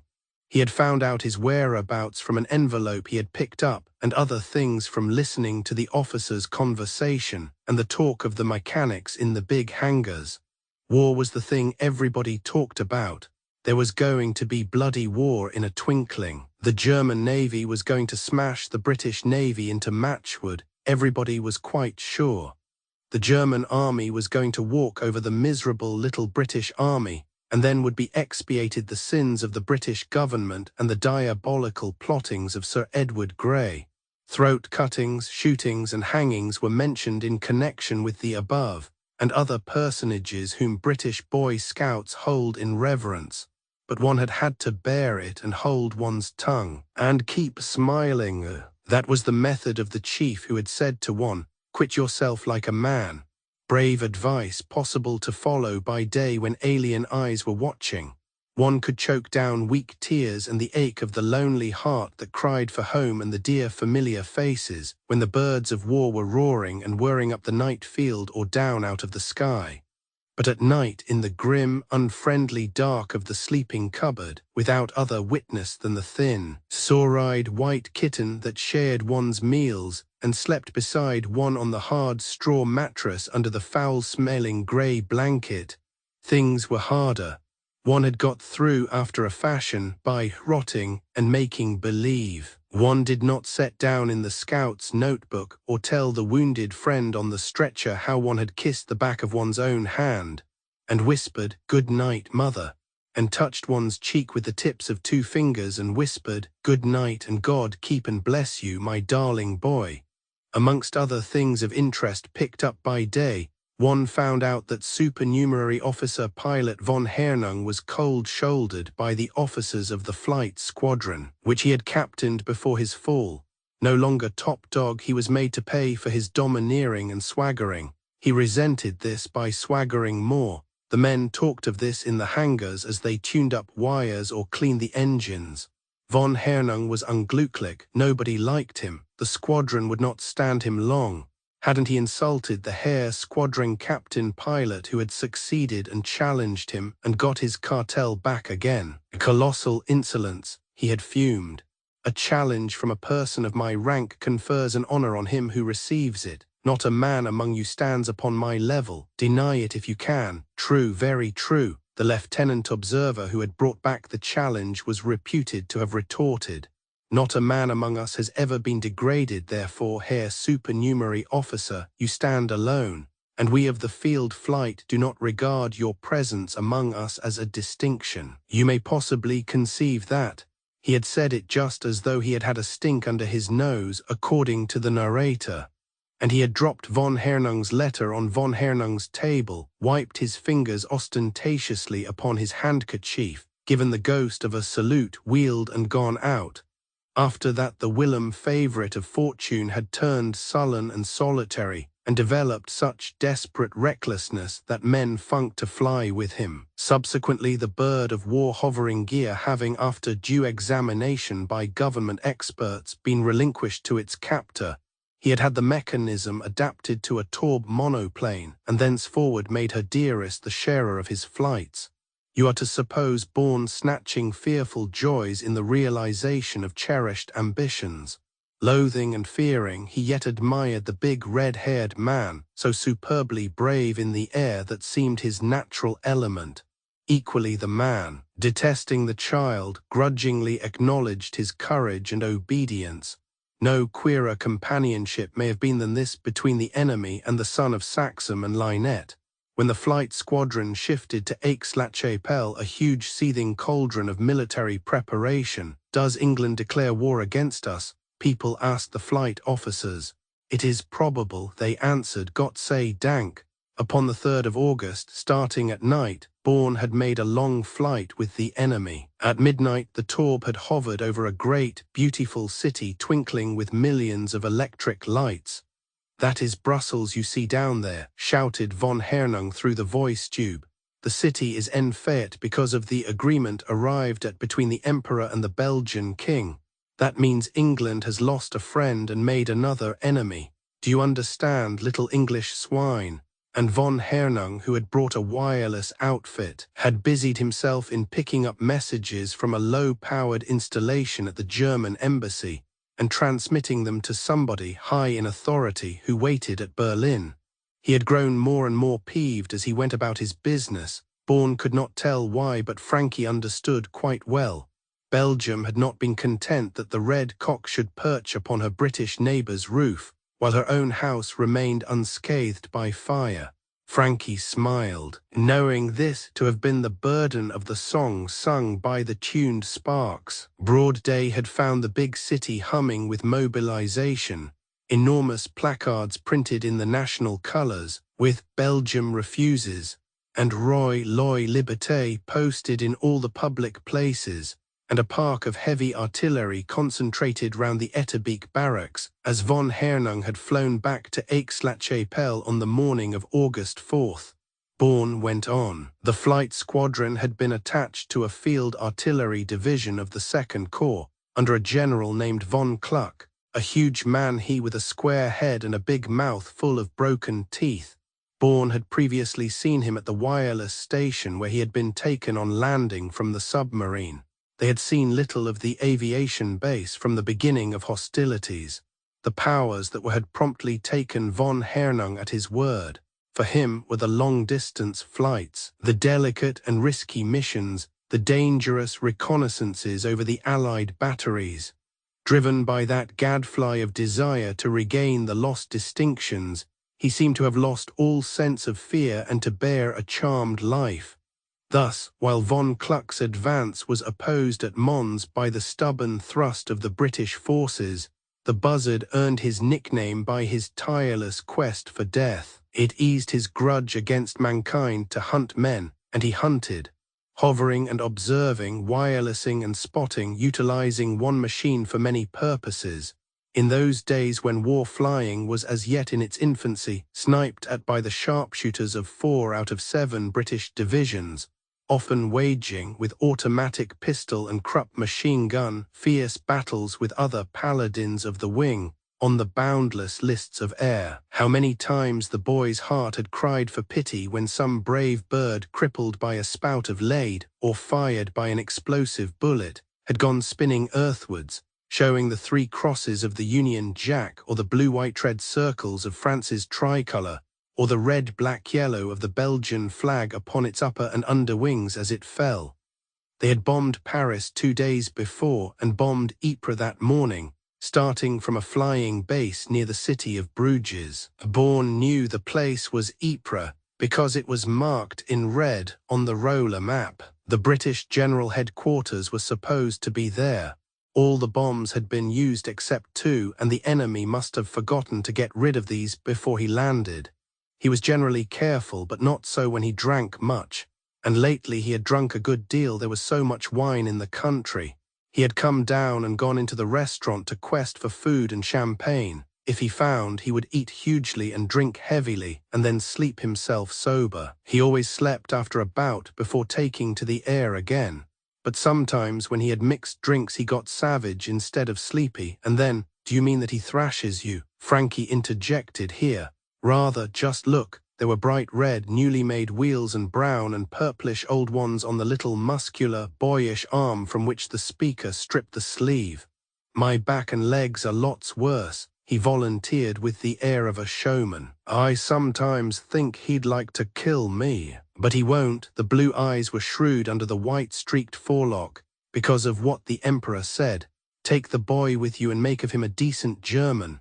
For fear of your being sent for, yes, I understand. My Christmas," Frankie whispered, opening his haggard eyes, and the fire that burned in them scorched up the water. "If I only had the use of this bashed-up body, I'd jolly soon put the fear of God into the howling brute." His uncertain hand fumbled about the butt of his Webley and Scott revolver. "Shoot him, and make tracks for headquarters with you in his Taube. Can't fly for monkey nuts, though, can you?" A little. There was a lightening of pleasure in the somber depths of the blue eyes. "He lets me do plain, straight flying when he's sending wireless or photographing or observing. I've never started from the ground yet or done a landing, though I'm sure I could if I tried. He has shown me lots and lots, and I do what he tells me." The forehead knitted under the ragged, piebald forelock. "He bluffs about shooting me if I don't obey. But before I drink brandy or do other things that are blackguardly, or throw bombs on the British and the Allies, he shall kill me. I've told him, and he knows I'll keep my word." I pipe. "And can't you manage to do a flip on your own?" came back in the nearly extinguished voice from the sunken chest of the helpless figure on the blood-soaked stretcher. "One o' these fine days when Von Thingamy isn't wide. What's to hinder your getting away now and pushing south to meet the British advance guard? We blew up the bridge when we left the town, but it's up to you to swim the river or cross with a barrel or a plank." "Yes, and I've often planned to bunk it, but man alive, he's frightfully clever. He knows a scout sticks to his word of honor, and he always asks for my parole." That's a poser, old son." Frankie considered. "If I were in your shoes, I'd take to Jiven the strictly limited parole. 2 hours or 3 or 4. There's a chance, if the time expires without renewal, of being able to perpetuate a strictly honorable bunk. So best, kid, live in hopes and watch out for chances, and one day," the speaker's voice trailed off into indistinctness. A deadly vertigo came upon him. He sank amidst swirling waves of grey nothingness, to emerge after eons to consciousness of the morning sunshine and the warm rain dropping on his clammy cheek and hand. Oh, I thought you were dead." It was the wailing voice he had heard long ages back. Like all the other people, the poor men and women and the little children, dead not a bit of it, only shamming for a drink, Frankie whispered as the cup with its blessing of cool water revisited his baked lips. "Look here, where did you tell me your flying devil was?" the boy said with a scared glance through the breached front wall of the baker's parlor, out into the street where the golden sunshine played upon war's havoc and desolation. "I said he went into the restaurant in the square where the dead people are piled up to hunt about for wine." "I remember. What's that?" The gaunt eyes rolled towards the yawning gap where once had been the window. White lips whispered, "Did you hear?" I'll swear somebody laughed. Both held their breath. Not a sound reached them except the sliding of some debris from a pile of shattered masonry and the gurgling of the water in the broken street main.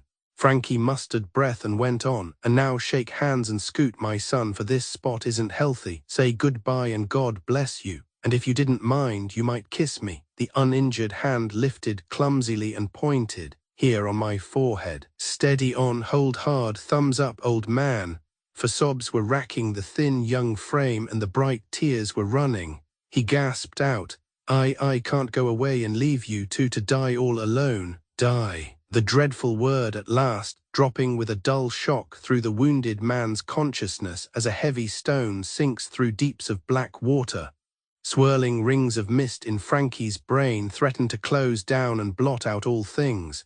He thrust back the grey menace of unconsciousness with a brave effort, whispering, "Die, rats, what are you talking about? It's me for the gay life every time. All I've got to do is to lie here and wait until they fetch me. They are coming before tomorrow morning, give you my solemn word." "You're sure? Dead sure? Look here, can you remember my name was Norwater, Captain 1st Battalion Bearskins Plane?" The stumbling voice went on as the boy nodded. "Well then, I'd like you to put in a word for me when you say your prayers sometimes. I might have a little chap of my own by and by to do that for his pater." "What's this, best child?" "A black wooden crucifix with the figure of our Lord in white plaster was being held close to the dimming eyes." "A crucifix? I think it must have fallen down from the room that was above here. Won't you keep it to help you through the night time, just as the one on my rosary helps me? Good egg, you pray to it and kiss it." "We pray not to it, but to our Lord who died for us and lives in heaven. We kiss it, because even if it isn't pretty, it is his image and has been blessed by a priest." "Wipe my mouth first, please. You'll find hanky in my pocket." "Thanks," he asked, after his discolored lips had touched the feet of the crucified. "Isn't there something one ought to say? A prayer or something? Not much time now before they fetch me. Tell quick what words say." "You couldn't have anything better than our Father. Our Lord made that prayer himself, but there are lots of others. The little ones are easiest. Say, Jesu, have mercy upon me." The weak voice came stumbling after. "Jesu, have mercy on me. Jesu, help me. Jesu, help me. O thou who didst die for sinful men upon the cross, have mercy upon me a sinner." The glassy eyes stared upwards and past the boy, and a thin scarlet thread began to trickle from the corner of his mouth.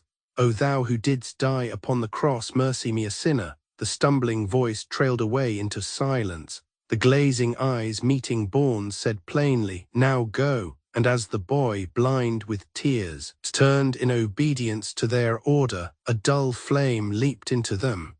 They had seen the tall half-length of a big man, panoplied in the goggled helmet and pneumatic jacket of the aviator, bulking in the window gap, even before Bourne knew that the enemy was there. Chapter 66.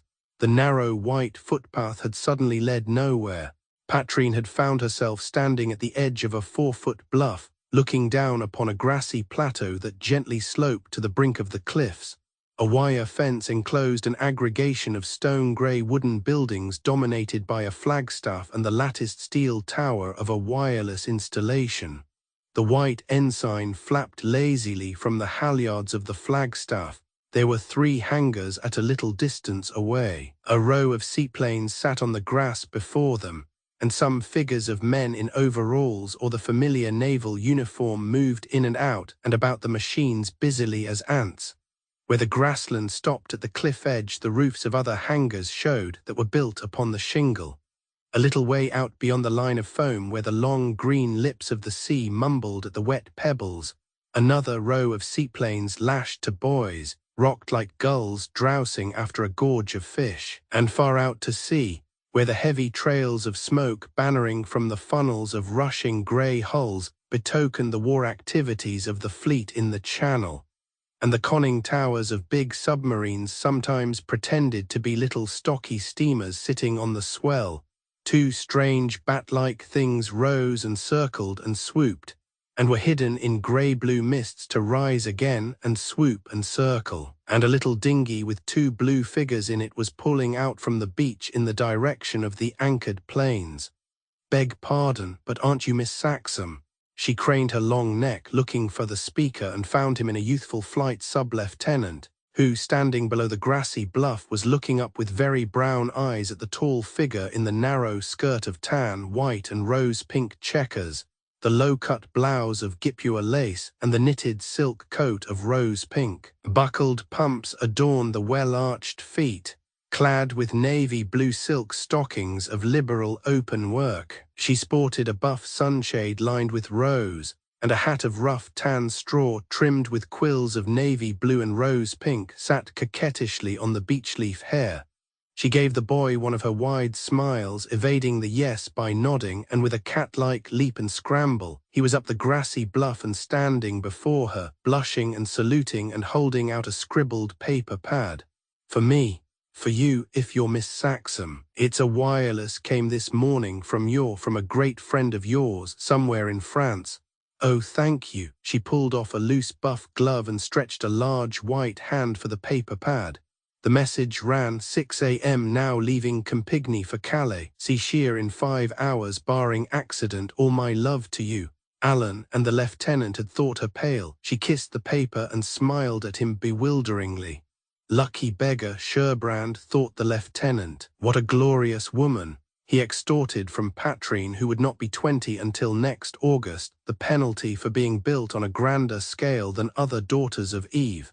But she was asking, whom have I to thank for bringing Mr. Sherbrand's message? Flight Sub-Lieutenant Dairless, and the thanks are quite on my side. He phrased the trite civility punctiliously while the bold brown eyes beamed and twinkled. For your IT, they said, just clippingly IT. How did you know me? Began Patrines. Picked you up through the binnocks from the bridge 10 minutes ago. The slim brown hand flourished, indicating a T-square-shaped space of well-watered turf marked off in whitewashed lines upon the green aerodrome below.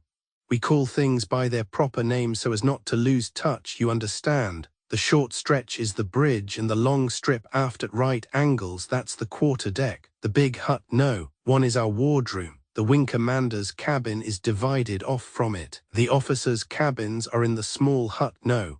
2, and the warrant officers and men divide, no. 3, of course we keep watches and post sentries just as if we were at sea. That territorial on guard near is relieving a man of ours, do you see?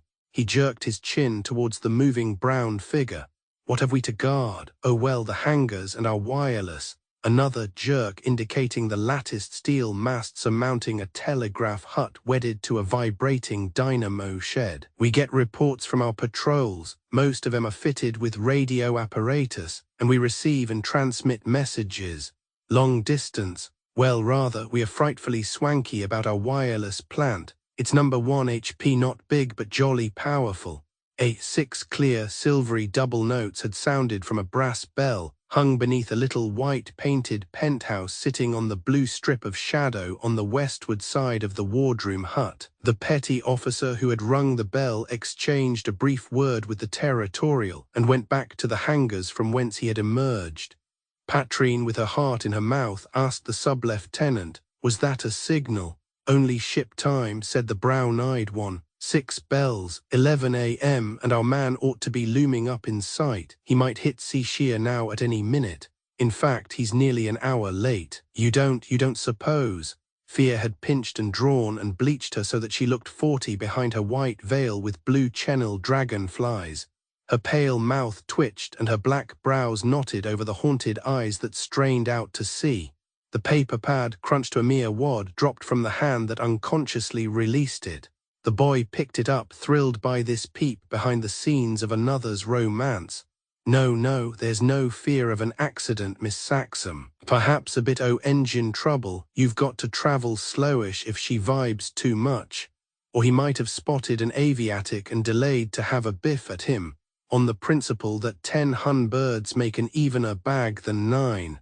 We know what a terror he's getting to be with the Maxim. But what puts the fear of God into the flighty Torb quicker than anything is our R.N.A.S. Vickers gun. Did he know how horribly he tortured her? But a grey speck showed upon the delicately misty distance eastwards, growing bigger, coming nearer, putting miles of green-white, heaving water under its throbbing engine with effortless speed. Her glance leaped to Dairless, studying the oncomer between narrowed lids, and the hope that had kindled in her died out as he shook his head. "One of ours on the home flight from Belgium, Miss Saxon. Your man will pick up much higher and to the southeast." And presently the latest type of fleet hydroplane, a 2-seater batboat carrying 2 bareheaded young gentlemen, moaned into view, chasing its own wave-skipping, flying shadow at full stretch for the shore, came down in a long mallard-like glide, skidding over the water as the wild duck does, and in a ruffle of glittering spray continued the home journey in the character of a motor boat.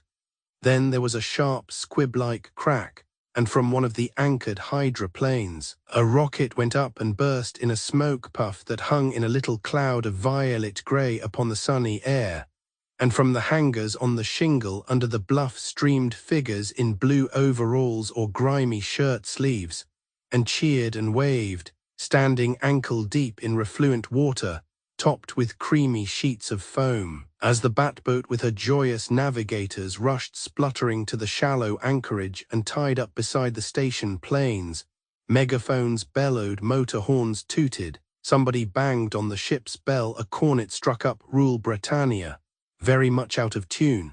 "Well done, you two beggars, oh well done," trumpeted Daedalus through his hollowed hands, and turned a beaming face on Patrine to explain that the hatless navigators of the batboat were lieutenants of a flight stationed at Antwerp, and had shared in the air raid on the Zeppelin sheds at Dusseldorf early on the previous day. And then a droning song had come drifting down out of the sky to the southeastward, with a buzzing undernote in it that Patrine remembered well. Daedalus had lifted his head for a rapid upward reconnaissance, and said with a flash of white teeth in his brown face, "Thumbs up, Miss Saxham, this is your particular bird." And Patrine had seen, small and high and shining palely golden in the sunlight, the shape of the biplane that carried her lover, and her heart knocked twice in her bosom heavily, as they knock behind the curtain before they ring up at the Comédie Française. A Clery's signalling pistol had cracked and been answered from the air station. Mechanics in overalls had appeared upon the green.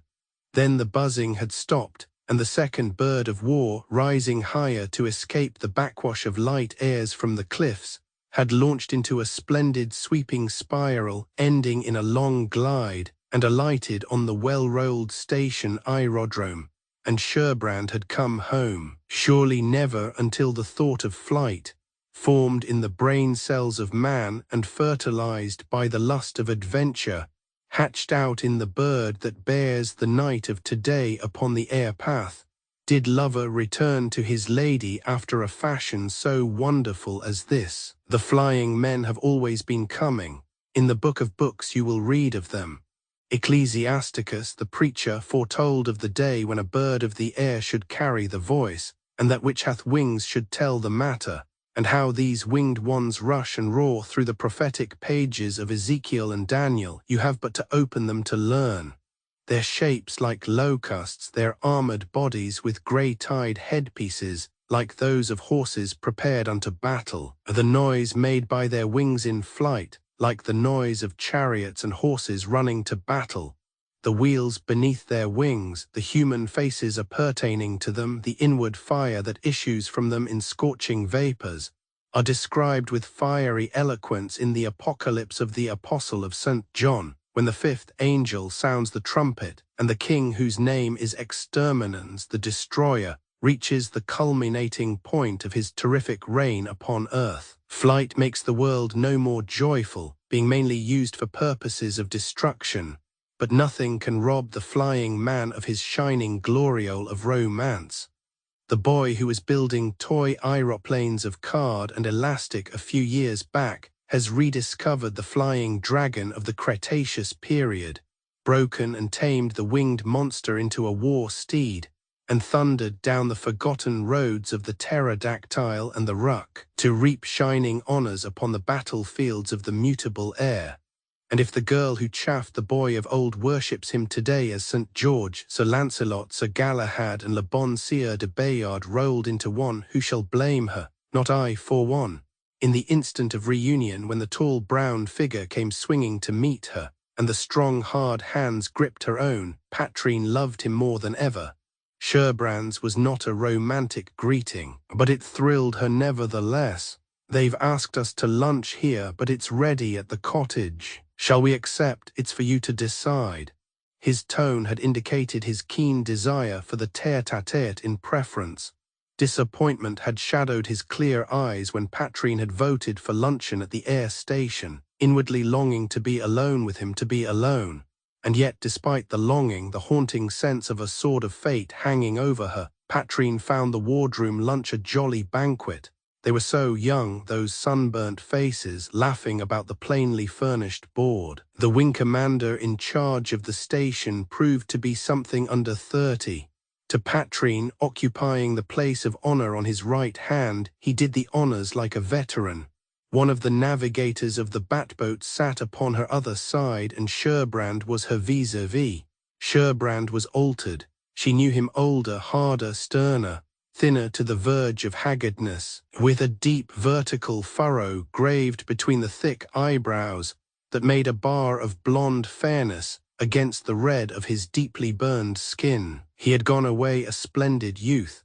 Now he returned with 2 silvery yellow stars on the cuffs and shoulder straps of his khaki tunic, a man seasoned and tempered as a bar of steel in the furnace blast of war. The pleasant meal ended and the jolly party broke up. Their hosts accompanied them to the gate of the station enclosure, and the warmth and heartiness of naval tradition had been in the farewells that had sped the departing guests upon their way. Au revoir, all happiness. So long. We'll look after the plane all right. Adios, buenas noches. Sayonara, Cieda. Goodbye and good luck now all together, hip hip, and a rousing British cheer. Chapter 67. They had looked back to smile and wave their thanks, and an aged tennis shoe scientifically hurled by Daedalus had knocked the cap out of Sherbrand's upraised hand and raised a cloud of chalky dust from the surface of the sunken road. Under cover of this, they had crossed the road and climbed a slope together and found themselves standing in heavenly loneliness, with the sea beside them and their feet upon the thymy grasses blotted by the short shadows of their tall figures, under the almost vertical sun. Look, Sherbrand had said, pointing to a whitewashed, red-tiled cottage cuddled in a hollow some quarter of a mile distant, girt with a gay, frivolous little garden full of bachelor's buttons and sunflowers, lavender bushes and nasturtiums yellow and red. He slipped his hand within her arm and pressed it, whispering, "There's our Eden, and my dream has come true." Her heart choked her. They moved on together, shoulder to shoulder, her elbow resting in the bend of his strong arm and her hand lying in his. The air they breathed was sweet with heady, nameless fragrance. The burning golden light that haloed them seemed the effluence of their love. Anguish and rapture mingled in the chalice of the perfect hour for Patrine.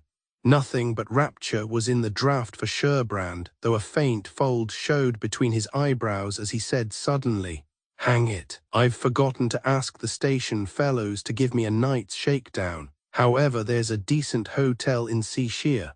My bag is still in the machine, by the way. Did you send someone on to the cottage with your traps?" "Aye," she began to falter. It was coming, but his eagerness delayed the moment of revelation. The track they followed dipped down and they found themselves in a grassy basin. The turf cupped up on every side and they were alone, lidded by the blazing turquoise sky. At the bottom of the green nest he stopped, and next moment his embrace enveloped her. She forgot as an answering flame burned in her blood all the things that she had meant to say.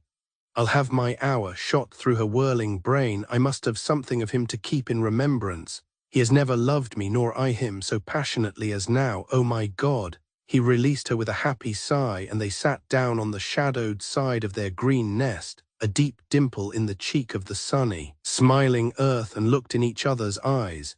He said as she took off her hat and threw it aside and turned her unveiled, unshadowed face back to his, "Your dear cheeks are thinner, I fancy, Pat. Have you been worrying much about me?" She nodded, thinking of her sleepless nights passed after reading his few letters or when his letters had failed to come.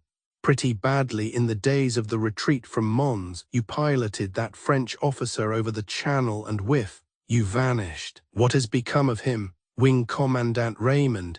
He's riding the storm and directing the whirlwind somewhere on the French front. I got my orders to join the RFC unit acting with a rearguard battery of the 2nd Army Corps as soon as I dumped him. As for the work with the battery, it was always the same thing. We flew out against von Kluck's advance, spotting their gun emplacements and getting the range for our gunners. And under us a dark brown river with 5 branches rolled south. And that was the retreat." His arm was round her, her cheek was pressed to his, her bosom heaved against him. She turned her lips to his in a quick kiss and whispered, "And when you came down out of your sky like pigeons homing at nightfall, that's a sentence in one of your letters. Do you recognize it?" The river went on rolling still, just the same without a break, and what a welter! Remnants of crack infantry brigades tangled with the rags of cavalry squadrons, grimy, hairy, ragged chimney sweeps with bandaged feet and empty bellies, and blackened tongues hanging out and blind, blank, staring eyes. Imagine all the toy soldier outfits in the kiddie shops of Regent Street emptied into the gutters and you'll get an idea of what the thing was like. And transport and supply columns jumbled with bits of RGA batteries and RFA, 3 dying horses to a howitzer and 1 gunner left out of 6. Bands of refugees and troops of stragglers. Lunatics led along howling and gibbering. Lorries, carts and motor vans crammed with swollen-footed cripples, cheek by jowl with bloody spectres evacuated from field hospitals that were reddening the sky with their burning in the rear. A day and nightmare to haunt one forever if the end had been different. He caught his breath.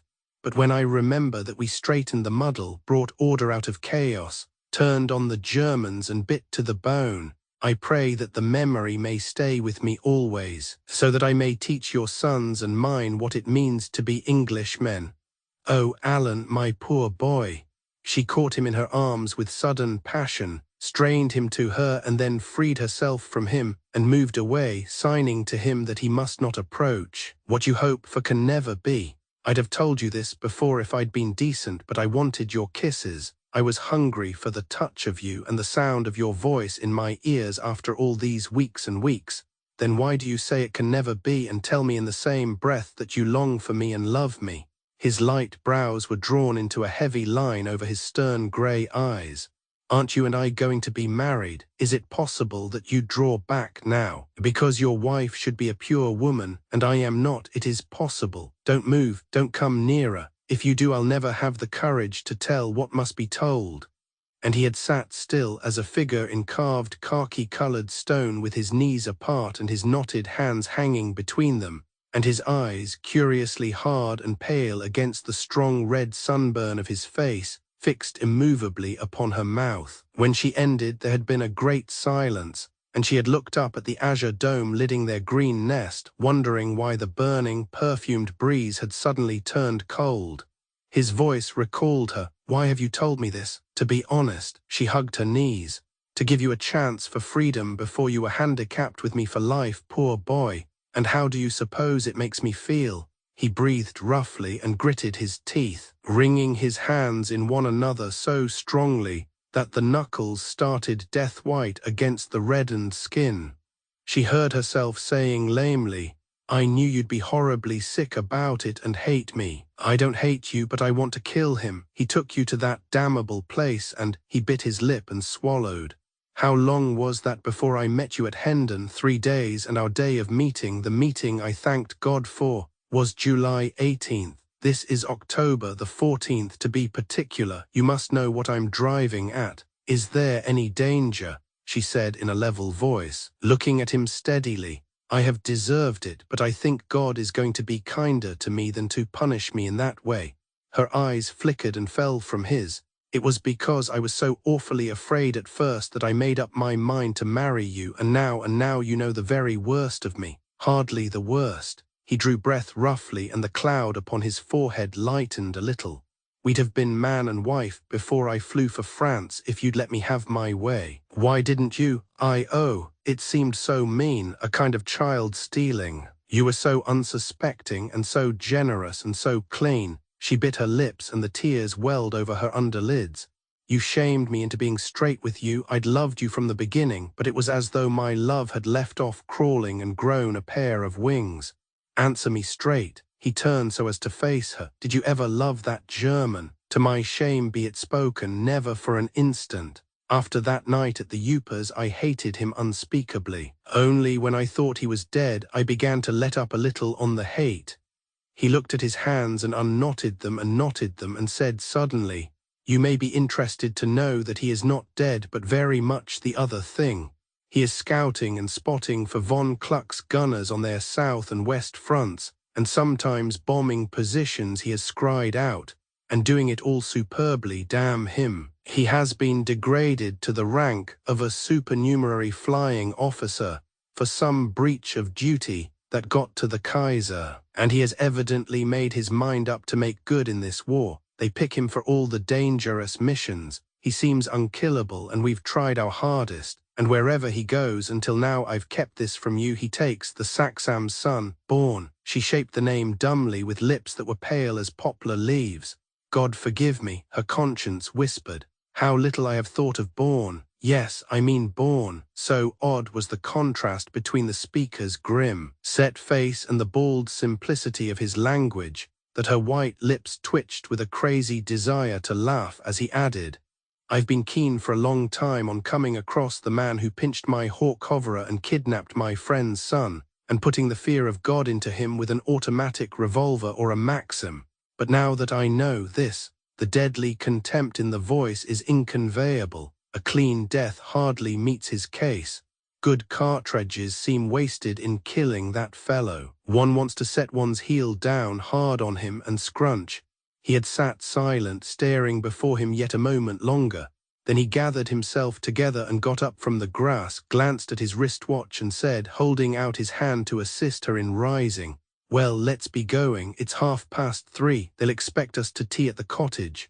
By the way, you haven't told me. Did you send on your bag from the station when you came? She shuddered violently and leaped up without touching the offered hand. The west was all dappled with tiny pearly cloudlets. Their shadows were lengthening momentarily. The salt smell of the sea was on the breeze that came in languid puffs. But the wine of joy that had brimmed their green bowl had been emptied out by her own hand, and the draught now held to her flinching mouth was bitterer than hemlock and blacker than Styx. That change in his face and voice, what do you suppose? I brought no bag. I am going home by the next train. She glanced at a little jeweled wristwatch he had given her and back at the mask-like face that said, You mean we part here for good, is that it? For good or bad, my poor boy? He put her poor boy from him with a gesture of the hand. He asked in a flat, toneless voice, Am I a blackguard like von Hernung? You came down here to marry me. What will be said afterwards? If I'm past caring what people think or say, she flashed at him angrily. I've told you that I will not marry you, that I'm not fit to be your wife. Oh, if you suppose it didn't hurt. A rush of tears drowned out his altered visage. She turned away, fighting for composure, summoning all her woman's pride to help her at her need. That swaying grace, that alluring physical perfection had never appealed to Sherbrand's senses so irresistibly. Patrine, she heard his eager footsteps following her. She was snatched into his masterful embrace, assailed by his stormy kisses, wooed by his passionate words of love beyond her power to resist. The flood in the veins of both was rising. The force of the warm, rushing torrent was bearing them away. She cared not whither, so that she might keep those arms about her still. Patrine, my woman of women, do you think I'd let you go from me? Not I. I'll have you for my wife, whether you will or no. We'll forget all that. We'll be happy in spite of it, won't we? No, she gasped out. We will, I tell you. He laughed out with ringing triumph and bent his head, seeking her evasive mouth with his own. Hard-pressed, she had panted. Don't ask me to marry you. I'd never, never do it, unless you were poor and sick and a nobody and wanted a woman to nurse and work for you. Then the wag of a finger or the wind of a word would bring me to you. But I swear it before God, I won't marry you as you are. You will. I've sworn I won't. But she had whispered it in a kiss of fire. I will give you what that other man took. And Sherbrand had uttered a hoarse sound like a sob and unwound her arms from about his neck and said, holding her hands close in his and looking sternly in her swimming eyes, I'm no saint, God knows, but I'm a better man than to take what you offer. Halloa, that's Davis. What's up now? A distant whistle had made him prick his ears. He whistled back and ran lightly up to the brink of the grassy punch bowl in time to meet the little black-avised Welshman, hero of the Paris episode in connection with the girl with the goo-goo eyes. Davis had handed him a paper pad. Sherbrand had read it, scrawled a reply on the blank side to be dispatched by the station's wireless, and hurried back to Patrine. We couldn't have been married tomorrow anyway. The man who undertook to replace me while I went on leave has been killed doing reconnaissance on our new front in northwest France. I'm recalled. Recalled. He nodded. The British force had been deftly transferred from its position on the Aisne to a base at Saint-Omer, you will remember, thus blocking the Calais gate. The new offensive was taking shape. Sherbrand had continued. So if you're to catch the 350 from Feenchurch to Charing Cross, we'll have to run. And as the screech of a distant engine had sounded from the direction of Feenchurch station, he had caught up the veiled hat and thrust it upon Patrine, grabbed her thin raincoat and vanity bag and sunshade, and hurried her back to the Flinty railway station by the way she had come. And with the banging of the carriage door her woman's heart had broken. She had felt it bleeding drip, drip, drip, as Sherbrand's tall bare head and grave sad eyes had receded out of sight, and the train had been delayed at the next station, waiting for the passage of a troop train crammed with eager-faced young men of Kitchener's army, concrete answers to the famous call to arms and the first 5 questions, nearly half an hour. So that rounding the curve beyond the last signal cabin for the clanking journey, through the short tunnel Patrine had seen, some miles to seaward of the glittering white prow of the North Foreland, a biplane with its wings reddened by the sunset flying southeast. "Oh, goodbye, Alan," she had whispered, knowing that she would never see her bird of war again. He had been caught and dragged back into the fiery whirl of the cyclone without the hope that nerves and supports and brings adventurers back. Sorrowful and stern, balked of his heart's desire, grimly bent on meeting von Hernung, and wreaking retribution for a horrible wrong upon the red head of the Kaiser's flying man. Chapter 68. The boy's slight figure seemed to shrink upon itself as the stony eyes looked at him, and the teeth showed under the red moustache, not tightly curled now but stiffened and pointing to the eyes. Von Hernung set a foot upon the broken wall and leaped into the baker's parlour, staggering slightly as he alighted amongst the rubbish on the broken floor. He had been drinking, but not to excess, for the restaurant cellars having been thoroughly gutted by his countrymen. The wreckage of the bar behind which Madame had sat, busy with her embroidery, had yielded barely a half-tumbler of cognac and a single bottle of champagne. Having drunk enough to spur memory and not to lull his snarling grievances to slumber, he had come forth to blunt the tooth of his bitter hatred on the boy, for since that queer tickling, pleasurable sensation experienced in his first tantalization of Bourne's hunger, every new wheal marked upon the wincing body, every fresh bruise inflicted on the shuddering soul of her dearest, imparted to von Hernung a ferocious pleasure in comparison with which mere vicious indulgence palled. "So there you are, little English pig-dog," he said in German, as the blue eyes met his own and fell away before them and the colour sank out of the young face. "Get you back to the market-platz there and wait for me. I have some business with your friend." He stretched out a long arm, picked up the boy by the slack of his garments, and with a turn of the wrist dropped him into the street. His ears were pricked for the cry that should follow the slight scrambling fall of the light body on the rubbish. It failed to come, and he frowned. Presently, meanwhile, here was game of a larger kind. He looked down from his superb height upon the blood-stained figure in the stretcher. Its eyes were closed, and the haggard face beneath the grime and bristles had the yellowish white of old wax. He spoke to it harshly in his English, and the brownish lids split apart and the gaunt, sick eyes glimmered up at him, but no reply came from the livid lips. He rapped his foot sharply on the floor, repeating, "I suppose you know you are my prisoner, sir," and a strange spasm of mingled amusement and irony twitched the muscles of the haggard mask. The faded negatives of eyes regarded him with the ghost of a smile in them. The dissolving voice said in tones no louder than a sigh, "Possibly, but not for long." The voice stopped short. As von Hernung took a step nearer to the stretcher, his toe stubbed against and caught in the strap of a leather case lying on the littered floor. He picked up the case and smiled, as he drew out a costly pair of Zeiss binoculars, his own, though hailing from the Gina workshop, only magnified to 12x. These registered 25x. On the metal rim of the larger lens was engraved the style and title of the owner, capped R.T. Hon Viscount Norwater Royal Bearskins Plain, a find in the dual sense. He restored the binoculars to their case, unbuckled the strap and slipped it under his heavy bandolier of cartridges, hanging the case beside his own, loosened the upper stud clips that fastened his goggled helmet, and pushed it back so as to reveal his whole face. The gaunt eyes were open, looking at him attentively. He asked them, "May it not be that we have met before? In Paris, yes. On the night of the Grand Prix at the Hotel Spitz Jewess, a dinner given by Sir Thomas Braham for Lady Watt and a few friends. You were one of the friends, I another. How is the old woman, do you know?" Kreutzenötter, what inconceivable insolence! The eyes looked through him as though he had not been there. His hard blue eyes, already injected with blood, grew savage, and a purplish tinge suffused his florid skin.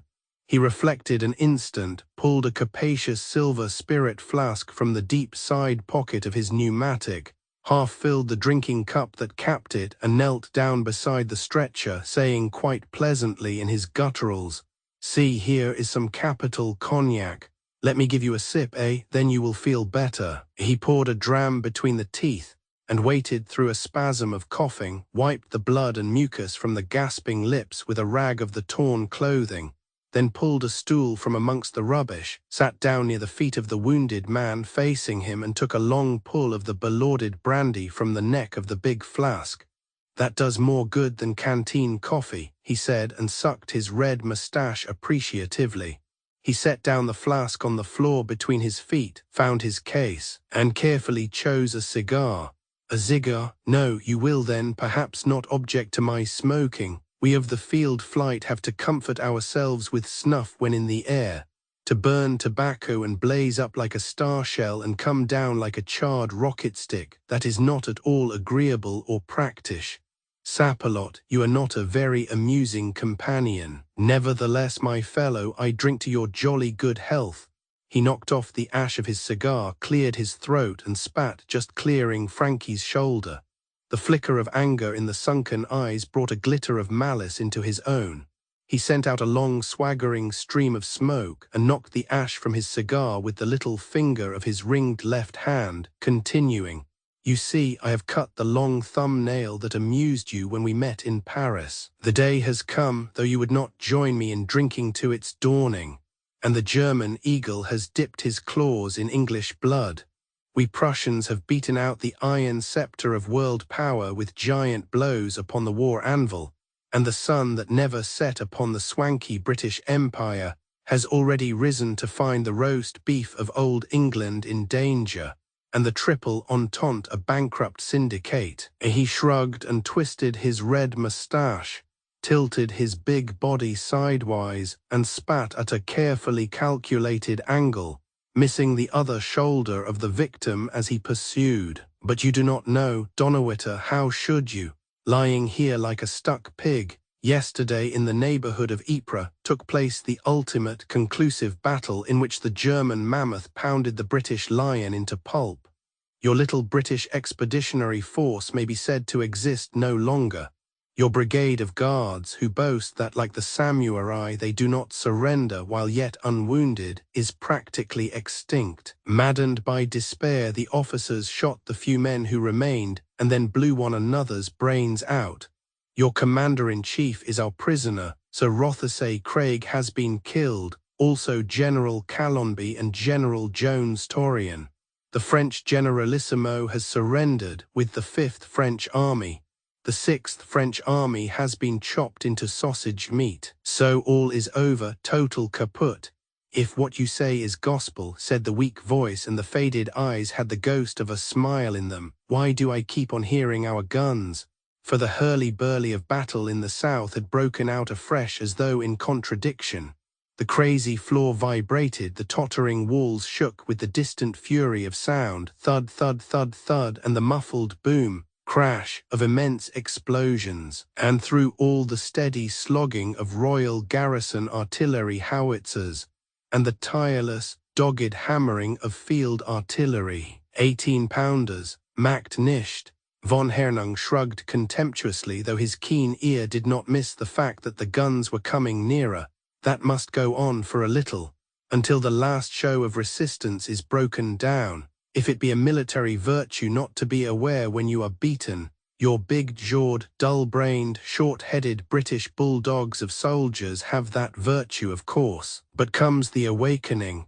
The Russian Navy has been blown off the Baltic. The Tsar has accepted our Kaiser's ultimatum. The Belgian government has made its submission. The Belgian army has laid down its arms.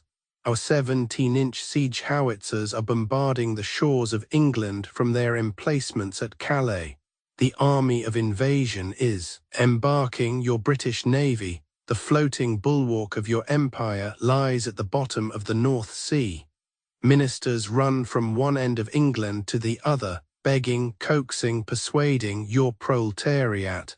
There is panic in the English War Office, and despair at Buckingham Palace, rebellion in the streets of London, debacle in the City, and stampede in the West End. Tomorrow the Emperor of Greater Germany and the Crown Prince, Viceroy of the Brito-German possessions, will, with the Empress, enter Paris. 10 miles of films will record for all posterity this colossal and magnificent scene.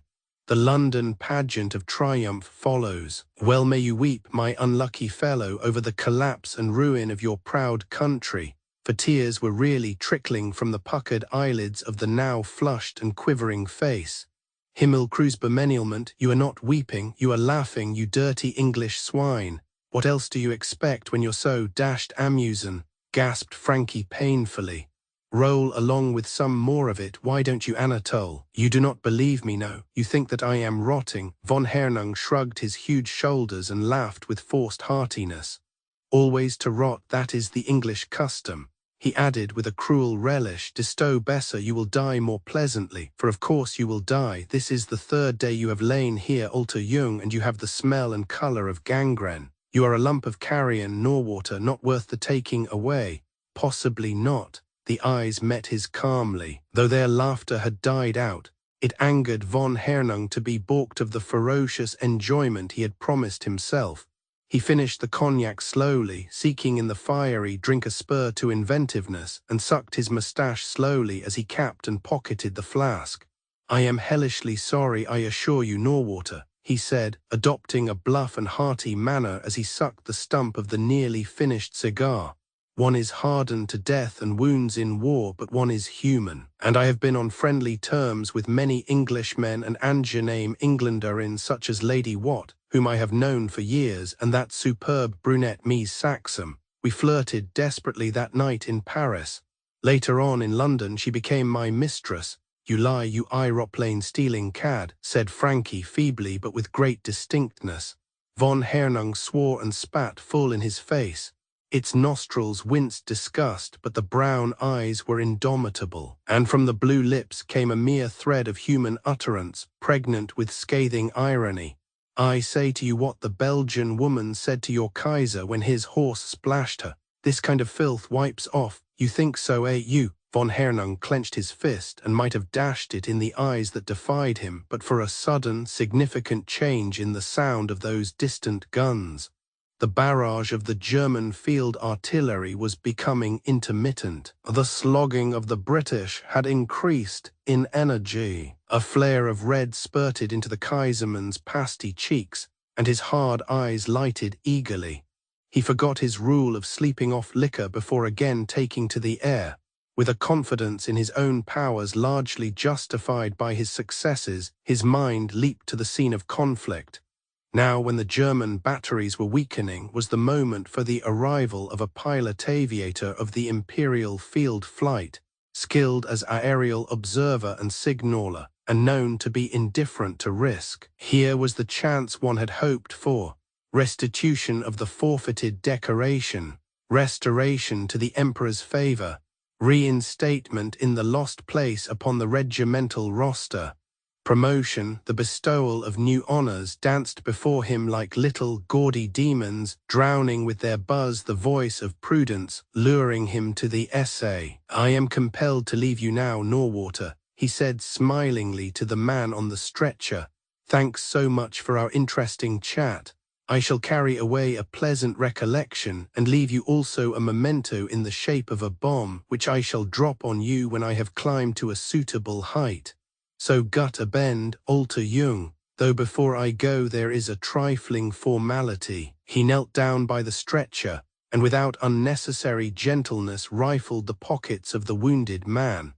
The victim had swooned when von Hernung rose, transferring to his own person a small purse, heavy with English sovereigns and a pigskin case full of crisp French banknotes, with a thin gold wristwatch that had a luminous dial and a coroneted monogram upon the back. Sheer waist, according to the German war book, issued by the Great Staff for the use of German officers, to leave upon the person of the fallen opponent articles likely to be of use to the conqueror. He rinsed his hands in the water can and dried them on his clothing, pulled up his helmet, fastened it and buttoned his pockets, straightened his bandolier, nodded pleasantly at the reflection of his giant person in the skewed wall mirror, jumped lightly through the window gap and went upon his way.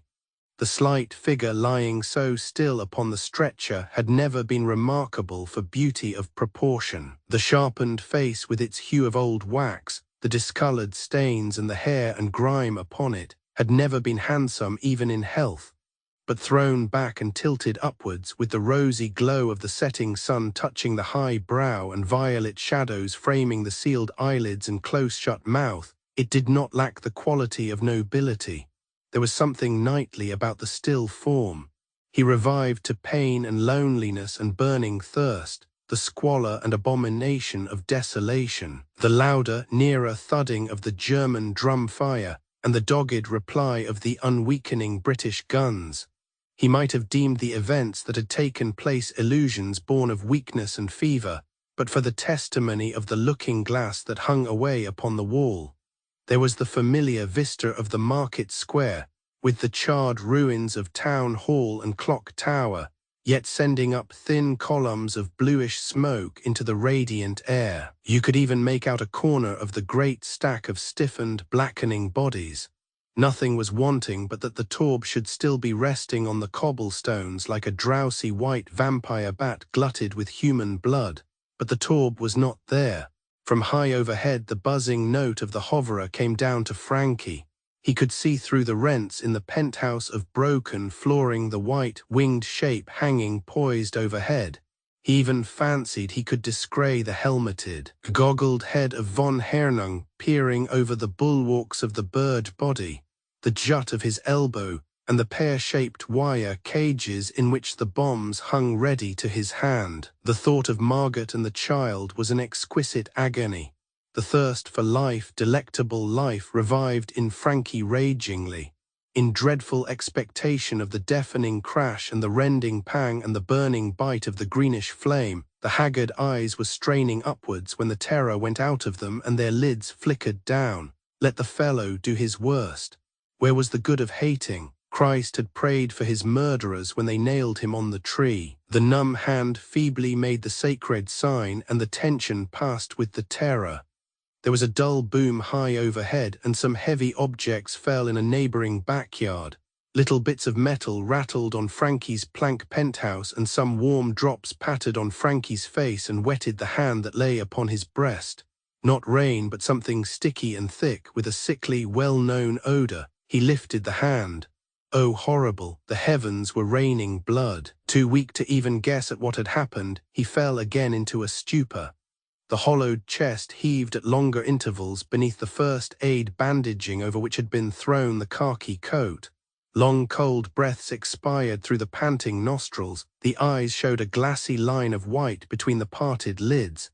He was dreaming of being borne along in a shadowy boat under starless skies, through clear, lucent darkness, over another darkness unfathomable, and yet diamond clear. Perhaps no more water than the atmosphere above it was air, both possibly elements unknown. The boat crowded with seated shapes, 3 of them feminine. A tall, black-hooded, black-mantled figure in the sternway seemed to impel the vessel with a single oar.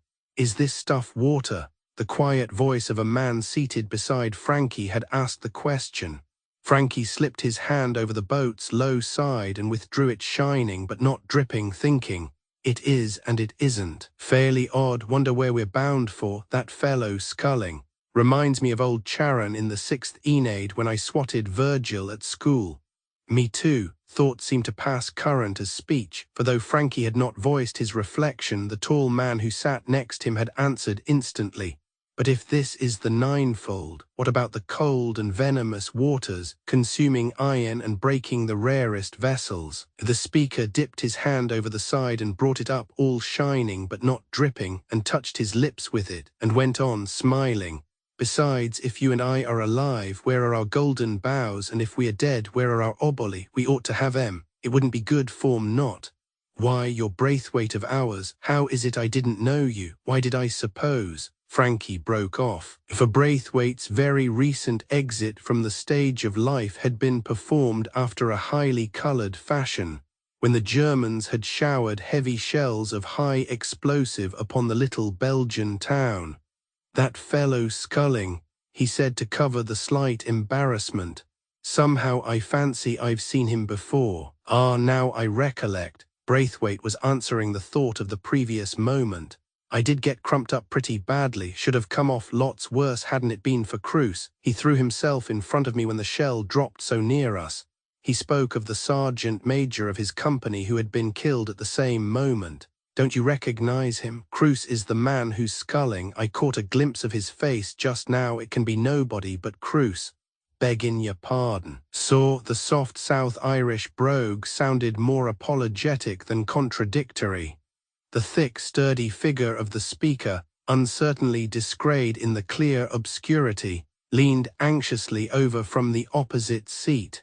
"'Tis Father Walsh. May those above reward him for an bold gentleman that kem crawlin' out on his 4 bones to the advanced threnches at a place they did be callin' La Bossy or such like, to give holy absolution to myself and Hanlon and 2 other boys av the loyal Irish rifles that were in a bad way. Wouldn't I swear to his skin on a gate or the bend of his beak anywhere." The voice hesitated. "Barrin for the memory I have that Thim Wans was after pluggin' him through the head and himself just layin' the blessed sacrament on me tongue."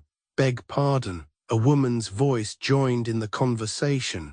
"Sorry to interrupt, but I know him really. It isn't the surgeon major or Father anybody." Frankie recognized in the clear obscurity the flowing white head-dress and grey Red Cross badged cape of an army nursing sister as she went on.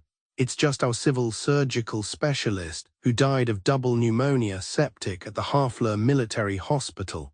Had a touch of influenza and would get out of bed to operate on one of the sisters. A sudden case of appendix trouble with typhoid thrown in. Oh yes, the operation was successful, but the sister didn't recover. Still, the CSS gave his life for hers all the same. Good egg him, but are you quite sure there's no mistake with regard to our friend there?" Frankie nodded towards the tall, black-hooded, black-mantled figure plying the oar upright in the stern. "Because just now I caught a glimpse of his face and I could have sworn it was my grandfather, by a long sight the finest man I've ever come across. He dived over the yacht's side and saved my life when I was drowning. It was the cow's season of 1894. I was a cheeky nipper of 8 and he was 71, and the chill and the excitement brought on a stroke or something. He was dead in his cabin berth next morning when his man went in with the mail. Oh, you funnies." This with a clear little trill of laughter in the voice of a small girl. Frankie could see her bright eyes dancing as she peeped at him from her niche between the army nurse and the small, black-habited elderly figure of a Sister of Charity, in a deep starched gimp and wide-flanged cornet, as if it could be anybody but my Dada, who pulled the soldiers out of the train that was all smashed up and burning. "When me and Mummy, Tazes vous donc Raymond," whispered the nun reprovingly. "It is not convenable that petites demoiselles should interrupt their elders thus." Remember where you are and in what presence. Please don't scold her, coaxed Frankie, the devout lover of children. The nun smiled, meeting his entreating eyes. He smiled back and went on, right or wrong, we seem all agreed that our friend in the stern is a near relation or a close acquaintance of nearly every one of us. In every case, a supreme benefactor. Surely, monsieur, she gave back in a hushed tone. But surely, monsieur, the helper, the benefactor of us all. As the keel grated on unseen bottom, she folded her hands with a beautiful devoutness and sank upon her knees, drawing with her the child. The man of the loyal Irish followed her example. Frankie found himself kneeling with the others, and as the boat's prow ploughed into sand or shingle and the ferryman shipping his oar moved shorewards with a shepherding gesture, the voyagers rose with a thrill of expectancy and followed with one accord. He stepped ashore, dropping the great black mantle, turned and faced them, spreading out his arms. A beauty divine, glory unspeakable, that which hath wings. Chapter 69. Have I been honest? Patrine asked herself over and over, kneeling by the open window, staring into the darkness. Have I been just towards the man who never was a friend even when he played the lover? Did not my own attitude of cynical curiosity towards secret, hidden things bias his line of conduct towards me? Might not even von Hernung have respected a girl who showed no inclination to flutter moth-like about the flaming torch of sin? No, he would not, but I could have saved myself even from scorching, I who approach the flame too closely and shall carry the scars of my burning to the grave. Drip, drip, drip, water oozing from the box that stood upon the table was dropping on the carpet with the small, insistent sound. At the west end of the Catholic church, where Patrine had told her story to a priest in the confessional, there was a great black crucifix, bearing a white thorn-crowned figure gashed with gory-seeming wounds. She had fancied that the blood from them dripped down upon the pavement as she had sat staring at the high altar, and wondering whether it were true that willful sin committed by men and women for whose salvation Christ had bled and died might not cause him suffering even now. She had been willing to sin for Sherbrand, and said so in her hour of madness. Yet the renunciation of her lover as a husband had been an act of the purest love. Perhaps God would overlook the one thing for the sake of the other. Perhaps he had really spoken by the mouth of that old priest whose tears had dropped upon his withered hands. Drip, drip, drip, Patrine began to suspect the source whence the sound proceeded. The people who had packed the roses, they must be roses, had wetted the cotton wool too heavily, the fools. The inlaid table and the carpet would suffer if the wet were not mopped up. One ought to ring for Mrs. Keese or Janey, or better still, see to it oneself. She half rose with this intention, then sank down again nervelessly. It was 10:30. The October night leaned close over London. Harley Street was muffled in velvet darkness.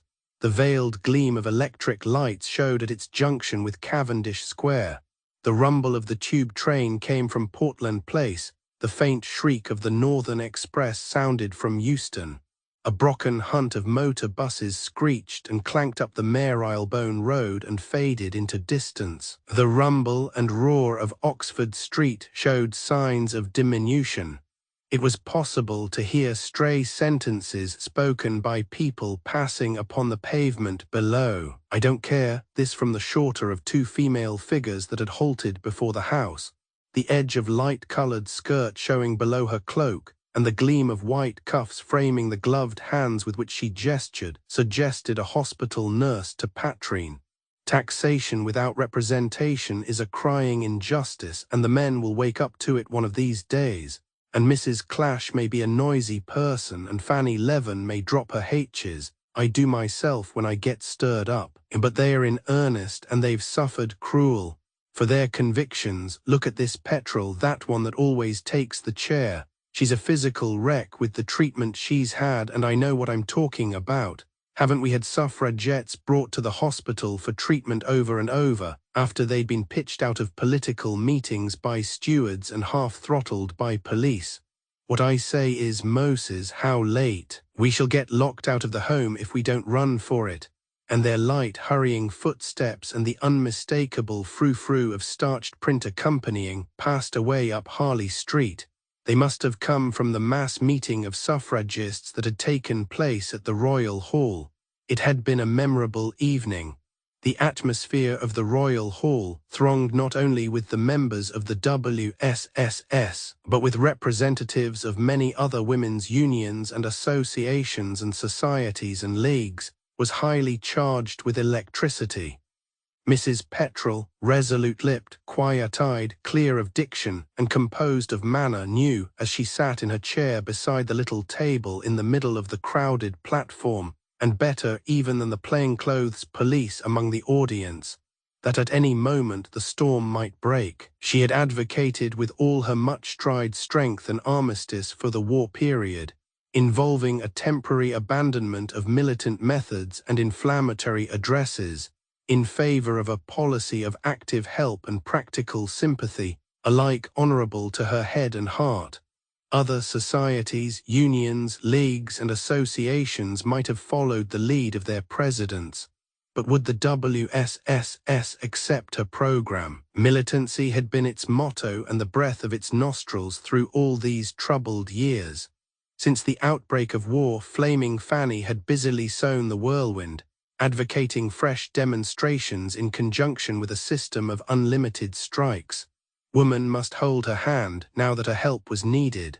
Man, the oppressor of all time, must be coerced by woman's flat refusal to take part in relief work, or war work, or work of any kind whatever, into yielding the withheld right. And Mrs. Clash sided with Fanny and others nearer home. Little wonder then that pressmen, sensing the imminence of riot, had turned out in their shabbiest tweeds and left their watches and tie-pins at home. Little wonder that medical students, who had not already joined the service, with betting men and patrons of the pugilistic prize ring, found themselves balked of anticipated entertainment, or that loafers and crooks, pickpockets and rowdies, disappointed of a pleasurable evening, expressed themselves in unmeasured terms regarding that mass meeting at the Royal Hall. A melodious speaking voice can be a magical wand, wielded by the mouth of a plain woman, but when the woman is beautiful and intellectual, when soul breathes through her words, and strength and tenderness, then she becomes a force to reckon with, a power to move mountains and bring water of tears from the living rock of the hardest human heart. The officially checked lights of the hall shone down upon a sea of threatening faces. The electric battens over the speaker's head showed her to be a tall, fair, slender woman, dressed in filmy grey, veiling soft, clinging silk of the same shade. The simplicity of her dress was unrelieved by ornaments other than a chain of pearls about her long throat. The red-brown hair seemed heavy for the little Greek head. The lovely pale face with the sensitive lips wore a look of patient sorrow. The eyes she turned upon the audience, a seething mixture of irreconcilable elements, had in them courage, sympathy and understanding, and knowledge too. Before she spoke, she had created an impression. Strangers were ingratiated by her beauty and evident refinement. Those who best knew her were among the wildest and most reckless there. They had quieted when she had risen up in her unnoticed corner of the platform and moved forwards to the speaker's place opposite the chair, as though oil had been cast upon the waters of a stormy sea. When God willed this war that we call Armageddon, she had said to them, for without the permission of the Most High the earthly powers that planned and prepared it could not have plucked the fruit of their desire. It came in time to prevent the declaration of a war even more terrible. War to the death between woman and man. In a few trenchant words she painted the dire results of such hostility. That unnatural horror has been mercifully averted, she said to them. The old sore is healed, there is no hatred nor rancor left. We women have learned what a price has to be paid for the franchise of manhood. It is the brave blood that is drenching the soil of Belgium and France and Poland, that will flow in rivers as wide as the Thames at Vauxhall Bridge before peace is proclaimed again. They have answered the call. They are pouring into the recruiting offices in thousands of thousands, those who have given up their loved ones, their homes, their hopes of success in arts or sciences, professions or businesses or trades. Will women be as unselfish and as generous when their call comes? For it will come. It is coming while I stand here. They were strangely quiet under the spell of the beautiful voice and the eyes that were luminous and deep with tenderness. There are faithful Christians among you, brave, earnest souls who have prayed to God for guidance among the difficulties that beset the way for working women, and weaker souls have been maddened to frenzy and plunged into unbelief by the intolerance and the injustice, the shrieking wrongs and the unpurged evils that man, who enters upon his heritage the world by the gate of motherhood, has ignorantly accumulated upon the shoulders of the sex he professes to respect. There was a murmur of approval at this. She lifted a hand, and they were silent. I say to those who have despaired, despair no longer. I say to those who have prayed, your prayer is answered. Take up the work that has dropped from the hands that are busy with the rifle. Prove your right to the parliamentary franchise. Take your place amongst the world's workers for good and for all. The vote will be granted, it cannot be denied. But if you had it now, passionately as you desire it, and the choice were offered you, O my sisters, would you not yield it up with gladness to bring those dead men back to life again? And after a pause of unbroken silence, she added, for they have fought even better than they knew. They have reconquered woman. Freely and willingly as comrade and helper, she takes her place and her share of the burden. Peace is proclaimed. The war between the sexes is at an end. We know how truly the speaker prophesied. Quietly as the vast Atlantic flows into and fills a labyrinth of empty, echoing rock caverns, the vast body of unemployed women took the places of the male workers called away to the front. They had clicked into the slots before the world was well aware of it, or they themselves understood that a miracle had been wrought, said the breeched and gated lady conductor of a Northwest tram the other day. Now the ones that was brought up active has got their chance to do a bit, and the ones that was brought up idle Ave found out that they like work. Will they ever be content to sit and twiddle their thumbs again? I don't think. She clipped pink tickets with zeal, and when a red-nosed, watery-eyed elderly man who had offered her a pewter shilling cursed her venomously as she thrust the coin back on him.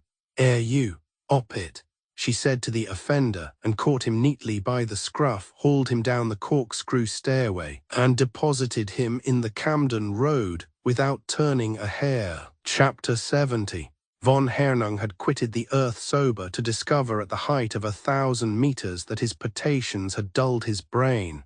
As he ceased to climb and brought down the nose of the Taube to the level, he realized that he was dizzy, and that at the pit of his stomach squatted the aviator's deadly foe, the demon of nausea. He pictured it as a yellow, frog-like thing with frothing, leathery lips and green eyes that squinted. This image vexed him and would not be driven away. He switched on the hawk hoverer and sensed the drag of the twin horizontal flanged screws against the thrust of the propeller, adding to its drone the vibration of the endless traveling chains running in their sheath of transparent talc. To make room for its long groove in the floor of the bird body, the thick glass port beneath the pilot's feet had been removed by the sergeant mechanic of the flight squadron. Now there were 2 ports, one on either side. Through these the German looked down upon the shell-pounded ruins of the village town, its roofless homes and broken enclosures giving the effect of a wild bee's nest laid open by the gardener's shovel after the gardener has smoked out the bees. As von Hernung located the baker's house by aid of his recently acquired binoculars, another swirl of sickness took him, and he shuddered and spat bile over the side. Those distant voices of guns had not ceased their sullen calling. In the rose-flushed south towards which the Taube faced as it hovered above the ruins of the village, black columns of vapor swelled and towered, and acrid flashes stabbed through the murkiness. One should be there, his manlier self said to him. Better to be a brave German bird dodging death amongst the puffs of shrapnel, dropping devil eggs on the British batteries, winning back the forfeited cross and the lost imperial favor, than to be here, hanging like a carrion vulture over the maimed body of a dying man. Perhaps, but one had promised oneself revenge for the scorn that had stung like fire, and one had bragged to the English boy of what one meant to do. He looked back and called through the speaking tube that traversed the canvas overdeck between the pilot's seat and the passengers.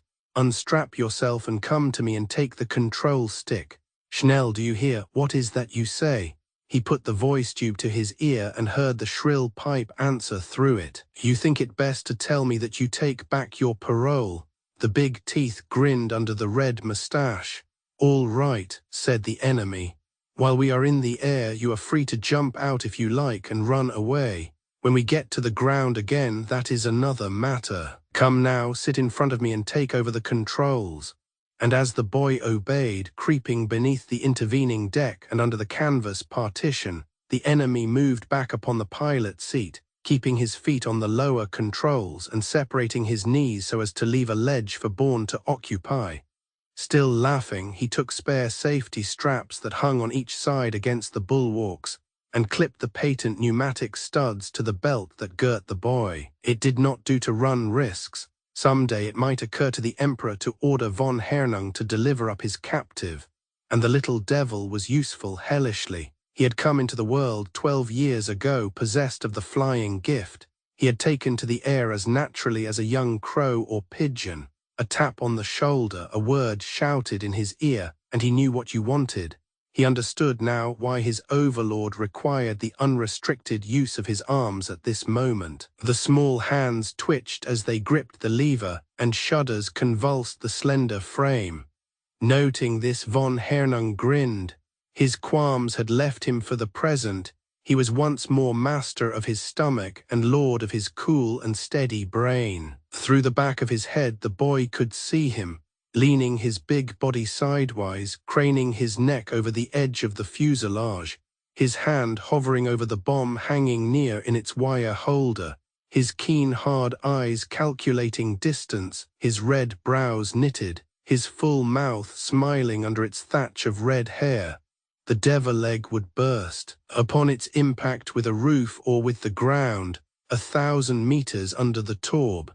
How many times since the red dawning of the aggressor's day had he, von Hernung, not plucked out the pin and lifted the latch, and sent death and destruction speeding earthwards? Why should this particular devil leg have exploded 5 seconds after its release? The detonating mechanism had been wrongly set, or the explosive had suffered some chemical deterioration. With the volcanic upburst of flaming gases and the fierce blizzard of rending steel splinters, the Taube was shot upwards like the cork from a bottle of champagne. The enemy had cut out the hovering gear when he had dropped the devil leg, and the thrust of the tractor had sent the Taube rushing on.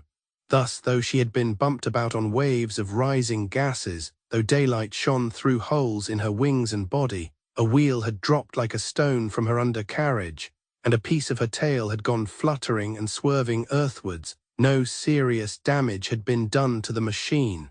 Bourne's cheek was bleeding from the scratch of a splinter, but he stuck manfully to the controls.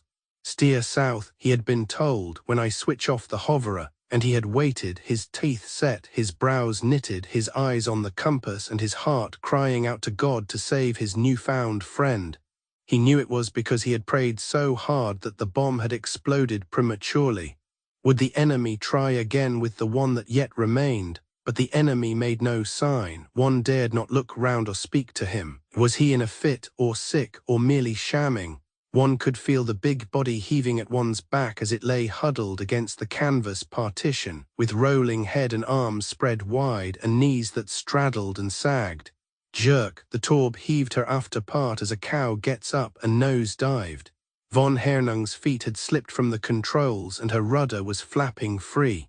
As Bourne towed the bar and gripped the guide wheel and brought the keel to a level, the blood in his veins tingled, and he knew a thrill of joy. One had borne a lot, but man alive, a moment like this was worth it. What Boy Scout could deny the greatness of this boy's reward? To be master of this giant bird rushing at the speed of an express train over woods and fields and villages, diminished to the patches on a crazy quilt by the height at which one sped.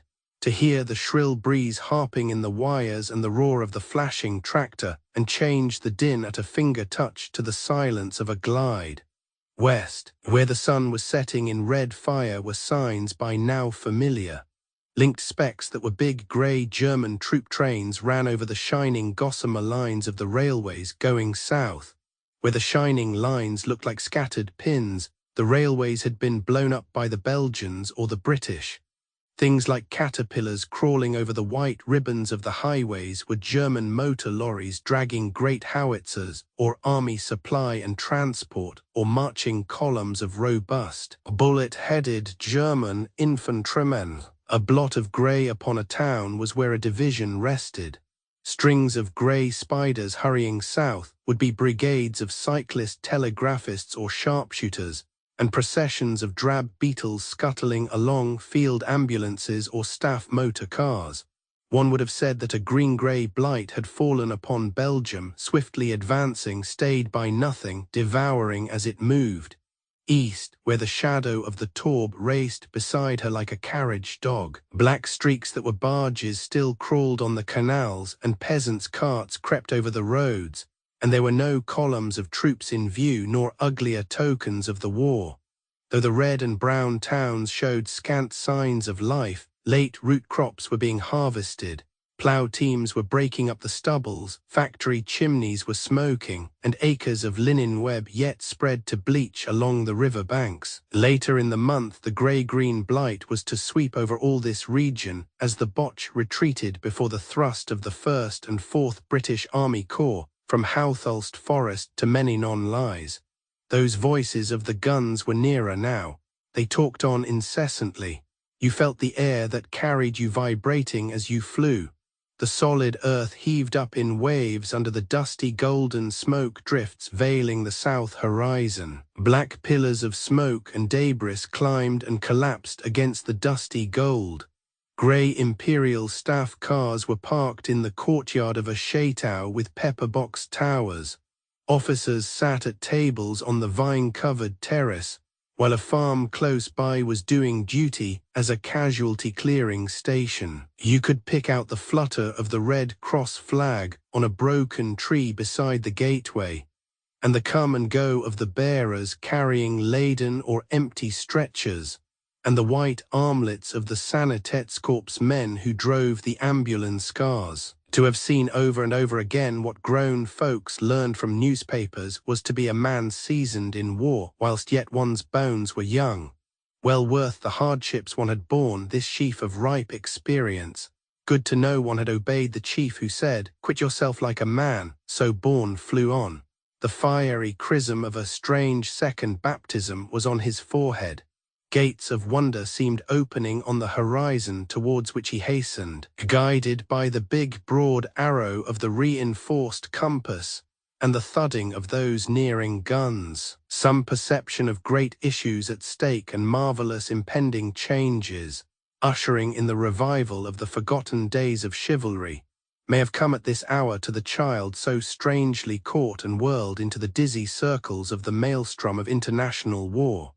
Did a voice whisper to him that as of old by his pagan forefathers, babes were sacrificed to Bel and Odin, so for the cleansing of the sick world of today from the war madness begotten by greed and materialism, a torrent of rich, warm, generous blood was to be shed from the veins of the young?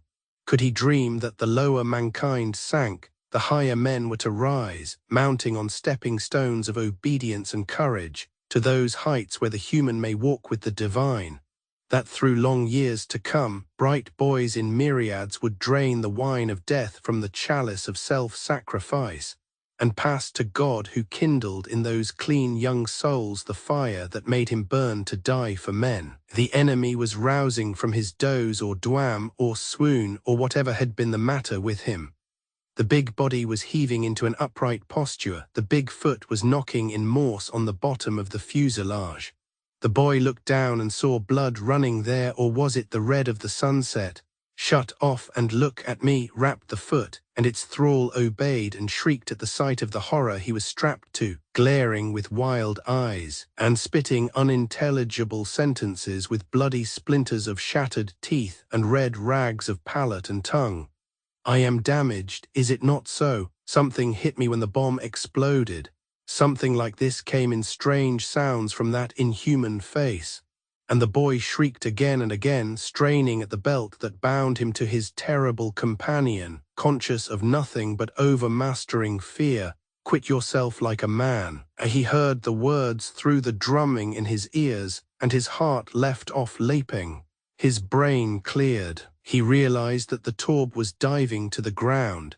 He switched on power and brought down her tail and pulled up her nose gamely. They passed through a suffocating mist of burned chemicals that deposited red powder on your hands and face and the glass of your flying goggles, and parched your lungs like burning cayenne pepper, and were over the battle zone. As far as the eye could take it, in the face of Earth was moving. Death, like a many-handed mole, seemed working underground. Huge geysers of dirt and mud and stones heaved up in thick black smoke and vapor. The air shook incessantly with reduplicated concussions. Buildings tottered and sank away, and railway bridges melted, and spurts of blinding fire leaped from invisible mouths of guns. The revolutions were slowing down. The Taube traveled painfully. Beneath her bobbed a row of sausage-shaped observation balloons straining at their spidery cables. Beyond these were the third and second German lines, whitish furrows stretching east and west, with little zigzags that were communicating trenches between. A thin blue haze of rifle and machine gun fire hung over the pitted ground. The advanced lines behind their smear of rust-red barbed wire might have been 60 yards from the parapet of the British trenches. Friend and foe were dying there, and over the hurly-burly dodging death in puffs of woolly vapor, belched from vertical mobile muzzles, directing fire, signaling, wirelessing, scouting, fighting others who assailed signalers or scouters, wheeled and circled the birds of war. Their sharp eyes picked him out flying far down beneath them. "There goes a Hun somebody's shrap-bozzled," said the pilot of a RAFBE, shutting off to speak to his observer. "Going to crash in a minute," said the observer of the Blériot experimental. "Where do you suppose?" "If he keeps on at that angle," said the pilot from behind his glasses, "he'll pass over that nest of Hun machine guns in the big shell pit behind the German advanced line at about 150, and pile in that ploughfield behind our gunners." The Taube was flying low and crookedly. The high crescendo whine of shell passed over it. Heavy metal sent from German batteries and other shells from British guns were crashing and bursting near. The wind was getting up in the west, and the drift of the machine was trending eastwards in spite of anything Bourne could do. Could one keep flying long enough to pass the first line of British trenches? And how would one come to the ground knowing nothing about landing, and with a bomb on board? One must get rid of the devil egg. Should one drop it on the enemy's trenches? As he flew towards them, a rag of white fluttered, and Bourne caught his breath. A long line of grey-green men were jumping like grasshoppers over the parapet. They went forwards with their hands up, waving a white flag, and from the British trenches came men in khaki doubling out to take their prisoners. Rat-tat-tat, the khaki figures began to fall. The grey men were cheering. The rat-tat came from the German machine guns, pumping out jets of murderous lead. Then in a flash Bourne understood, leaned to the right, and seeing the machine gun pit beneath him, pulled out the pin, jerked up the latch and dropped the devil egg. Horrible to think it would kill Germans, but then to save one's own dear Englishmen. "Good night, did you see that?" asked the pilot of the RAFBE, shutting off to address his observer, and immediately switching on again, for a geyser of earth and stones and fire, and bits of things that had been men and guns had spurted up from the spot where a moment since had been the gun pit, and troubled waves of heated air reached them at 5,000. He knows he's got to come down, crash, and jettison the lollipop to improve his chances. Civil of him to drop it just when the Deershers were getting it hot and hot. Deserves thanks from the British Sea.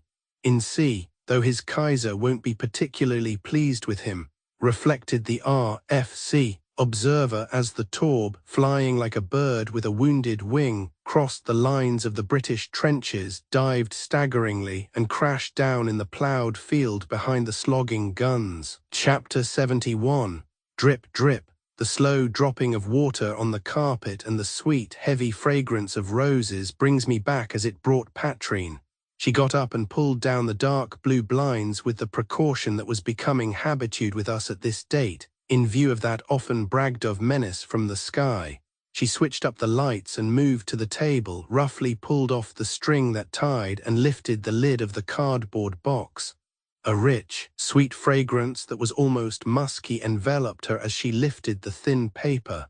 A sheaf of roses of flaming sanguine crimson, tied with black and white striped ribbon, lay beneath. Black and white are the Prussian colors, black, white and red the standard of the Hohenzollern. Patrine knew that von Hernung had sent the roses even before she recognized his writing on a thick white envelope pinned to the ribbon binding the flowers.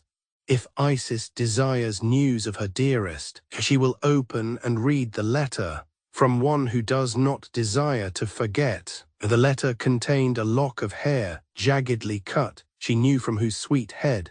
Half blind with tears, she lifted the lock to her lips and kissed it passionately, before she bent herself to read the careful English sentences that revealed the man in all his vanity and lustfulness, insolence and tyranny, as though the Baron of Strang or the brush of Sargent had etched him upon copper or limned him upon canvas, to show the world what depths of infamy can be plumbed by the Superman. Strong woman of the race of moral weaklings, have you not yet learned to be proud that a Prussian soldier prized your beauty and took it for his own?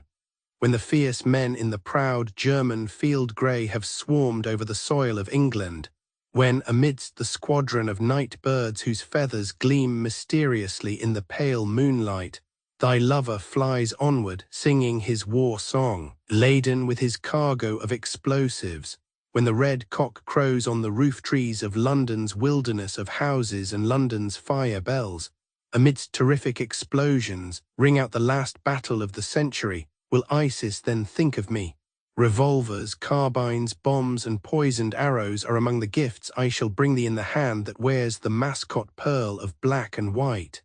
Coloured signalling balls set in the silver of the searchlight shall be thy tiara. For thy arms and thy white bosom there will be strings of rubies outpoured from the broken coffers of the house of life. Our second nuptials will be celebrated by a mitred death, amidst the smoking ruins of Westminster Abbey, to the roaring strains of the German anthem, Now Praise Ye the Lord. Till then au revoir, shall one perhaps say. Ah, were Isis of the burning beech-leaf tresses not only beautiful but wise, she would place her hand in the hand that stretches yearningly over the North Sea. I wish love more than vengeance. Is not that unnatural for a Hun? A golden consciousness of happiness yet to come wells up within me. Would Isis taste that happiness, let her go to her window and open it on the night of the day that brings this letter. There are no Germans in England who are not in prison or under espionage. No, possibly, yet go to thy window, a word to him who waits there, and Isis is once more mine. But beware of turning my tenderness by scornful rejection to hatred. Cold devil, I should then strike, and frightfully. At the head whence came this hair? Look at it well and answer. TVH. She could turn no paler, her hue was that of death already. She dropped the loathsome letter from her hand upon the roses and thrust the lock of hair into her bosom, and went to a window and touched the spring of the blind. It flew up and revealed her tall shape standing there silhouetted against the electric radiance in defiance of that boasted menace from the sky. The street seemed empty within the radius of her vision, save for the dark bulk of a motor car, standing before a house on the same side some way down. Its headlights flashed once, twice, and again as though in answer. It slid forwards with a low hissing sound. "S," it said as if in gluttonous anticipation, and stopped opposite the hall door. Again the headlights flashed. There was a gleam of yellow enamel. She recognized the Darracq car in which von Hernung had driven her to Fanshaw's flying ground on that unforgettable 18th of July. Holding her breath, narrowing her long-sighted eyes for better focus, she scrutinized the driver, recognizing in the thick-set figure hunched over the steering wheel, wearing a peaked cap pulled low over his forehead, and a wide white muffler twisted round his throat, the German who had brought the message from the 3 in the blue Fiat car. She was sure of him when he touched his cap, looking furtively up at the window and switched on a small electric bulb, illuminating the clock upon the dashboard as though to afford her a view of his face. Its bloodshot pale eyes, thick broad nose, and the unwholesome purplish color of the complexion barred with a big light yellowish mustache with waxed ends, had stuck in her memory as ugly personal traits will stick. Of the slenderer man beside him she had no recollection. He was buttoned up in an overcoat with a fur collar and wore a soft felt hat. She felt the eyes it shadowed were fastened on her, and recoiled as though from the touch of something unclean and horrible, roughly dragging down the blind. She was brave, but the sense of being almost alone in the house with those alert, observant eyes outside, spying upon her movements, made her heart beat suffocatingly and brought chill damps of deadly terror to the surface of her skin. She moved to a chair with a clogging sense of ultimate effort, the nightmare feeling of striving against a powerful hypnotic influence, bidding her creep downstairs and open the street door, step into the car waiting at the curbstone, and be borne away by rushing wheels and whirling screws, or even swifter wings perhaps, to that war-torn land where von Hernung was waiting to exact his price for sparing the beloved head. As she drew the lock of hair from her bosom and whispered inarticulate tendernesses to it, stroking its red-gold beauty with fingers and lips. Not until now those bread-white strands amongst the reddish gold conveyed their sinister meaning. When it came, it was like a blow delivered full between the eyes. She swayed forwards and fell upon her knees beside the table, her forehead resting on the clenched hand that held the boy's hair. All that was maternal in her fierce, undisciplined nature urged her now to make the sacrifice. Remorse for having forgotten the child in her absorbing love for Sherbrand was a scourge of fiery scorpions that urged her to the leap. Its uselessness, the certainty that von Hernung would keep no hinted promise to restore the hostage, would have been no argument to deter her. Sherbrand's influence might have counterpoised, but she had sent away Sherbrand for his own sake. Now she would go to Bourne, buy him back with body and soul, if need be, from the hands of the torturer, or at least share his agony and die by his side. Madness was near enough that night to sweep her tattered robe before the eyes of Patrine, and beckon enticingly with her scepter of plaited straw. She was alone, and she had borne so much, and nothing else could save Lynette's boy, unless it were a miracle. Where was God? Where was God now? Upon that July night of the child's spiriting away, Sherbrand had bidden her pray that Bourne might be restored to them. She had petitioned in a perfunctory way when she had thanked God for taking away von Hernung, that the child might be traced and brought back. Now she clenched her hands until the nails dug into their palms and groaned out as the dry sobs racked her body, words that sensed after this fashion: save him, for Christ's love save him and give him back. For the dear sakes of those to whom I have been so ungrateful, hear me, only hear me, and I will be different. I will serve thee, O God, who have ignored thee. I will confess thee, I who have denied. Mean base, said her pride, to kneel and entreat him whom you have neglected and insulted. Even though he heard, do you think that he would answer now? But with desperate effort she thrust away the thought from her.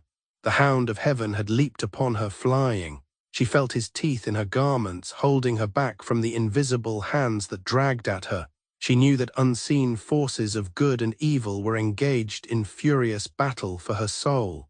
And strangling, she gasped out incoherent sentences, wild appeals to the divine pity. In the midst of these, startling her like a thunderclap, came a hurried knocking at the door.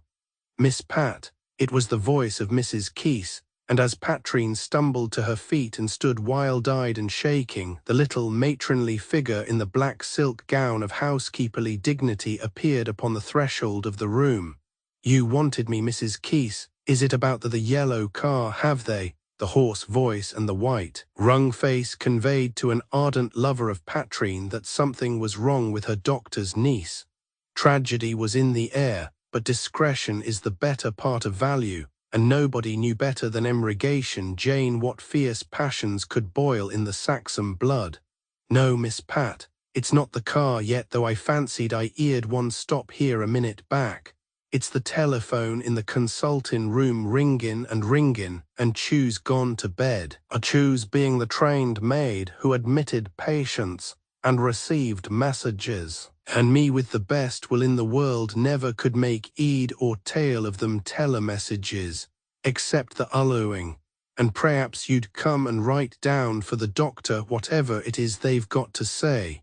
Very well, don't wait, I'm coming directly. Mrs. Keese vanished, and with that dreamlike sense of unreality upon her, Patrine followed downstairs and passed along the silent corridor.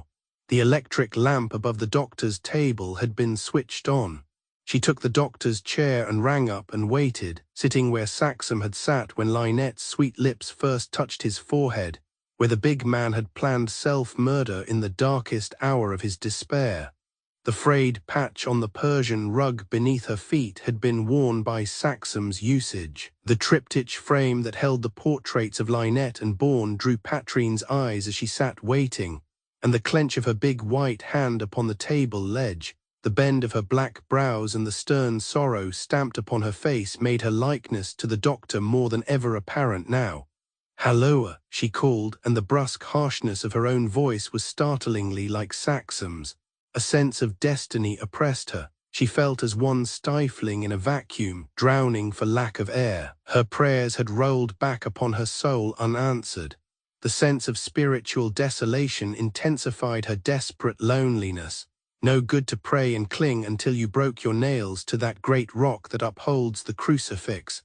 Better let go and be carried away by the torrent. Signs and wonders are not wrought in these days, said that other Patrine within Patrine, and if any were there would be no miracle. You fool, to dream of one. She was sorry for herself as she sat there waiting. This little duty done, she would rise and obey that sinister summons from the outer darkness. Nothing on earth nor in heaven could help or prevent. The sudden tinkle of the bell came at this juncture. The call was in Sir Rowland's well-known voice. "Halloa, is that you, Saxum?" "Halloa," she called back in that voice so strangely like his and unlike her own. "Good, well, my true friend and faithful coadjutor of old time," said the crisp voice, shaken a little as though by some irrepressible emotion or excitement. "Some news has been communicated to us by wireless that will lift up your heart and your wife's. Are you listening? Today about 6 p.m. near Langebec, northwest of Ypres, at the moment of the white flag roost that cost the Diersche Regiment 200 men, a two-seater Taube flying low, as though something were the matter with her engine, came wobbling over the British lines. Nobody shot at her. She had just given our side sufficient reason for consideration by dropping a highly effective bomb on a wasp's nest of German machine gunners, and she crashed to ground behind a battery of 1st Corps RFA. Her German pilot had been frightfully wounded. His passenger, who sat in his lap to steer and dropped the bomb, escaped with a shake-up. You've got the story, then. Here's the tag of it. We've got your boy. Bourne was the lucky fellow who only got a shaking. He arrives at Charing Cross tonight at 12 sharp. He added as a stifled cry travelled over the wire. Congratulations with all my heart to you and Mrs. Saxum, and to Miss Pat, though I'm afraid she pays, poor girl, in sorrow for your joy. There is a report that Sherbrand's bird of war No. 2 has been shot down by a Zeppelin he encountered returning to the front from England today, to supply the place of an RFC pilot, killed while on observation service near St. Yves for Calenby's Cavalry Corps. There was a stifled sound of interrogation or an exclamation. The chief continued. He had no bombs. It was madness to attack with only a Maxim and their magazine revolvers, but glorious madness worth 1,000 sane, reasonable acts. As it is, the Zeppelin, supposed to have been on her way from Ostend to bomb St. O, was badly crippled and compelled to turn back. It was a shell from one of her QFS that exploded Sherbrand's petrol tank and set the bird on fire. The machine was seen to fall in flames near Dixcote, held by the Germans. Sherbrand and his observer must be prisoners, that is, supposing they are alive. Hard luck. Break it gently to the poor girl. Good night. There was no answering good night, only a faint thud and rustle. So Roland did not guess what he had done as he rang off and hung the receiver up. And Lynette, coming into the consulting room noiselessly as a pale moonbeam, found a big galumphing girl she loved lying huddled between the chair and table, with her white face pressed against the spot worn threadbare by the doctor's feet. Coincidence, you say, perhaps? Well, but what is coincidence?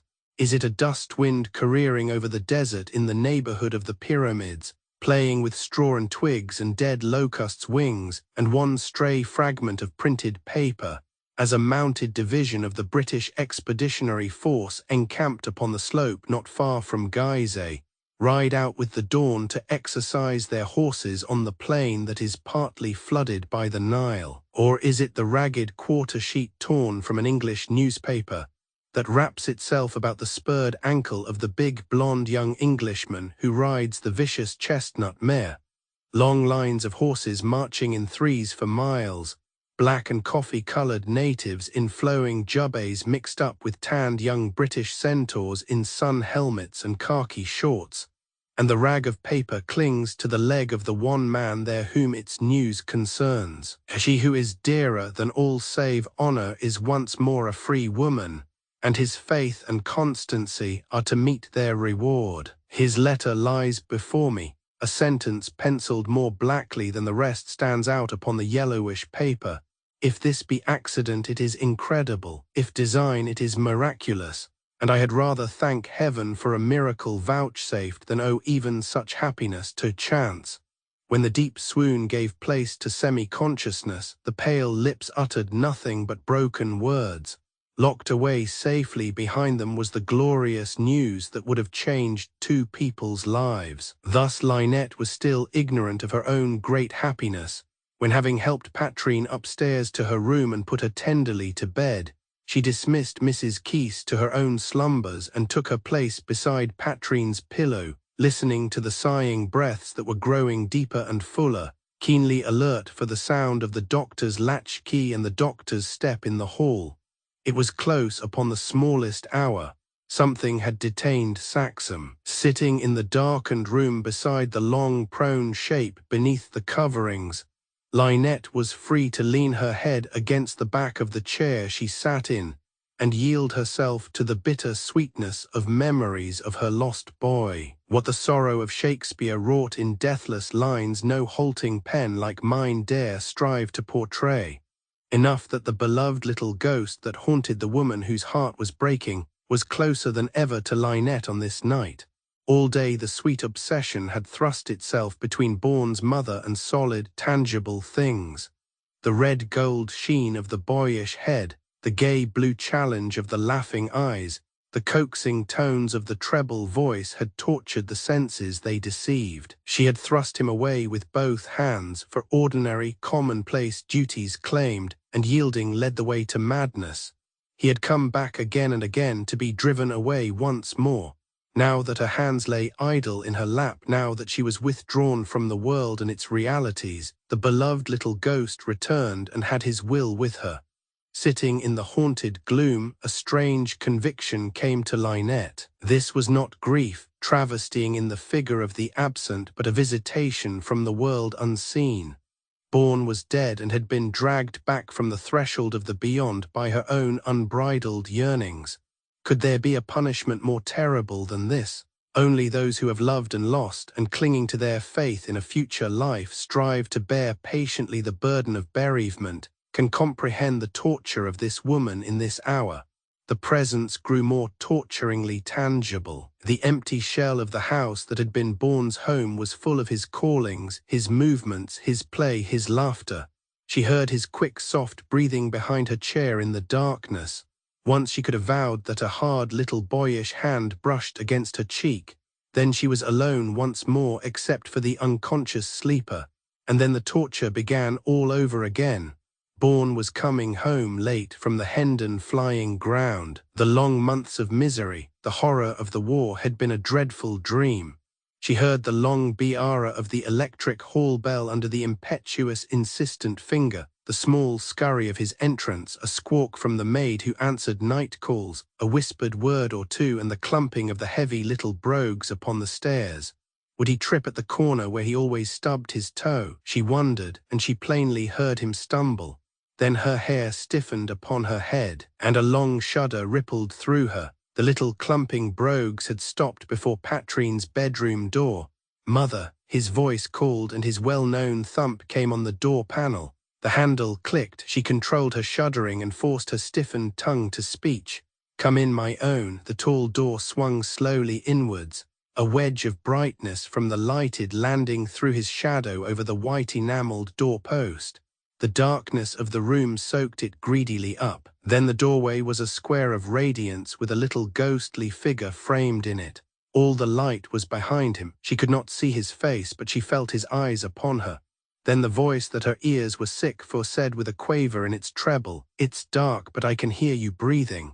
Mother, why didn't you and Father come? I thought when I got there I'd be sure to see you. But amongst all those faces and faces, not one was yours, and man alive. I wanted to blub a bit. I'm not quite sure that I didn't, you know." She stretched her arms to the beloved little ghost, whispering, "I poor, poor love, my baby, my treasure. Mother knows how much it hurt, but be patient a little longer. Soon, soon, your father and I." The woe wave rose and swelled in her bosom. Tears began to run over her stiff white face. The clasped hands she stretched to him were quivering, but she controlled them like the trembling of her voice. "Go back to paradise, my little son. Wait patiently, my love, my angel. I have been wrong, but I will grieve no more. I will be patient. Oh, I believe." A man's footsteps sounded on the staircase, and the great shadowy figure of the doctor appeared behind Bourne's little shape. With a swift movement, Saxum caught up the bewildered boy, made one long stride across the threshold, and put the warm, living treasure into the mother's outstretched arms. Once again, big black-lettered contents bills shrieked from the railings and were worn after the fashion of heralds' tabards by the vendors of newspapers, and the editions were snapped up as fast as they came out. Here are some of the headlines: "Thrilling escape of kidnapped Boy Scout from the hands of the Hun. Young hero of North Sea adventure lands behind British lines at Langebec in Torb with a Boche prisoner. Full story of how Scout who saved the Clanronald papers bombed the German machine guns. Decoration of Scout Saxum with Golden Wolf badge by Royal President at Association headquarters. Probable testimonial from British public. Afternoon tea with the War Minister at Whitehall. Expected investiture with Edwardian Order of Merit. What you get by being prepared." And again, splendid pluck of British aviator. Fights Zeppelin on way to bomb British headquarters. Airship crippled. Sherbrand RFC killed. Falls in flames over German lines. Heroic end of soul remaining heir to Peninsular War earldom and inventor of the Hawk hoverer that solves problem of stability. Will War Office adopt great invention employed by Allies flying services? 3 days later, Sherbrand RFC receives posthumous honors from France and Belgium. Croix d'Honneur and Order of Leopold. Why not British DSO? Chapter 72. The crossing in this Arctic April weather, when all of Britain and Belgium and northwest France lay under snowdrifts, had been calm and smooth enough for the worst sea stomachs on the steamer. The tall young woman in the navy blue felt hat with the well-known VAD ribbon and the long blue serge coat with the Red Cross shield badge on the left breast seemed used to traveling alone in wartime. She had secured a dry chair set in the shelter of the after-deck saloon and a lifebelt as stipulated by the authorities, and tucked herself in her traveling rug with her suitcase under her feet before the lights went out. Thus she had remained throughout the passage, with her dark eyes looking seawards, as deaf to occasional bursts of uproarious song from a draught of returning blighties packed on the lower deck, as to the sirens' raucous shrieks. Courteous fellow passengers, chiefly British and Belgian officers returning from leave, would have been ready enough to have chatted with the young woman who was going to the front. Such attentions as they offered her she accepted frankly. One got her tea and sandwiches, another offered chocolate, another a foot warmer, yet another insisted on lending her an unnecessary extra rug. They pointed out the hovering fleet hydroplanes and the diligently scouting searchlights of the destroyers guarding the seaway, and the hull-bound Dutch liner whose neutrality was proclaimed in illuminated side letters, blazing like a sea Alhambra upon the east horizon, and the hospital ship that passed close, coming from Boulogne laden with wounded, the huge red cross upon her flank picked out with blazing green lights. One and all united in assuring the wearer of the V.A.D. uniform that there was no danger, though when the red and green eyes on the ends of the east and west jetties winked into sight over the coal-black shining water, her fellow passengers congratulated Patrine as heartily as though some peril had been escaped. "Nothing more doing, Pinkham's old thing," said an experienced youngster of 20 to a susceptible senior whom Patrine's unprotected condition had roused to a strong sense of responsibility. "She's got enough passes from British and French headquarters to make a poker hand. I saw her show in M to the authorities at Folkestone. Besides, have heart, there's a red tab here to meet her. We'd better hence it before we are snubbed." And they saluted and clattered down the crowded gangway, grabbing their valises and buttoning up their British warms, and hurried away to get into trench kit, webbings and waders, and swell the crowd in the railway station, waiting to go up to the front and carry on with the hourly, momentary game of touch and go with death, while Patrine looked eagerly about her, listening to the hum of the vast human beehive. This was not the big, rambling, old-fashioned French seaport one had known so well before the war. Under sky-blind arc-lights and red, green and white lamps, every form of activity imaginable in connection with the running of that now huge and complicated machine, the British Field Army, seemed even at this hour to be in full swing. The rumble of steam cranes and the roar of dynamos, the panting of pneumatic hold dischargers, the clank of couplings, and the shrieks of locomotives mingled with the tinny voices of gramophones from the recreation rooms at the great packed barracks and crowded camps, and the sounds of song and laughter and applause from music halls and picture palaces.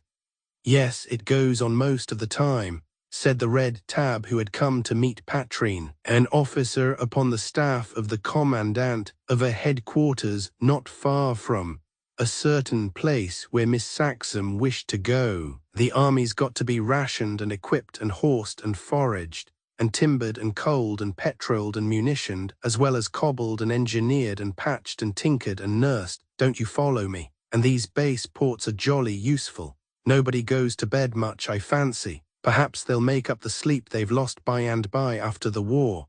What ho, Nubbins, back from the old shop, sorry, didn't happen to see you weren't alone." The station had vomited a flood of khaki, tumbling down the half-lit quays to take later boats by storm. A tall, lanky officer of gunners had hailed Red Tab effusively, then, seeing him to be engaged with a lady, hurried on with apologies and a salute for Patrine. "Don't mind me, do call back your friend," she urged. "He seemed so glad to see you." "Thanks much, if you don't mind, whip, whip." And the other, recalled by a shrill whistle, wheeled and came back upon his stride to grasp the offered hand, whereupon ensued the following strictly private duologue. "How goes the battery? First class, and your crowd? Crawling along as per usual. Congrats on the Oudstide affair. Thanks frightfully, but the whole thing was a bit of a fluke, everyone knows that. They had thrown down a gas attack and the wind went about face. So we stayed where we were and shelled them through their chlorine. Then they got their reserves up and came on in lumps, the old Zulu formation, and Pyers and his engineers got to work with the speaker's voice dropped to an undertone, what Pyers calls the piff-bosler, the rose by any other name, quoted Red Tab and went on. I'd have given a tenner to have been there. And as for old Clanronald, I wonder if he got leave from wherever he is to see the stunt that day, said the gunner. If he did and had such a thing as a stomach about him, he must have simply vomited. Pyers says he felt like the angel with the flaming sword when he didn't feel like an Indian jeweler with a blowpipe, frizzling a column of white ants marching over the floor. You've seen how the things come on and on. Yarg, remarked Red Tab expressively. But just for once, we didn't happen to be on the frizzled side. The C has laughed to the verge of hysterics over a leader in the Berlin local Anzeiger, with reference to the realized dream of the homicidal maniac Clanronald. A deplorable example of the perversion of Die Wissenschaft at the murderous hands of English military chemists, they called it. Pretty neat from botches who have been pumping burning paraffin into our trenches and suffocating platoons of men with asphyxiating gases ever since May. And particularly appropriate from people who bribed a crack professor of literature to engage as librarian at Gwyll Castle, set the library wing on fire and steal the portfolio with the plans of the homicidal maniac 3 weeks before the war, when Prince Heinrich and old Moltke were stopping in London. They'd promised their agent 12 million marks if he succeeded. Wonder what he got from them when the plot fizzled out. Well, so long, any message for Edith? Tell her you saw me topping and remember me to your wife. And they gripped hands and parted, and Red Tab hurried back to the tall young woman waiting on the flagstones under a blue-shaded arc lamp, saying, "Good of you not to mind, but a shame to keep you waiting. No, we go out at this gate. I've got a car waiting, more cushy than a crowded railway carriage, unless you'd have preferred going by train." The grey landaulette waiting in the side street presented no more unusual feature than unusually heavy armoured tyres, and a guard of razor-edged steel bars protecting the front seat, in case of barbed wire strung across country roads, explained Red Tab. One runs a chance of getting decapitated travelling fast at night or in foggy weather without a jigger of this sort. Let me stick this cushion at your back and tuck the rugs about you. There's a thermos in the pocket with hot coffee and sandwiches in a box. Don't restrain your pillows if you feel at all hungry. The grub was put in specially for you. No, you won't hear the guns yet except at intervals and rather faintly. Fact, I've heard 'em in the south of England more distinctly than one does here, but at St. 28 miles from the front, they are loud enough at times, though there's nothing much doing. Things have been as dull as ditch water, and none of us'll be sorry when the botches get a move on again. No, thanks, I'm not coming inside. Responsible for your safety. Advise you to tuck up and go to bye-bye. The car settled into its speed when the ups and downs of the old town had been left behind, and the belated activities of the base port had died into a distant hum. It slackened pace when the blaze of its headlights showed long black columns of laden motor lorries upon the wintry roads ahead of it, or horse-drawn transport wagons, or droves of animals, the steam of whose breath and shaggy hides hung over them in a cloud, or bodies of men in heavy marching order, French and British soldiers wearing the new steel headpiece, shaped after the fashion of Mambrino's helmet, like a basin turned upside down. And sometimes there were the halts at barriers or patrol posts near towns or villages, where the light of swung lanterns reddened the moustached faces of gendarmes of chasseurs. But usually when Patrine cleared a space upon the misty window glass, the snow-covered landscape would be flying past under the fitful moonlight, with the elongated shadow of the grey staff car galloping beside it like a demon dog. Midnight was striking from an ancient church tower when, passing the guarded barriers of a town of old-world houses, and stopping in a street running from a place bathed in frosty moonlight, and dominated by a vast cathedral, Red Tab, with icicles on his clipped moustache and fur collar, got down and tapped upon the rimy glass. "Sorry to wake you up, Miss Saxham," he said, opening the door as Patrine sat up, straightened the dented brim of her hat and blinked denial of her slumbrousness, "but here's the end of your journey. This is the Ursuline Convent of St. where we've arranged for you to billet tonight. The superioress is a frightfully hospitable old lady, and my uncle, I mean Sir Rowland, thought you'd be more cushy with the sisters than at a common hotel. Sir Rowland is always kind, but you, Captain Smythe Howell." She looked out at her red-tabbed escort with compunction as he tugged at the chain of a clanging bell and beat his mittened hands together, stamping upon the pavement to warm his frozen feet. "Me? Oh, I'm pushing on to divisional headquarters, 25 miles from this place and 5 miles north of the Belgian frontier. You'll be sent on to Poferil in the morning first thing. The French chaplain of the Red Cross Hospital there is staying for the night with the bishop at the palace here. A tremendously agreeable old bird, the chaplain, and a Monsignor of the Vatican. I've met him, and he said he'd be delighted to look after you. Don't get down, it's frightfully slippery. But the tall, womanly figure was already standing beside him on the snowy cobblestones, tilting a round white chin towards the sky and narrowing long eyes, queer eyes he mentally termed them, to see the better through her veil.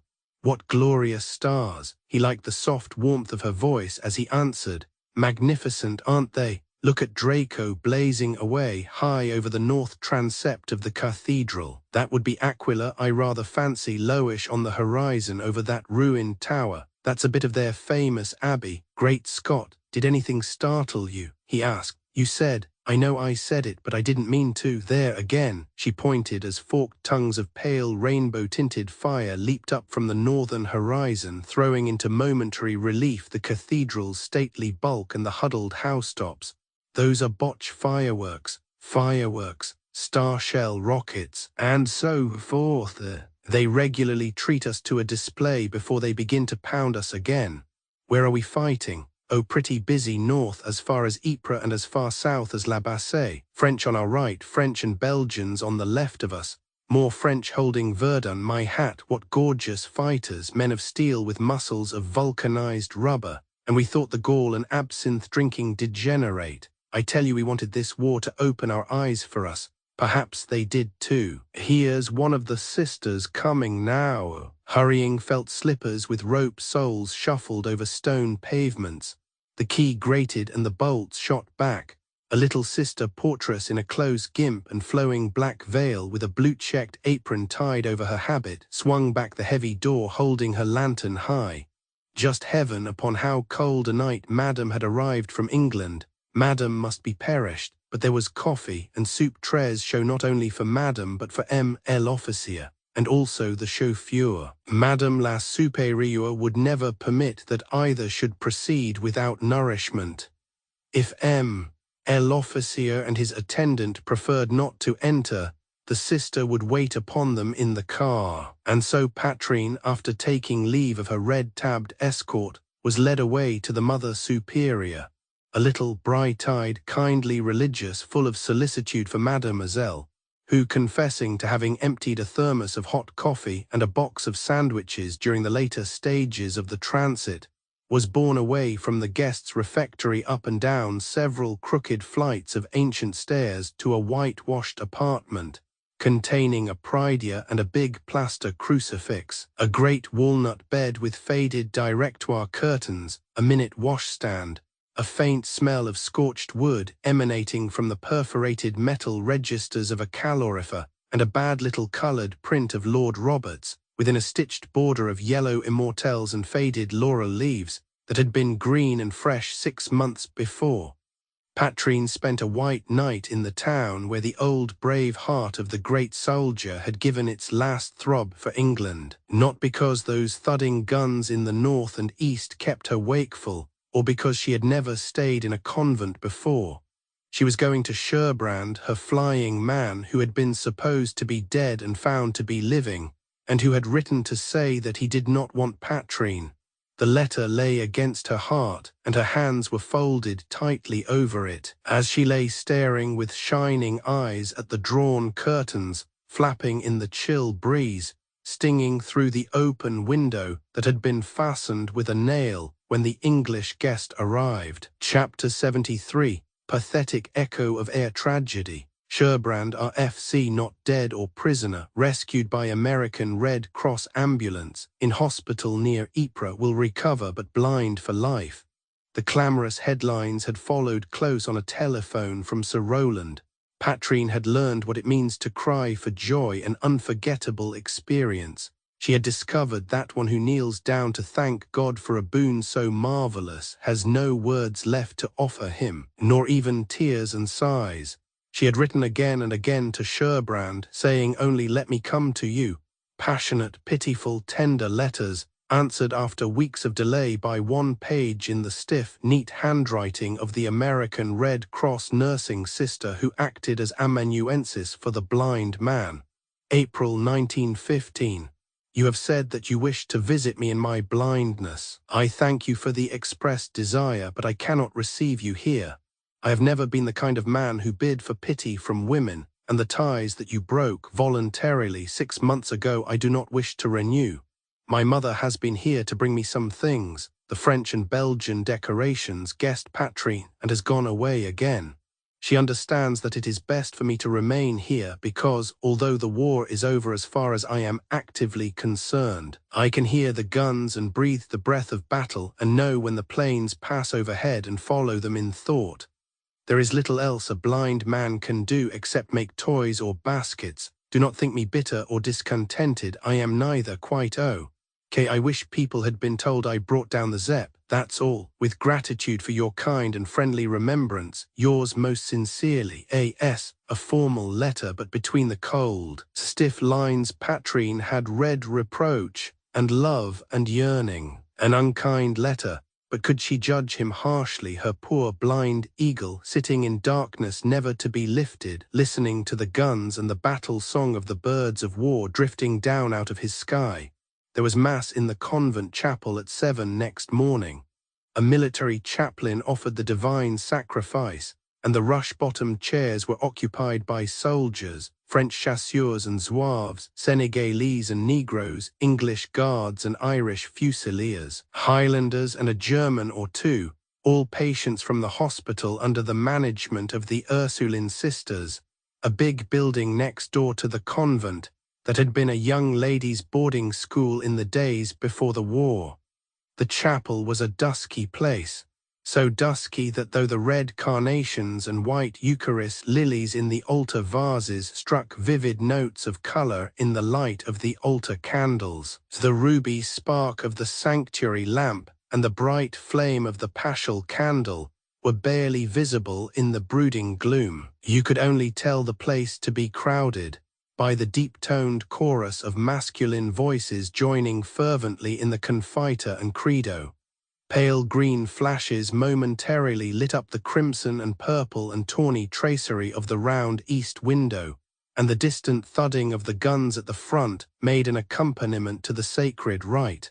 The French priest officiating was a lean, short, elderly personage with brilliant eyes set in a mask of walnut-brown wrinkles, and a resonant voice that was illustrated by beautiful, illuminating gestures as he preached. Let none say in your hearing, unrebuked, that this war is an unrelieved misfortune, he said to his hearers. Recognize with me, my French compatriots, the divine mercy as extended particularly to France in this fiery ordeal. Her towns and villages have been destroyed, her buildings have been shattered, her sons in countless thousands slain, but her national character has been purified. The soul of her people has been raised from the mire. If there is one here present among you, whatever may be his nationality, who is conscious of loving virtue better and loathing vice more intensely since the beginning of this war, then the war has been a blessing to him and not a curse. Acts have been performed and are repeated hourly, acts of a sublime and touching selflessness and an almost divine tenderness, not only by men and women who are mild and gentle, but by the roughest and the most abandoned of either sex. The good seed was sown in time of peace.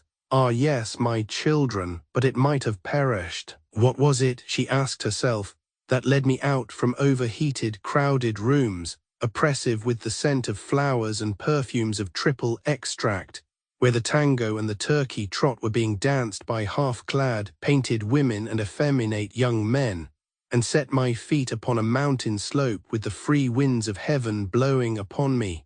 I must answer, it was the war. As the great waves of the Credo surged and beat against the old brown rafters, she went on thinking, what has made me quicken to the call of humanity, awakened me to the knowledge of my sisterhood with my fellow women? What has taught me how to live without dissipation and do without useless luxuries?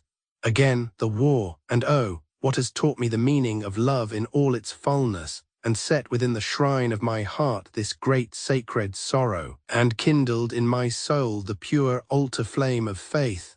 The war, the terrible war. She prayed for Sherbrand at the commemoration of the living, a somewhat incoherent petition, that her flying man might be helped to bear his blindness, and find some happiness in her unchanged love. And now our Lord, who loves flowers, has caused these pure and exquisite blossoms to spring for him from the field of war. After his tiny sermon, delivered in French and repeated in English, he hesitated a moment before turning to the altar and said, with emotion in his mobile face and quick utterance, "I have to ask a favor of you this morning. It is that at the commemoration of the departed you will unite with me in a mental act of prayer. Prayer for the soul of one to whom the gift of faith, not being sought, was not given, a soul that has passed forth in darkness into the presence of him who is the light." He turned away and began the credo. As the deep chorus of male voices followed, Patrine found herself agreeing with the preacher's discourse, and the thought of the dead agnostic haunted her. Who was the man, and what had brought about his ending? Was he a patient in the Ursuline hospital, a French, an English, or a German soldier? By a subtle change in her mental purview, recollections of von Hernung began to occupy her mind. "I will not think of him, I will not," she said to herself desperately. Then the obsession assumed an acute form. All that she most wished to forget in her relations with the Kaiser's flying man was being revived in her memory. Scene by scene, sentence by sentence, she was forced to live over the hated past again. She must have risen from her knees and left the chapel, so unbearable became the torment, but that the sacring bell rang its triples, the deep tones of the Sanctus answered from the turret, and the host was lifted up. Then her tense nerves relaxed. The almost tangible presence of evil withdrew itself. She breathed more freely, and peace flowed in balmy waves upon her stormy soul.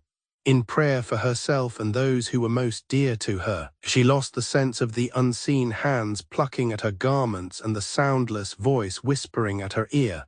And presently at the ipsis domine, when supplication is made by priests and people for the departed, she prayed for the soul of the denier, that the divine mercy might reach and enfold him and lead him yet into the way of peace.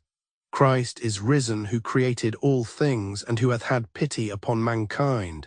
Purchased people, declare his virtues, Alleluia. Who hath called you out of darkness into his admirable light. To Patrine the call had come. It was Easter week, and there were many communicants. The nuns and the French and English Red Cross nurses helped the lame to reach the altar rails and guided the blind. When a tall, blond young English officer with bandaged eyes and an empty sleeve was led up to his master's table, Patrine was grateful that the chapel was so dusk. She was to meet the chaplain of the Porphyrial Stationary Hospital after Mass, the Mother Superioress had said. Thus, guided by an Ursuline sister, she passed from the chapel into a long, whitewashed cloister looking on the garden, its open arches facing the doors of what had been classrooms, and now were wards. Another Ursuline, the sister superintendent of the hospital, with a young, gentle face framed in her close white gimp and flowing black veil, sat writing in a big book at a plain deal table. Near her were some shelves with rows of bottles and a chest of drawers with measuring glasses upon it, and a pestle and mortar and druggist's scales. Above the table a black wooden crucifix hung against the whitewashed wall. This is Soeur Catherine, who keeps the hospital accounts and dispenses the medicines, and posts the register in which we set down the names of all the wounded received and discharged. "Take care, mademoiselle, that paint is new and comes off," cried the chaperoning sister, snatching aside the skirt of Patrine's long blue VAD coat. She had brushed, in passing, against a wooden tablet that leaned against the wall near the door through which she had come.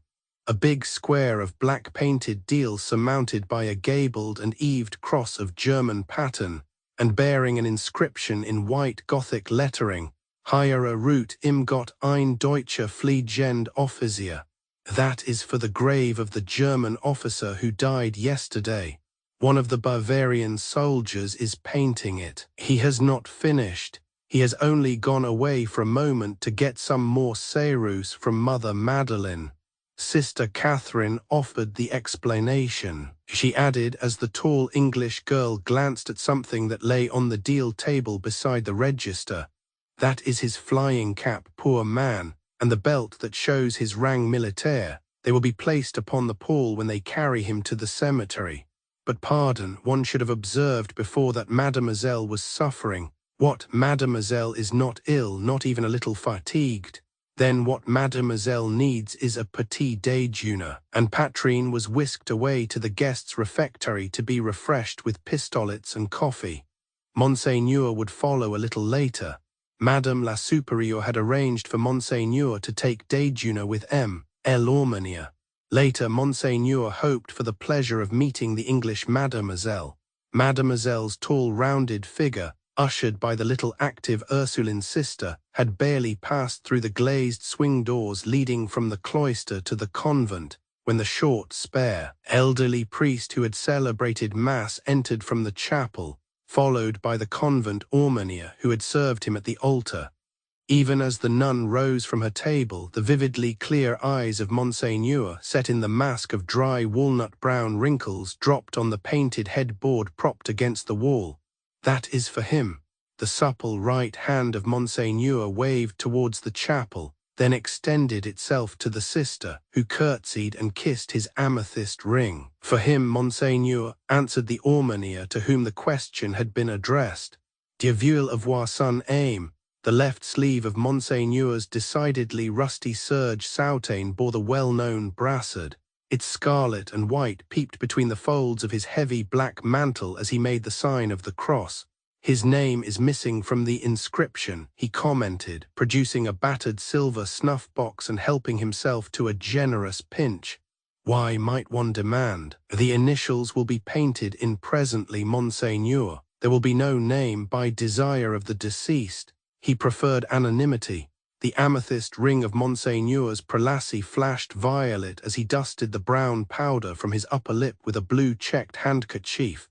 The Père Aumônière tells me his startlingly clear eyes were on the sister, that terrible as were his injuries he might have recovered, that his death occurred suddenly and unexpectedly. But yes, Monseigneur, he might have recovered. The fair face framed in the narrow gimp was shadowed and troubled. The coupe d'obus had spared the brain, arteries and vertebra. His sight was uninjured. Le Commandant and his colleagues had achieved wonders in the partial restoration of the visage. Speech was difficult, but we could understand him, unless he was sullen and would only speak German to us. But at those times a Bavarian soldier interpreted, he who has painted the headboard for the grave. He, the German officer, was grateful to those who nursed him, inquired Monseigneur of the aumônière. The stout little chaplain visibly hesitated. It was the sister who answered in her clear and gentle voice. Alas, no, Monseigneur, he was arrogant, even brutal. But then he suffered so terribly in mind as in body. One could not be angry at anything he said. He could not resign himself to his disfigured condition. It was intolerable, he would cry, that he should now be an object of horror to women who had worshipped him almost as a god. Chut, chut. Well, one presumes he meant a certain type of women, observed Monseigneur. Possibly so, Monseigneur. The simplicity of the fair face in the narrow gimp was touching. For when we assured him that we did not regard him with horror, he would say to us, "That makes nothing. I speak of women. You are only nuns." "But nuns are women," objected Monseigneur. Monseigneur, he said not. When his condition seemed to him most miserable, he found relief in saying things abusive, outrageous about nuns. We didn't mind. We pitied him, poor number 20. But the French and English officers in the same ward resented this. They entreated us to remove him to a separate room. This we did, and at his request the Bavarian was placed in the same apartment. He has been an officer's servant, and is active and useful, even though he has lost a leg. Thus things went better. Poor 20 seemed more contented. He even looked forward to leaving the hospital. And then a change. A relapse, suggested Monseigneur. A change. He became more gloomy, more violent after a letter arrived for him from England at the Jour des Morts. Since 2 days comes another letter. We heard him raving of perfidy, the folly of his agents, the injustice of his emperor, the revenge upon the Englishwoman that he would never have now. Then all was quiet. Towards morning the Bavarian came out of the room and called an orderly. The Herr Hauptmann was sleeping, he said, in such a queer way. From that unnatural stupor he never awakened. All his letters and papers were torn up and scattered in fragments. There was a little cardboard box on the night table and a pencil billet for me. I am to send a ring he always wore to the address of a noble young lady at Berlin. She was his fiancée, I believe, Monseigneur. He thanks me for the little I have been able to do for him. He begs the sisters to pardon his rudeness. He wishes no name upon his grave but to be forgotten. Poor broken body, poor rebellious heart, poor stubborn, desperate soul. You think then that he killed himself? Asked Monseigneur with directness. I dare not think. She was searching in her table drawer with tears dropping on her hands. I can only pray that the autopsy of the surgeon will not reveal that the death was not natural. Look, Monseigneur, this is his ring, a big black and white pearl, and under the pearl which lifts up is a little box for something, a relic perhaps, or a portrait, or a lock of a friend's hair. It might serve as a reliquary at need, my child, said Monseigneur, examining the platinum setting. He gave one swift glance at the unsuspicious almoner and another at the innocent nun. He peered again narrowly at the empty hiding place, to the shallow sides of which a few atoms of glittering grey dust were adhering. He lifted the ring to his nose and sniffed, tapped the little box on his thumbnail and touched his tongue to one of the glittering grey specks. Then he hastily spat in his handkerchief, and thunderclouds sat on the furrowed forehead over the great hooked beak. Listen, the nun started and grew paler still. She hurried to the glazed doors opening on the garden and threw them wide apart. As the chill outer air rushed in, sporting with the scant white locks of l'Aumônier, fluttering the purple lappets at the throat of Monseigneur, and tugging as with invisible hands at the sister's thin black veil, approaching footsteps crunched over the sloppy gravel of the cloister walk. The small, stout figure of the sister keeper of the mortuary headed the small, solemn procession. She held up her habit out of the slush, and carried, as well as a mammoth iron doorkey, a small bunch of spring flowers. A stretcher squad of the French Red Cross followed the sister of the mortuary. In life, the man they bore must have been a magnificent specimen of humanity. In death, the length of his rigid form appeared phenomenal. The black velvet pall over which had been draped the black-red-white German war ensign was far too short to cover the stiff blanket-swathed feet, that they projected beyond the stretcher end with an effect of arrogance and obstinacy, was the thought that occurred to one of the 3 people gathered in a little group upon the threshold of the cloister doors. Monseigneur, my father, Sister Catherine was speaking in suppressed but eager accents. It is number 20. They are taking him to the mortuary. The sister keeper promised to carry flowers as a sign that all was well. You understand, do you not? The surgeons have decided, thanks be to God, that the poor man did not poison himself. She dropped to her knees and began to say a decade of her rosary, the wooden beads running between her fingers like brown water as she prayed. The priests made the sign of the cross silently as the body was borne past.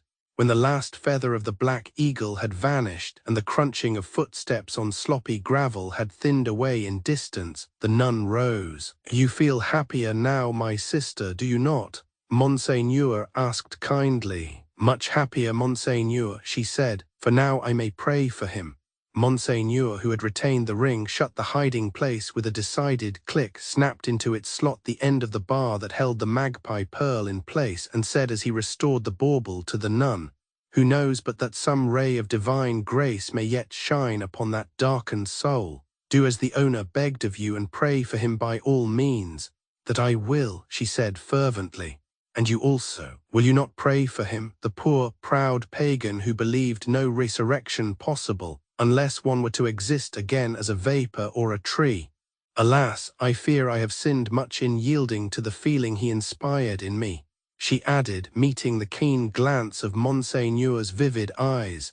"The feeling of repugnance, of horror, Monseigneur." Here comes the Bavarian to finish the inscription. "Well, my good Kuhler, you have got some more Serus."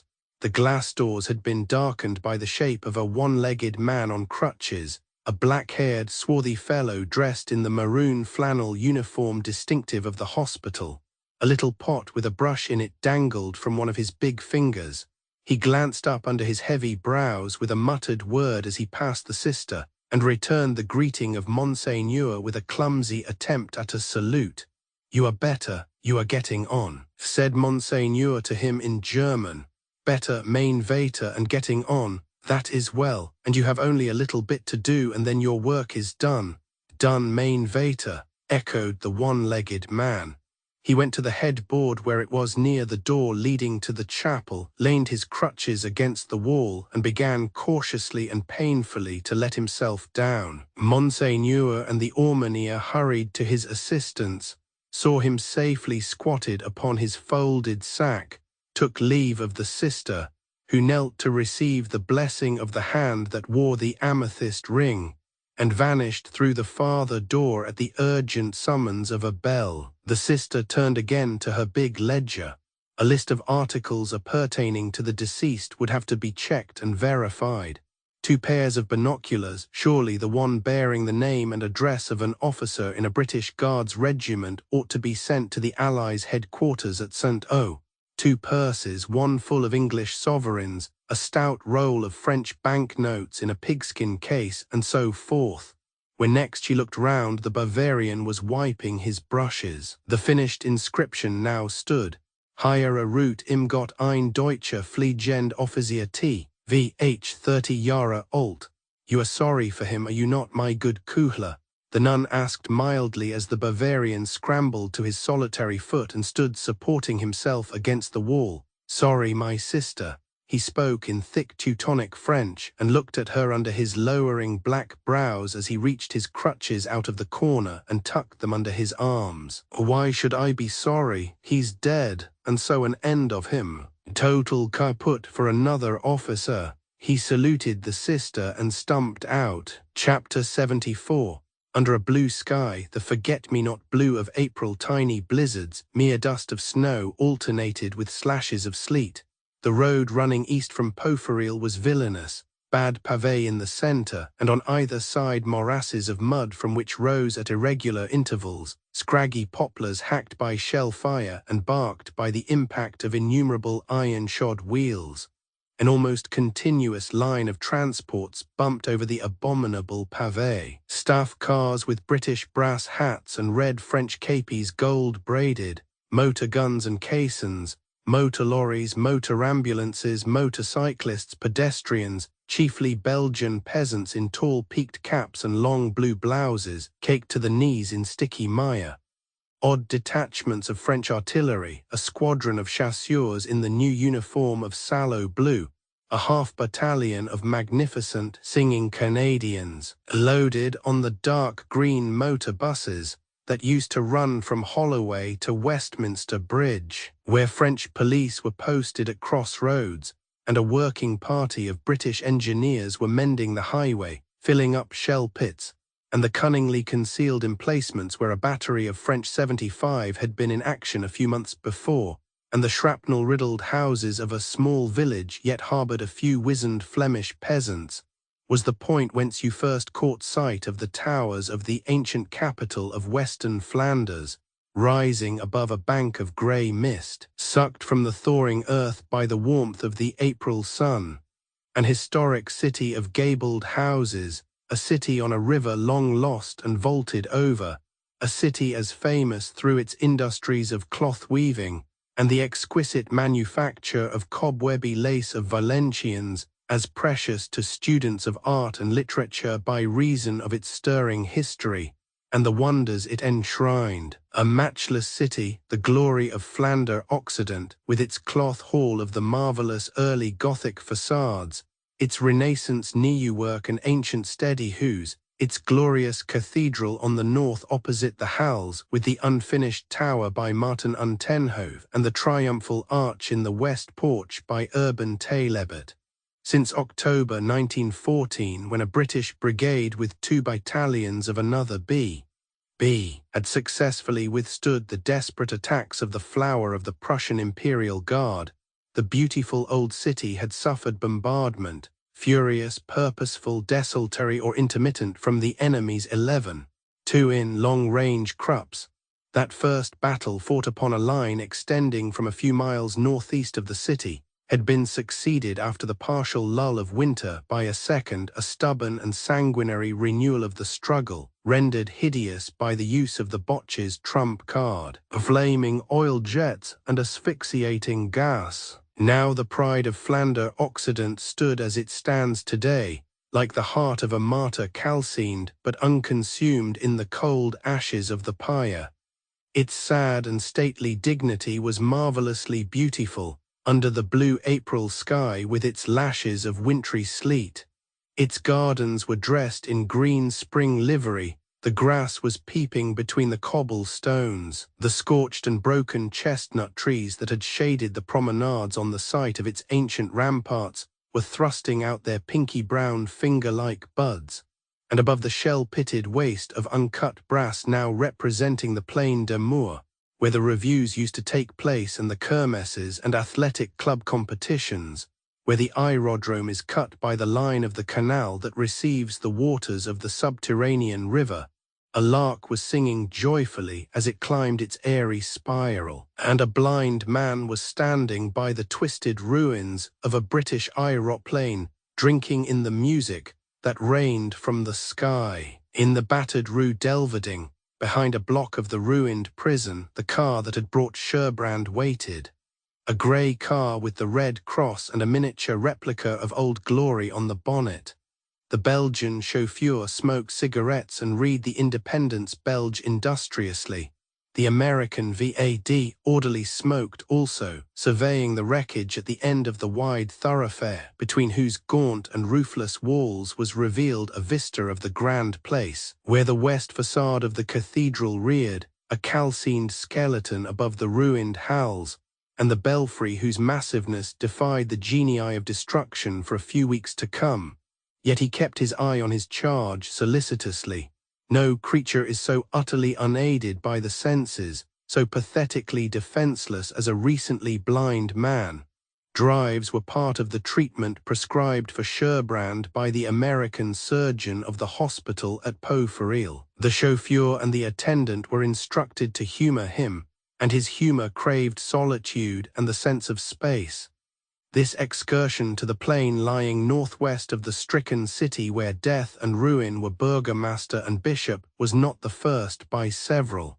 The few remaining inhabitants, the pale women who made lace in the shelter of broken doorways, the feeble old folks from the almshouses, who peered from their cellar refuges at the crunch and grind of armored wheels upon the bricks and timbers heaped upon the littered thoroughfares, dully wondered at these visits of the blind Englishman. They had seen many strange things of late, the red-eyed, meagre, ague-bitten old people, since that day in early October when 15,000 Kaisermen, chanting the German war song, had defiled for 6 mortal hours through the streets of their ancient town. "There are a great many of you gentlemen," some of the old folks had ventured to say. "That may be so," they had been told, "but we have millions waiting to follow. We are sure to win. The French are cowards and the English stupid fools. As for you, you are now all Belgo-Germans. Our Kaiser has said so. When we leave here, we are going to Calais, Paris next, and then London. It's nothing at all to get to London in our magnificent Zeppelins." Then suddenly the Germans had gone away, and with them trains of wagons crammed with booty. A week later, amidst the vivas of the people, 21,000 British had poured into the town. They had rolled down the streets like a tawny river, singing lustily. Here we are, here we are, here we are again, hallo, hallo, hallo, hallo. And the crowd had been quick to catch up the chorus, responding, Iwia, Iwia, Iwia again, allo, allo, allo, allo. And the British headquarters had established itself in its spider web of intelligence at the house of the Burgomaster, and the very next day a Boche aviator had tried to drop a bomb on it, and had been winged by a clever shot from an anti-aircraft gun, and brought crashing down on the Plain de Moor. And there had been rejoicings on the part of the young people who were thoughtless, but the wise old folks had known quite well that many more Torbs would come. What an autumn it had been, dear Lord, thought the trembling old people. The first Sunday in August, with its decorations, processions, hymns and litanies, all in honour of Our Lady of Thine, had been turned into a demonstration of penitence. The kermesse had been prohibited with the other festivities. No use baking honey cakes and marzipan. Nobody would have bought them. The Ypres were too busy listening to the distant firing of terribly great guns. All the window panes rattled and shivered, and the earth vibrated without ceasing.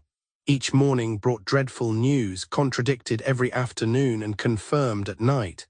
Towns bombarded, townsmen shot, hung or burned, children and women, even nuns violated and murdered. Villages wiped out. These were the stories that found their way into the deafest ears. Crowds of refugees evacuated from these towns and villages presently began to throng in. Soon the streets were full from wall to wall. Spies moved everywhere, and no lights dared be shown at night time. Bread grew scarce, the dreadful sound of the guns drew nearer. Wounded, Allies and Germans also, were brought in thousands by the ambulance cars. The hospitals and hotels and convents were full, all the schools, and many of the private houses. Terrible rumours gained ground of a great battle about to be fought in the neighbourhood of the town. Peering from garret windows by day or night, one could see great banks of black smoke towering on the north, east and west horizons, pierced by broad licking tongues of cherry-coloured flame. Torbs and Allied aircraft fought battles in the heavens. Bombs were dropped upon public buildings. Death had begun to be common in the streets when the first Krupp shells fell and exploded in the moat behind the Abbey Church of St. Jacques. 10 minutes later, upon the doomed city fell the diest fury of the German hate. It had been as though hell had opened, as under that hail of iron and fire the troops and transports of the Allies, and the long processions of townspeople afoot and in carts and carriages had rolled out of the town. Even the dogs had left, following their owners. Like the cats who clung to their familiar surroundings and had to be removed by force if they were to be taken, the old folks resisted the sturdy hands that tugged at them. "Leave us," they quavered. "We are so old, we can never bear the journey. We should only die upon the roads if we were to go." Many did go and many died, and of those who stayed behind them steel, iron and fire claimed a heavy toll. But in the northern quarter some yet dwelt in cellar basements, feeding on mouldy flour and frozen potatoes, sleeping on sacks of straw covered with rugs or blankets, warming their lean, shivery bodies at braziers, choking behind masks taken from slain men through deadly gas attacks, creeping up between bombardments for a breath of purer air, venturing forth to kneel upon the littered pavements of roofless churches and pray to our Lord before his vacant tabernacles and shattered crucifixes for an end to the dreadful war. And no answer came, it seemed, for all their praying. They had grown used to the dampness underground. Their eyes were now accustomed to the gloom, as their ears to the stunning crashes of the bombardments, and the perpetual whir and buzz and whine of the aircraft in the sky. So natural had become to them the abomination of desolation that they actually resented the occasional visits of the Red Cross car from Poferil. "Behold him again," they grumbled, "the tall, blind Englishman. What does he seek here? Hardly to view our ruins that he has no eyes to see." And now in another big grey car arrive a French priest and a woman, asking, wherever they meet a soul to ask, if the blind Englishman is here. The priest is a Monseigneur. Old Ottilie swears to the ring and the purple collar. The woman is English, it appears. Perhaps she is the blind man's wife. The car moved on where the roadway was not broken by trenches, crawling painfully over litter and wreck. In the shadow of the ruined prison, while yet the sun was high, they halted. Their chauffeur nodded to his Belgian compatriot, the Red Cross orderly, interrogated by Monseigneur, pointed to the tall brown figure standing on the grass beside the twisted wreckage of a British aeroplane. "I will wait here for you, mademoiselle," said Monseigneur, getting out and assisting his fellow traveller. She was very tall and of supple figure, and wore a long blue coat with the Red Cross shield badge, and a felt hat banded with the VAD ribbon pulled down over luxuriant masses of hair that had been cloudy black as storm wrack and had been bleached to the hue of wintry beech leaves, and now had darkened to the brown of peat earth, deepening in colour every day. She gave Monseigneur her hand, thanking him, and suddenly he thought her beautiful, although the tall young woman had not previously appealed to the sense of beauty in Monseigneur. Her long eyes under their widely arching brows were stars, her mouth was smiling. When she moved away over the snow-patched grass, she seemed to tread on air. Throughout the drive, Patrine had been torn with horrible misgivings. What shall I say or do, she had wondered. How shall I bear it if the look upon his face should tell me, when Alan first hears my voice, that I was wrong to come? But the chilly fit had passed with the first glimpse of Sherbrand. The rich, warm flood rising in her veins had swept her doubts away. Here on this shell-pitted expanse of turf you felt the war pulse beating. French 75 were putting over a furious barrage from the south. North of the city of the salient, the British guns were slogging, and through the chain fire of the enemy's 77 mm, his 11, 2-in, howitzers bellowed at short intervals and sent in 600-pound shells. The smoke of a train rose northwest in the direction of Thouaraut Junction. That the train was a German train carrying troops and guns and munitions for war purposes did not at once occur to Patrine. All was well, not a doubt remained. She was near her flying man again after months of separation. Here at last was food for her hungry eyes and drink for her thirsting soul. He has grown thin, poor dear, she thought, seeing how the war-stained khaki hung in folds on his tall figure. The broad shoulders stooped, the chest had sunken, and he leaned upon a heavy walking stick. The beloved face was turned away, the line of the cheek was careworn. She choked upon a sob and stopped short, fighting her emotion down. The song of the soaring lark broke off. The bird dived to earth and hid itself amongst the frosty grasses as the snoring whir of aircraft came out of the distance high in the sky to the west. Now the shape of a big biplane gleamed pinky white as a seagull, beating up against the thrust of the snow-tanged easterly breeze. Nearer and nearer flew the plane. Now one could see it distinctly. A French machine by its blue-white red rings and a quadron by its great square tail. A silver-grey monoplane scurried in its wake, a Weiss by the backward curve of its wing-tips. The whir of its tractor and the blatter of its machine gun wakened the echoes sleeping among the leprous white ruins of the city. The quadron wheeled and circled beautifully, and the track of its mitraille answered the machine gun, and spent bullets began to patter on the plain far below. Suddenly the Frenchman banked and began to climb. The Weiss, its aluminium sheathing glittering in the sunshine, climbed too, so rapidly that the enemy's purpose was foiled. Then at a great height they circled round each other, and the crack and flare of explosive revolver bullets began to mingle with the blatter and track, and little blobs of something that blazed and sputtered wickedly began to drop with the bullets that tumbled out of the skies. It was the prettiest sight. It suggested the amorous dallying of two big butterflies, the squabble of a pair of hawking swallows, and yet the issues were life and death. Suddenly the Weiss took to flight. A second quadron had showed upon the distance, and the Kaiser's flyer was not taking any more on. Waiting for his countryman to come abreast, the Frenchman hovered like a kite hawk, and at the familiar buzz of the horizontal screws a visible thrill went through Sherbrand. He took off the smoked glasses that he wore and turned his blind eyes upwards towards the sound, and on his haggard face was stamped the anguish of his despair. "My poor boy," nearly broke from Patrine, and hot tears scalded her eyelids. He started, though she had uttered no word, and brought down those unseeing eyes. His nostrils expanded as he inhaled the air. His thick fair brows contracted. The first quadrant, exchanging signals with the second, had ceased hovering and floated onwards, but Sherbrand's thoughts had been brought down out of his sky. "What is it? Why?" said the intent and frowning look. He snuffed the air again and pondered still, and suddenly Patrine comprehended. Some waft of perfume from her hair or clothes had reached the sense made keener by his blindness, evoked some once-loved image, roused some memory of her. She crouched low and looked up at the lined visage yearningly. Dear heart, how changed he was today from her young Mercury of the Mills Placiers.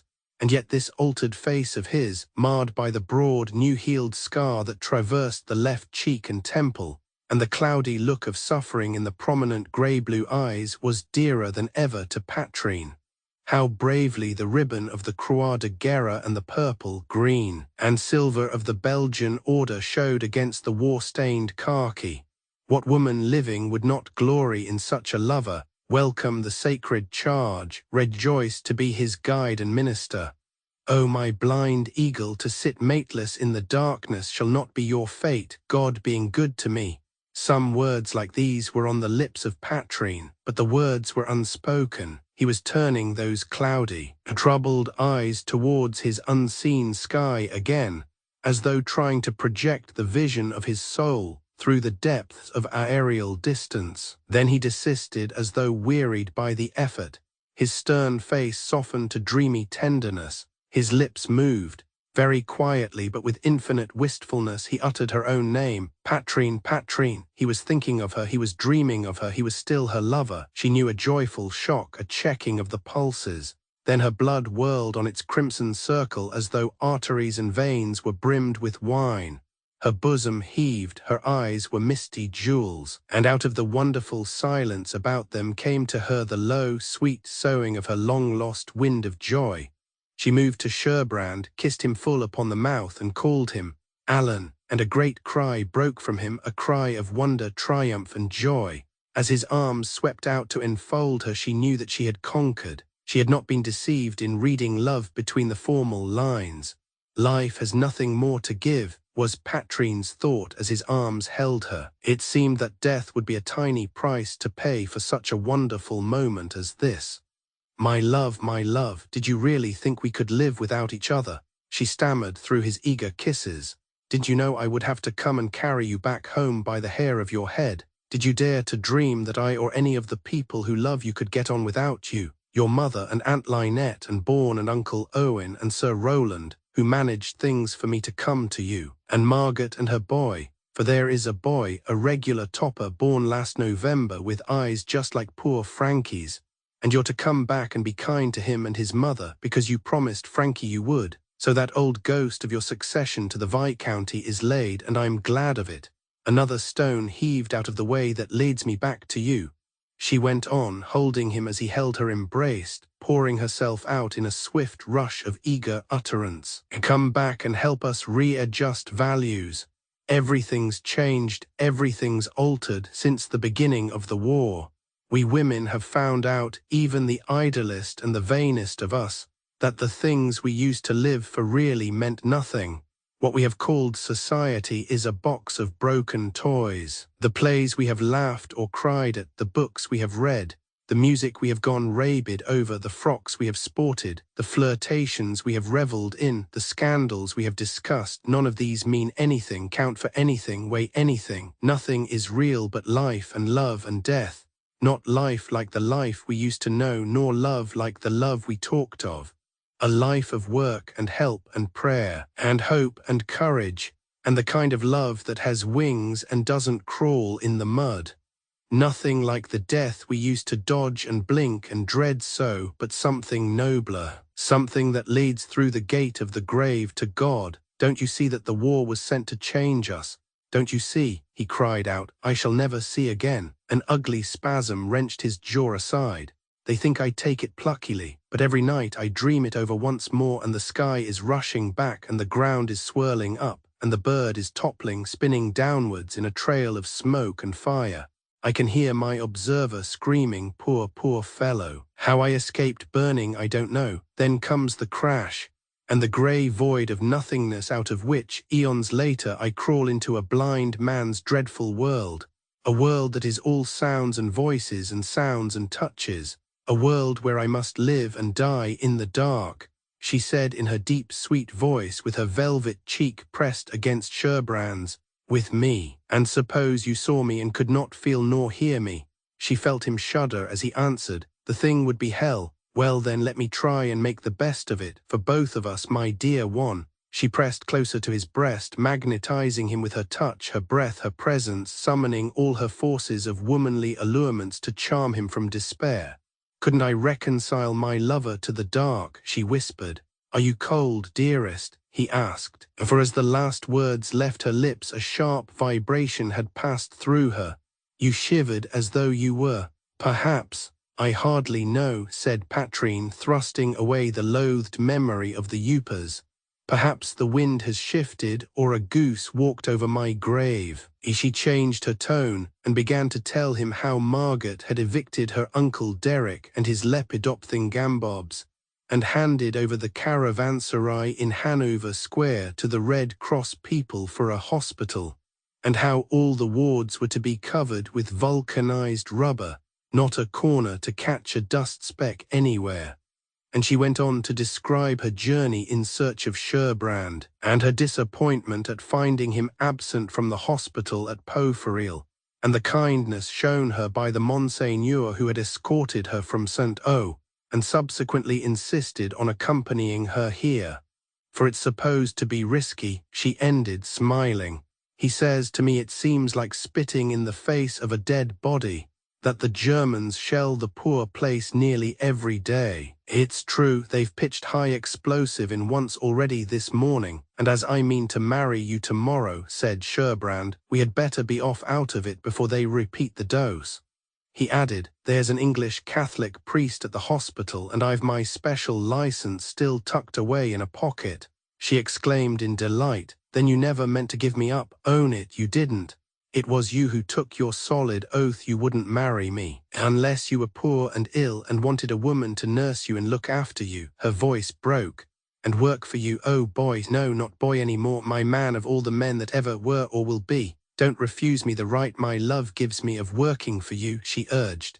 Such true love, such fine love, Pat, you're a glory of a woman, and you shall work, I'll give you lots of work, he promised her. But my sweet girl, I'm not poor. She asked him in her deep, sweet voice, do you think you'd be poor to me if you hadn't a copper halfpenny? And with his arm about her still and her heart beating against his hand as they moved over the grass together, she began to describe their home. Quite a small, unpretending but comfortable home. The home of two people who adored each other and wanted nothing better than to go on doing it up to the last day of their lives. We'll have children, Stacks, she assured him. Long-legged boys with beaky hatchet faces, boys who'll invent and build aeroplanes and fly them too, you bet. And girls, put in Sherbrand, tightening his clasp about the supple, womanly body, great big galumphing girls like their mother. The sweets, she sighed, I can see them now.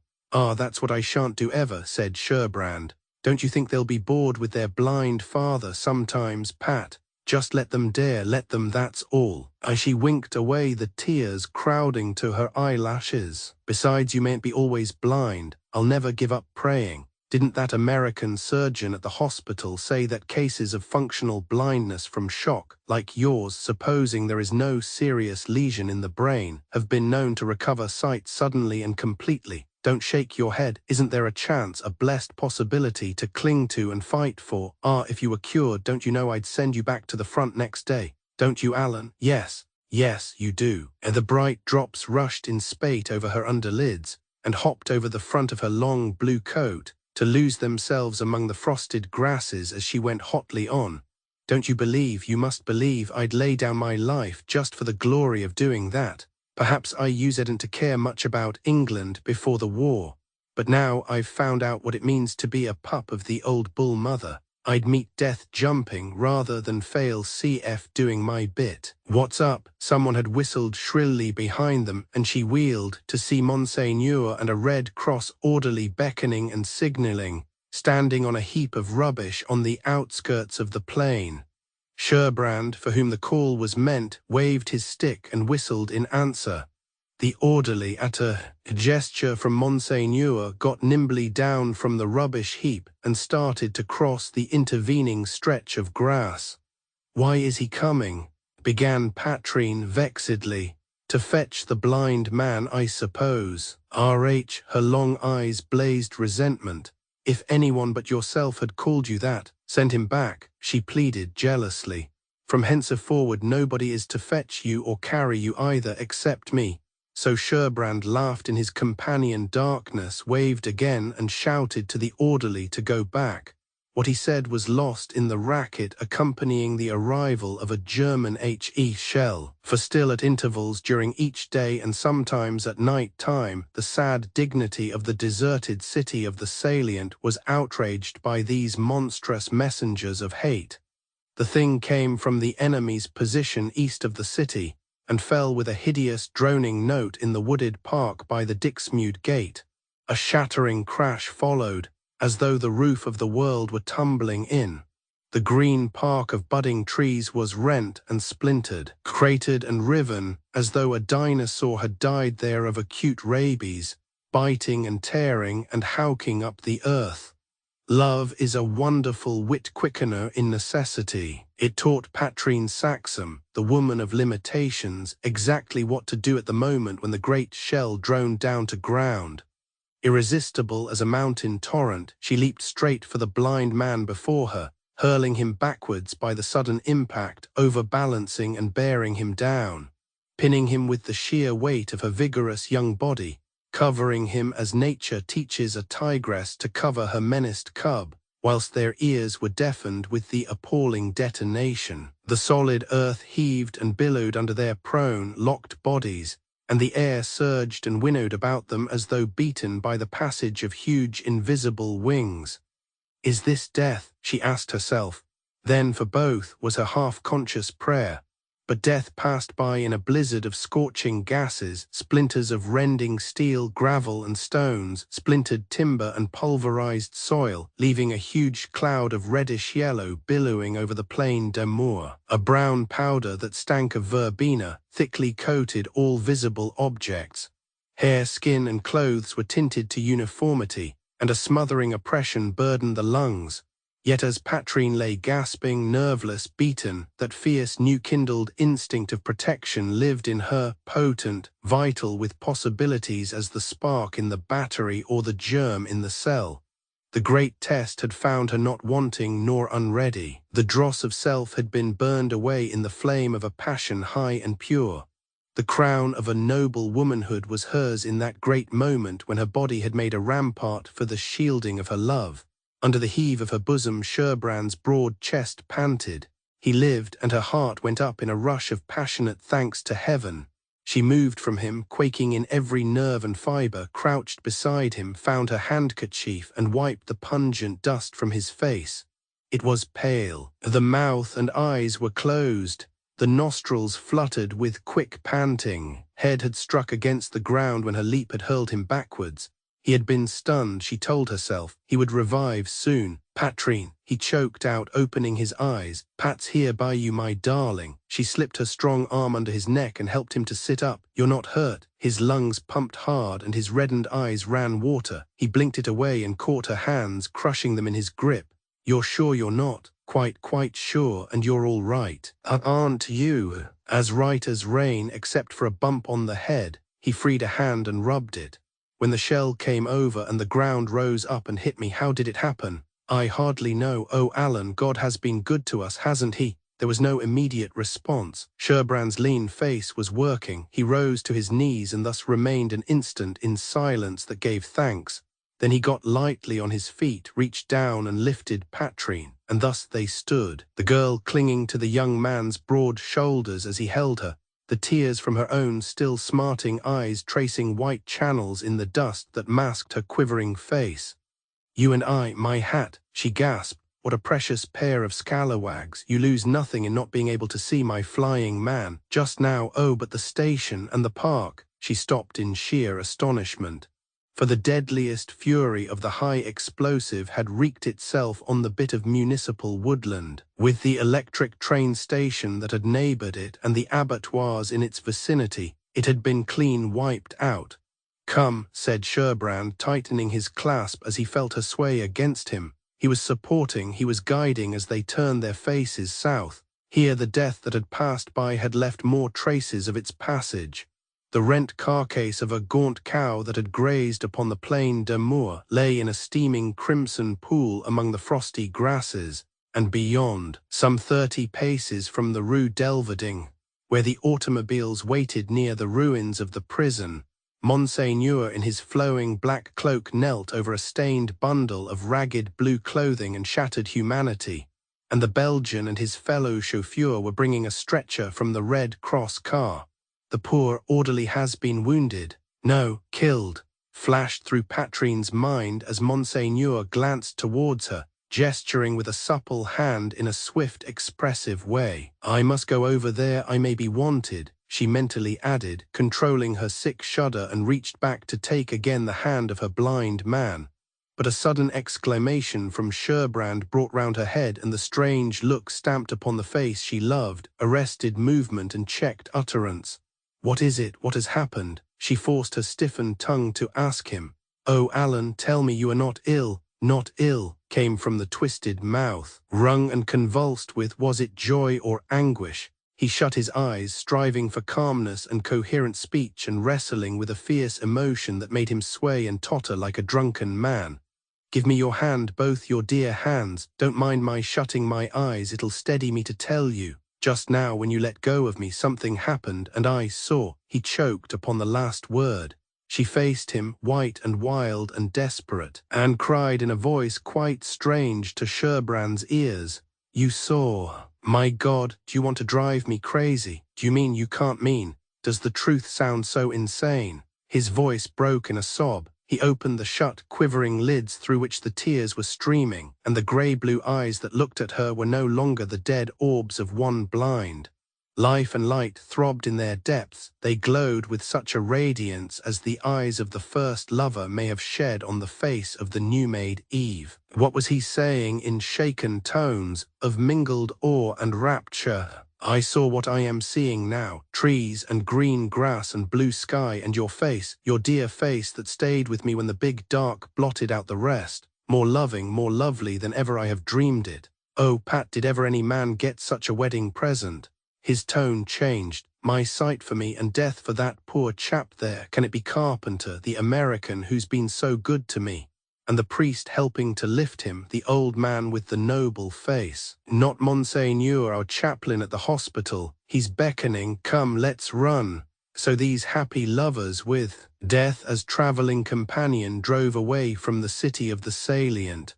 There was a wedding next morning at the hospital of Poferil, and 24 hours later the big black capitalled broadsheets bellowed from Ludgate Hill up Fleet Street, and along the Strand to Charing Cross, and all through the West End. Romantic sequel to famous aviator's story. Sherbrand of the RFC, blinded in air battle, recovers sight through shell shock. Married yesterday, returns with bride. Captaincy and DSO. A closing picture of a young couple sitting very close together on a rustic seat in the garden of a cottage on Seashire Downs, where hyacinths bloom and clumps of pink-white peonies, and the birds of war were overhead in a June sky of speedwell blue. Patrine Sherbrand says to her husband, as the smoke of British transports and heavily laden supply steamers slants against the east horizon, and the knife-sharp bows of shepherding destroyers cleave the grey-green waters of the North Sea, "If without dishonour to your dear name it lay in my power to keep you with me, do you think I'd have it so? Not I. I'll have you carry on as though I'd never even existed. For me, the work that lies at hand, When that's done, dreams of you. If you were killed, you'd live for me, my man I gave for England, our England that they'll never beat, not even if they win. Thanks, my sweet wife. Then when I say our honeymoon is over, ah well, how soon? He told her, looking in her eyes that did not flinch beneath his. In 4 days the medical board finds me quite fit, and there's a flying billet waiting. Our Western Front, she said, as her heart beat on his and their mouths met in a kiss. Then 4 more days of love with me and fly, my bird of war, the chief scout had said to Sherbrand in those days of July 1914. The Saxon breeds a stark breed, hard as granite, supple as incandescent lava, with a strain of berserk madness and a dash of oriental fatalism. They can hate magnificently and forgive grandly and love to the very verge of death. Sherbrand had found it so. He thanked God that this heart that he had won would never change nor fail him. He knew that he could call his own the love that reaches living hands to love beyond the grave. That which hath wings the end, that which hath wings updated editions, will replace the previous one. The old editions will be renamed, creating the works from print editions not protected by U.S. copyright law means that no one owns a United States copyright in these works, so the Foundation and you can copy and distribute it in the United States without permission and without paying copyright royalties. Special rules set forth in the general terms of use part of this license apply to copying and distributing project and may not be used if you charge for an e-book, except by following the terms of the trademark license, including paying royalties for use copies of this e-book. Complying with the trademark license is very easy. You may use this e-book for nearly any purpose, such as creation of derivative works, reports, performances, and research. Project Gutenberg e-books may be modified and printed and given away. You may do practically anything in the United States with e-books not protected by U.S. copyright law. Redistribution is subject to the trademark license, especially commercial redistribution. Start full license. Please read this before you distribute or use this work. Distribution of electronic works by using or distributing this work or any other work associated in any way with the phrase Project Gutenberg. You agree to comply with all the terms of the full www.gutenberg.org/license. Electronic works. Electronic work. You indicate that you have read, understand, agree to, and accept all the terms of this license and intellectual property, trademark/copyright agreement. If you do not agree to abide by all the terms of this agreement, you must cease using and return or possession.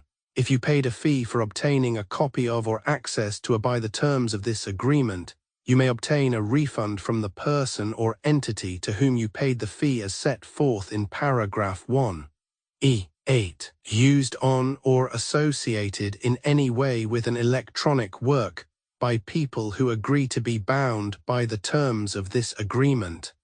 There are a few, even without complying with the full terms of this agreement. See paragraph 1, see below. There are a lot of things you can do with Project Gutenberg electronic works if you follow the terms of this electronic works. See paragraph 1(e) below. Foundation or PGLAF owns a compilation copyright in the collection. Works in the collection are in the public domain in the United States.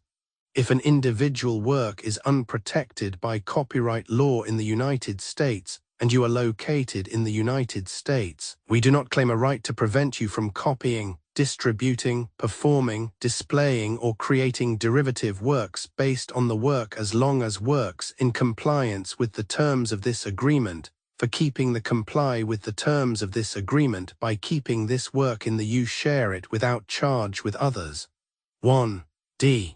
The copyright laws of the place where you are located also govern what you can do with this work. Copyright laws in most countries are in a constant state of change. If you are outside the United States, check the laws of your country in addition to the terms of this agreement before downloading, copying, displaying, performing, distributing, or creating derivative works based on this work, or any representations concerning the copyright status of any work in any country other than the United States. 1E1. The following sentence with active links to or other performed, viewed, copied, or distributed. This e-book is for the use of anyone anywhere in the United States and most other parts of the world at no cost and with almost no restrictions whatsoever. You may copy it, give it away, or reuse it under the terms at www.gutenberg.org. If you are not located in the United States, you will have to check the laws of the country where you are located before using this e-book, derived from texts not protected by U.S. copyright law does not contain a notice indicating that it is posted with permission of the copyright holder. The work can be copied and distributed to anyone in the United States without paying any fees or charges. If you are redistributing or providing access to a work with the phrase Project Gutenberg associated with or appearing on the work, you must comply either with the requirements of paragraphs 1E1 through 1E7 or trademark as set forth in paragraphs 1E8 or 1E9. With the permission of the copyright holder, your use and distribution must comply with both paragraphs 1E1 through 1E7 and any additional terms imposed by the copyright holder. Additional terms posted with the permission of the copyright holder found at the beginning of this work. Licensed terms from this work or any files containing a part of this one. E5. Do not copy, display, perform, distribute, or redistribute this electronic work, or any part of this electronic work, without prominently displaying the sentence set forth in paragraph 1E1 with active links or immediate access to the full terms of the Project Gutenberg license. 1E6. You may convert to and distribute this work in any binary, compressed, marked up, non-proprietary or proprietary form, including any word processing or hypertext form. However, if you provide access other than plain vanilla ASCII or other format used in the official www.gutenberg.org, you must, at no additional cost, fee, or expense to the user, provide a copy, a means of exporting a copy, or a means of obtaining a copy upon request of the work in its original plain vanilla ASCII or other form.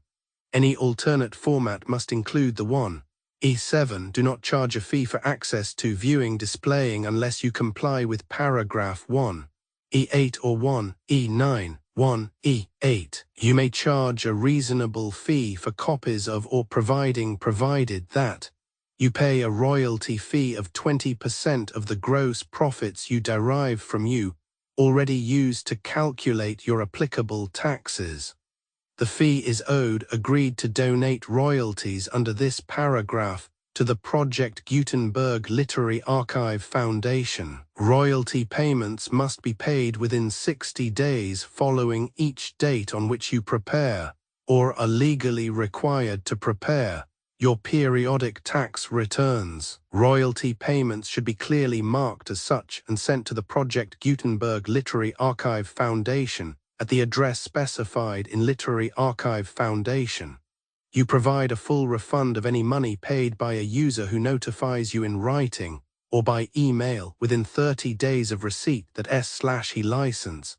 You must require such a user to return or destroy all copies of the works possessed in a physical medium and discontinue works you provide. In accordance with paragraph 1F3, a full refund of any money paid for a work or a replacement copy, if a defect in the electronic work is discovered and reported to you within 90 days of receipt of the work. You comply with all other terms of this agreement for free. 1E9. If you wish to charge a fee or distribute a Project Gutenberg trademark electronic work or group of works on different terms than are set forth in this agreement, you must obtain permission in writing forth in section 3 below. 1. Effort to identify, do copyright research on, transcribe and proofread works not protected by U.S. copyright law in creating the project electronic works, and the medium on which they may be stored may contain defects, such as but not limited to incomplete, inaccurate or corrupt data, transcription errors, a copyright or other intellectual property infringement, a defective or damaged disk or other medium, a computer virus or computer codes that damage or cannot be read by your equipment. 1F2. Limited warranty, disclaimer of damages except for the right of replacement or refund described in paragraph 1. F3. The Project Gutenberg Literary Archive Foundation, the owner of the Project Gutenberg trademark, and any other party distributing a Project Gutenberg trademark electronic work under this agreement, disclaim all liability to you for damages, costs and expenses, including legal fees. You agree that you have no remedies for negligence, strict liability, breach of warranty or breach of contract, except those provided in paragraph 1. F3. You agree that the foundation, the trademark owner, and any distributor under this agreement will not be liable to you for actual, direct, indirect, consequential, punitive, or incidental damages, even if you give notice of the possibility of such damage. 1. F3. Limited right of replacement or refund if you discover a defect in this electronic work within 90 days of receiving it. You can receive a refund of the money, if any, you paid for it by sending a written explanation to the person you received the work from. If you received the work on a physical medium, you must return the medium with your written explanation. The person or entity that provided you with the defective work may elect to provide a replacement copy in lieu of a refund. If you received the work electronically, the person or entity providing it to you may choose to give you a second opportunity to receive the work electronically in lieu of a refund. If the second copy is also defective, you may demand a refund in writing without further opportunities to fix the problem. 1. F4. Except for the limited right of replacement or refund set forth in paragraph 1. F3. This work is provided to you as is, with no other warranties of any kind, express or implied, including but not limited to warranties of merchantability or fitness for any purpose. 1. F5. Some states do not allow disclaimers of certain implied warranties, or the exclusion or limitation of certain types of damages. If any disclaimer or limitation set forth in this agreement violates the law of the state applicable to this agreement, the agreement shall be interpreted to make the maximum disclaimer or limitation permitted by the applicable state law. The invalidity or unenforceability of any provision of this agreement shall not void the remaining provisions. 1F6. Indemnity. You agree to indemnify and hold the foundation, the trademark owner, any agent or employee of the foundation, anyone in accordance with this agreement, and any volunteers associated with the electronic works, harmless from all liability, costs and expenses, including legal fees, that arise directly or indirectly from any of the following which you do or cause to occur. A. Distribution of this defect you cause. Electronic works in formats readable by the widest variety of computers, including obsolete, old, middle-aged and new computers. It exists because of the efforts of hundreds of volunteers and donations from people in all walks of life. Volunteers and financial support to provide volunteers with the remain freely available for generations to come. In 2001, the Project Gutenberg Literary Archive Foundation was created to provide a secure archive foundation, and how your efforts and donations can help. See sections 3 and 4 and the foundation information page at www.gutenberg.org. 501c. 3. Educational corporation organized under the laws of the state of Mississippi and granted tax-exempt status by the Internal Revenue Service. The foundation's EIN or Federal Tax Identification Archive Foundation, a tax deductible to the full extent permitted by U.S. federal laws and your state's laws.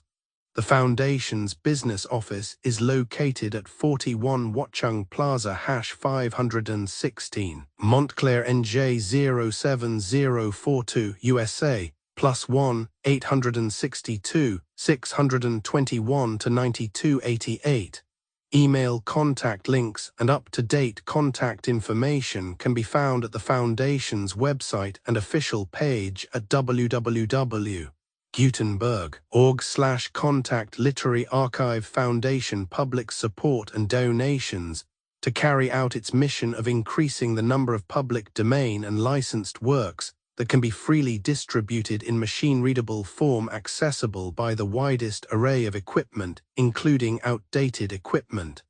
Many small donations, $1 to $5,000, are particularly important to maintaining tax-exempt status with the IRS. The Foundation is committed to complying with the laws regulating charities and charitable donations in all 50 states of the United States. Compliance requirements are not uniform, and it takes a considerable effort, much paperwork and many fees to meet and keep up with these requirements.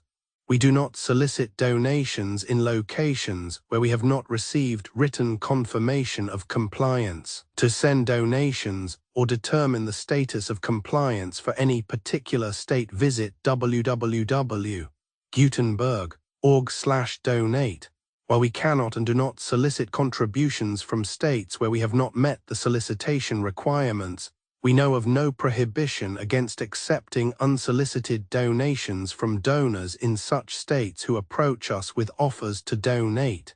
International donations are gratefully accepted, but we cannot make any statements concerning tax treatment of donations received from outside the United States.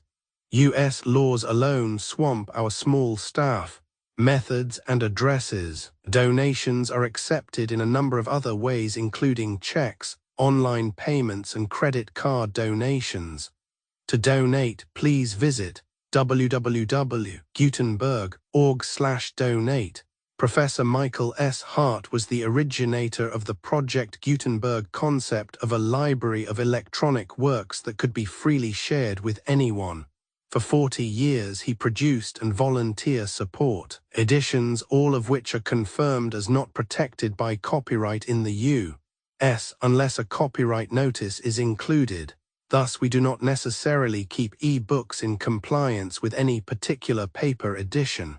Most people start at our website, which has the main PG search facility, www.gutenberg.org, Archive Foundation, how to help produce our new e-books, and how to subscribe to our email newsletter to hear about new e-books.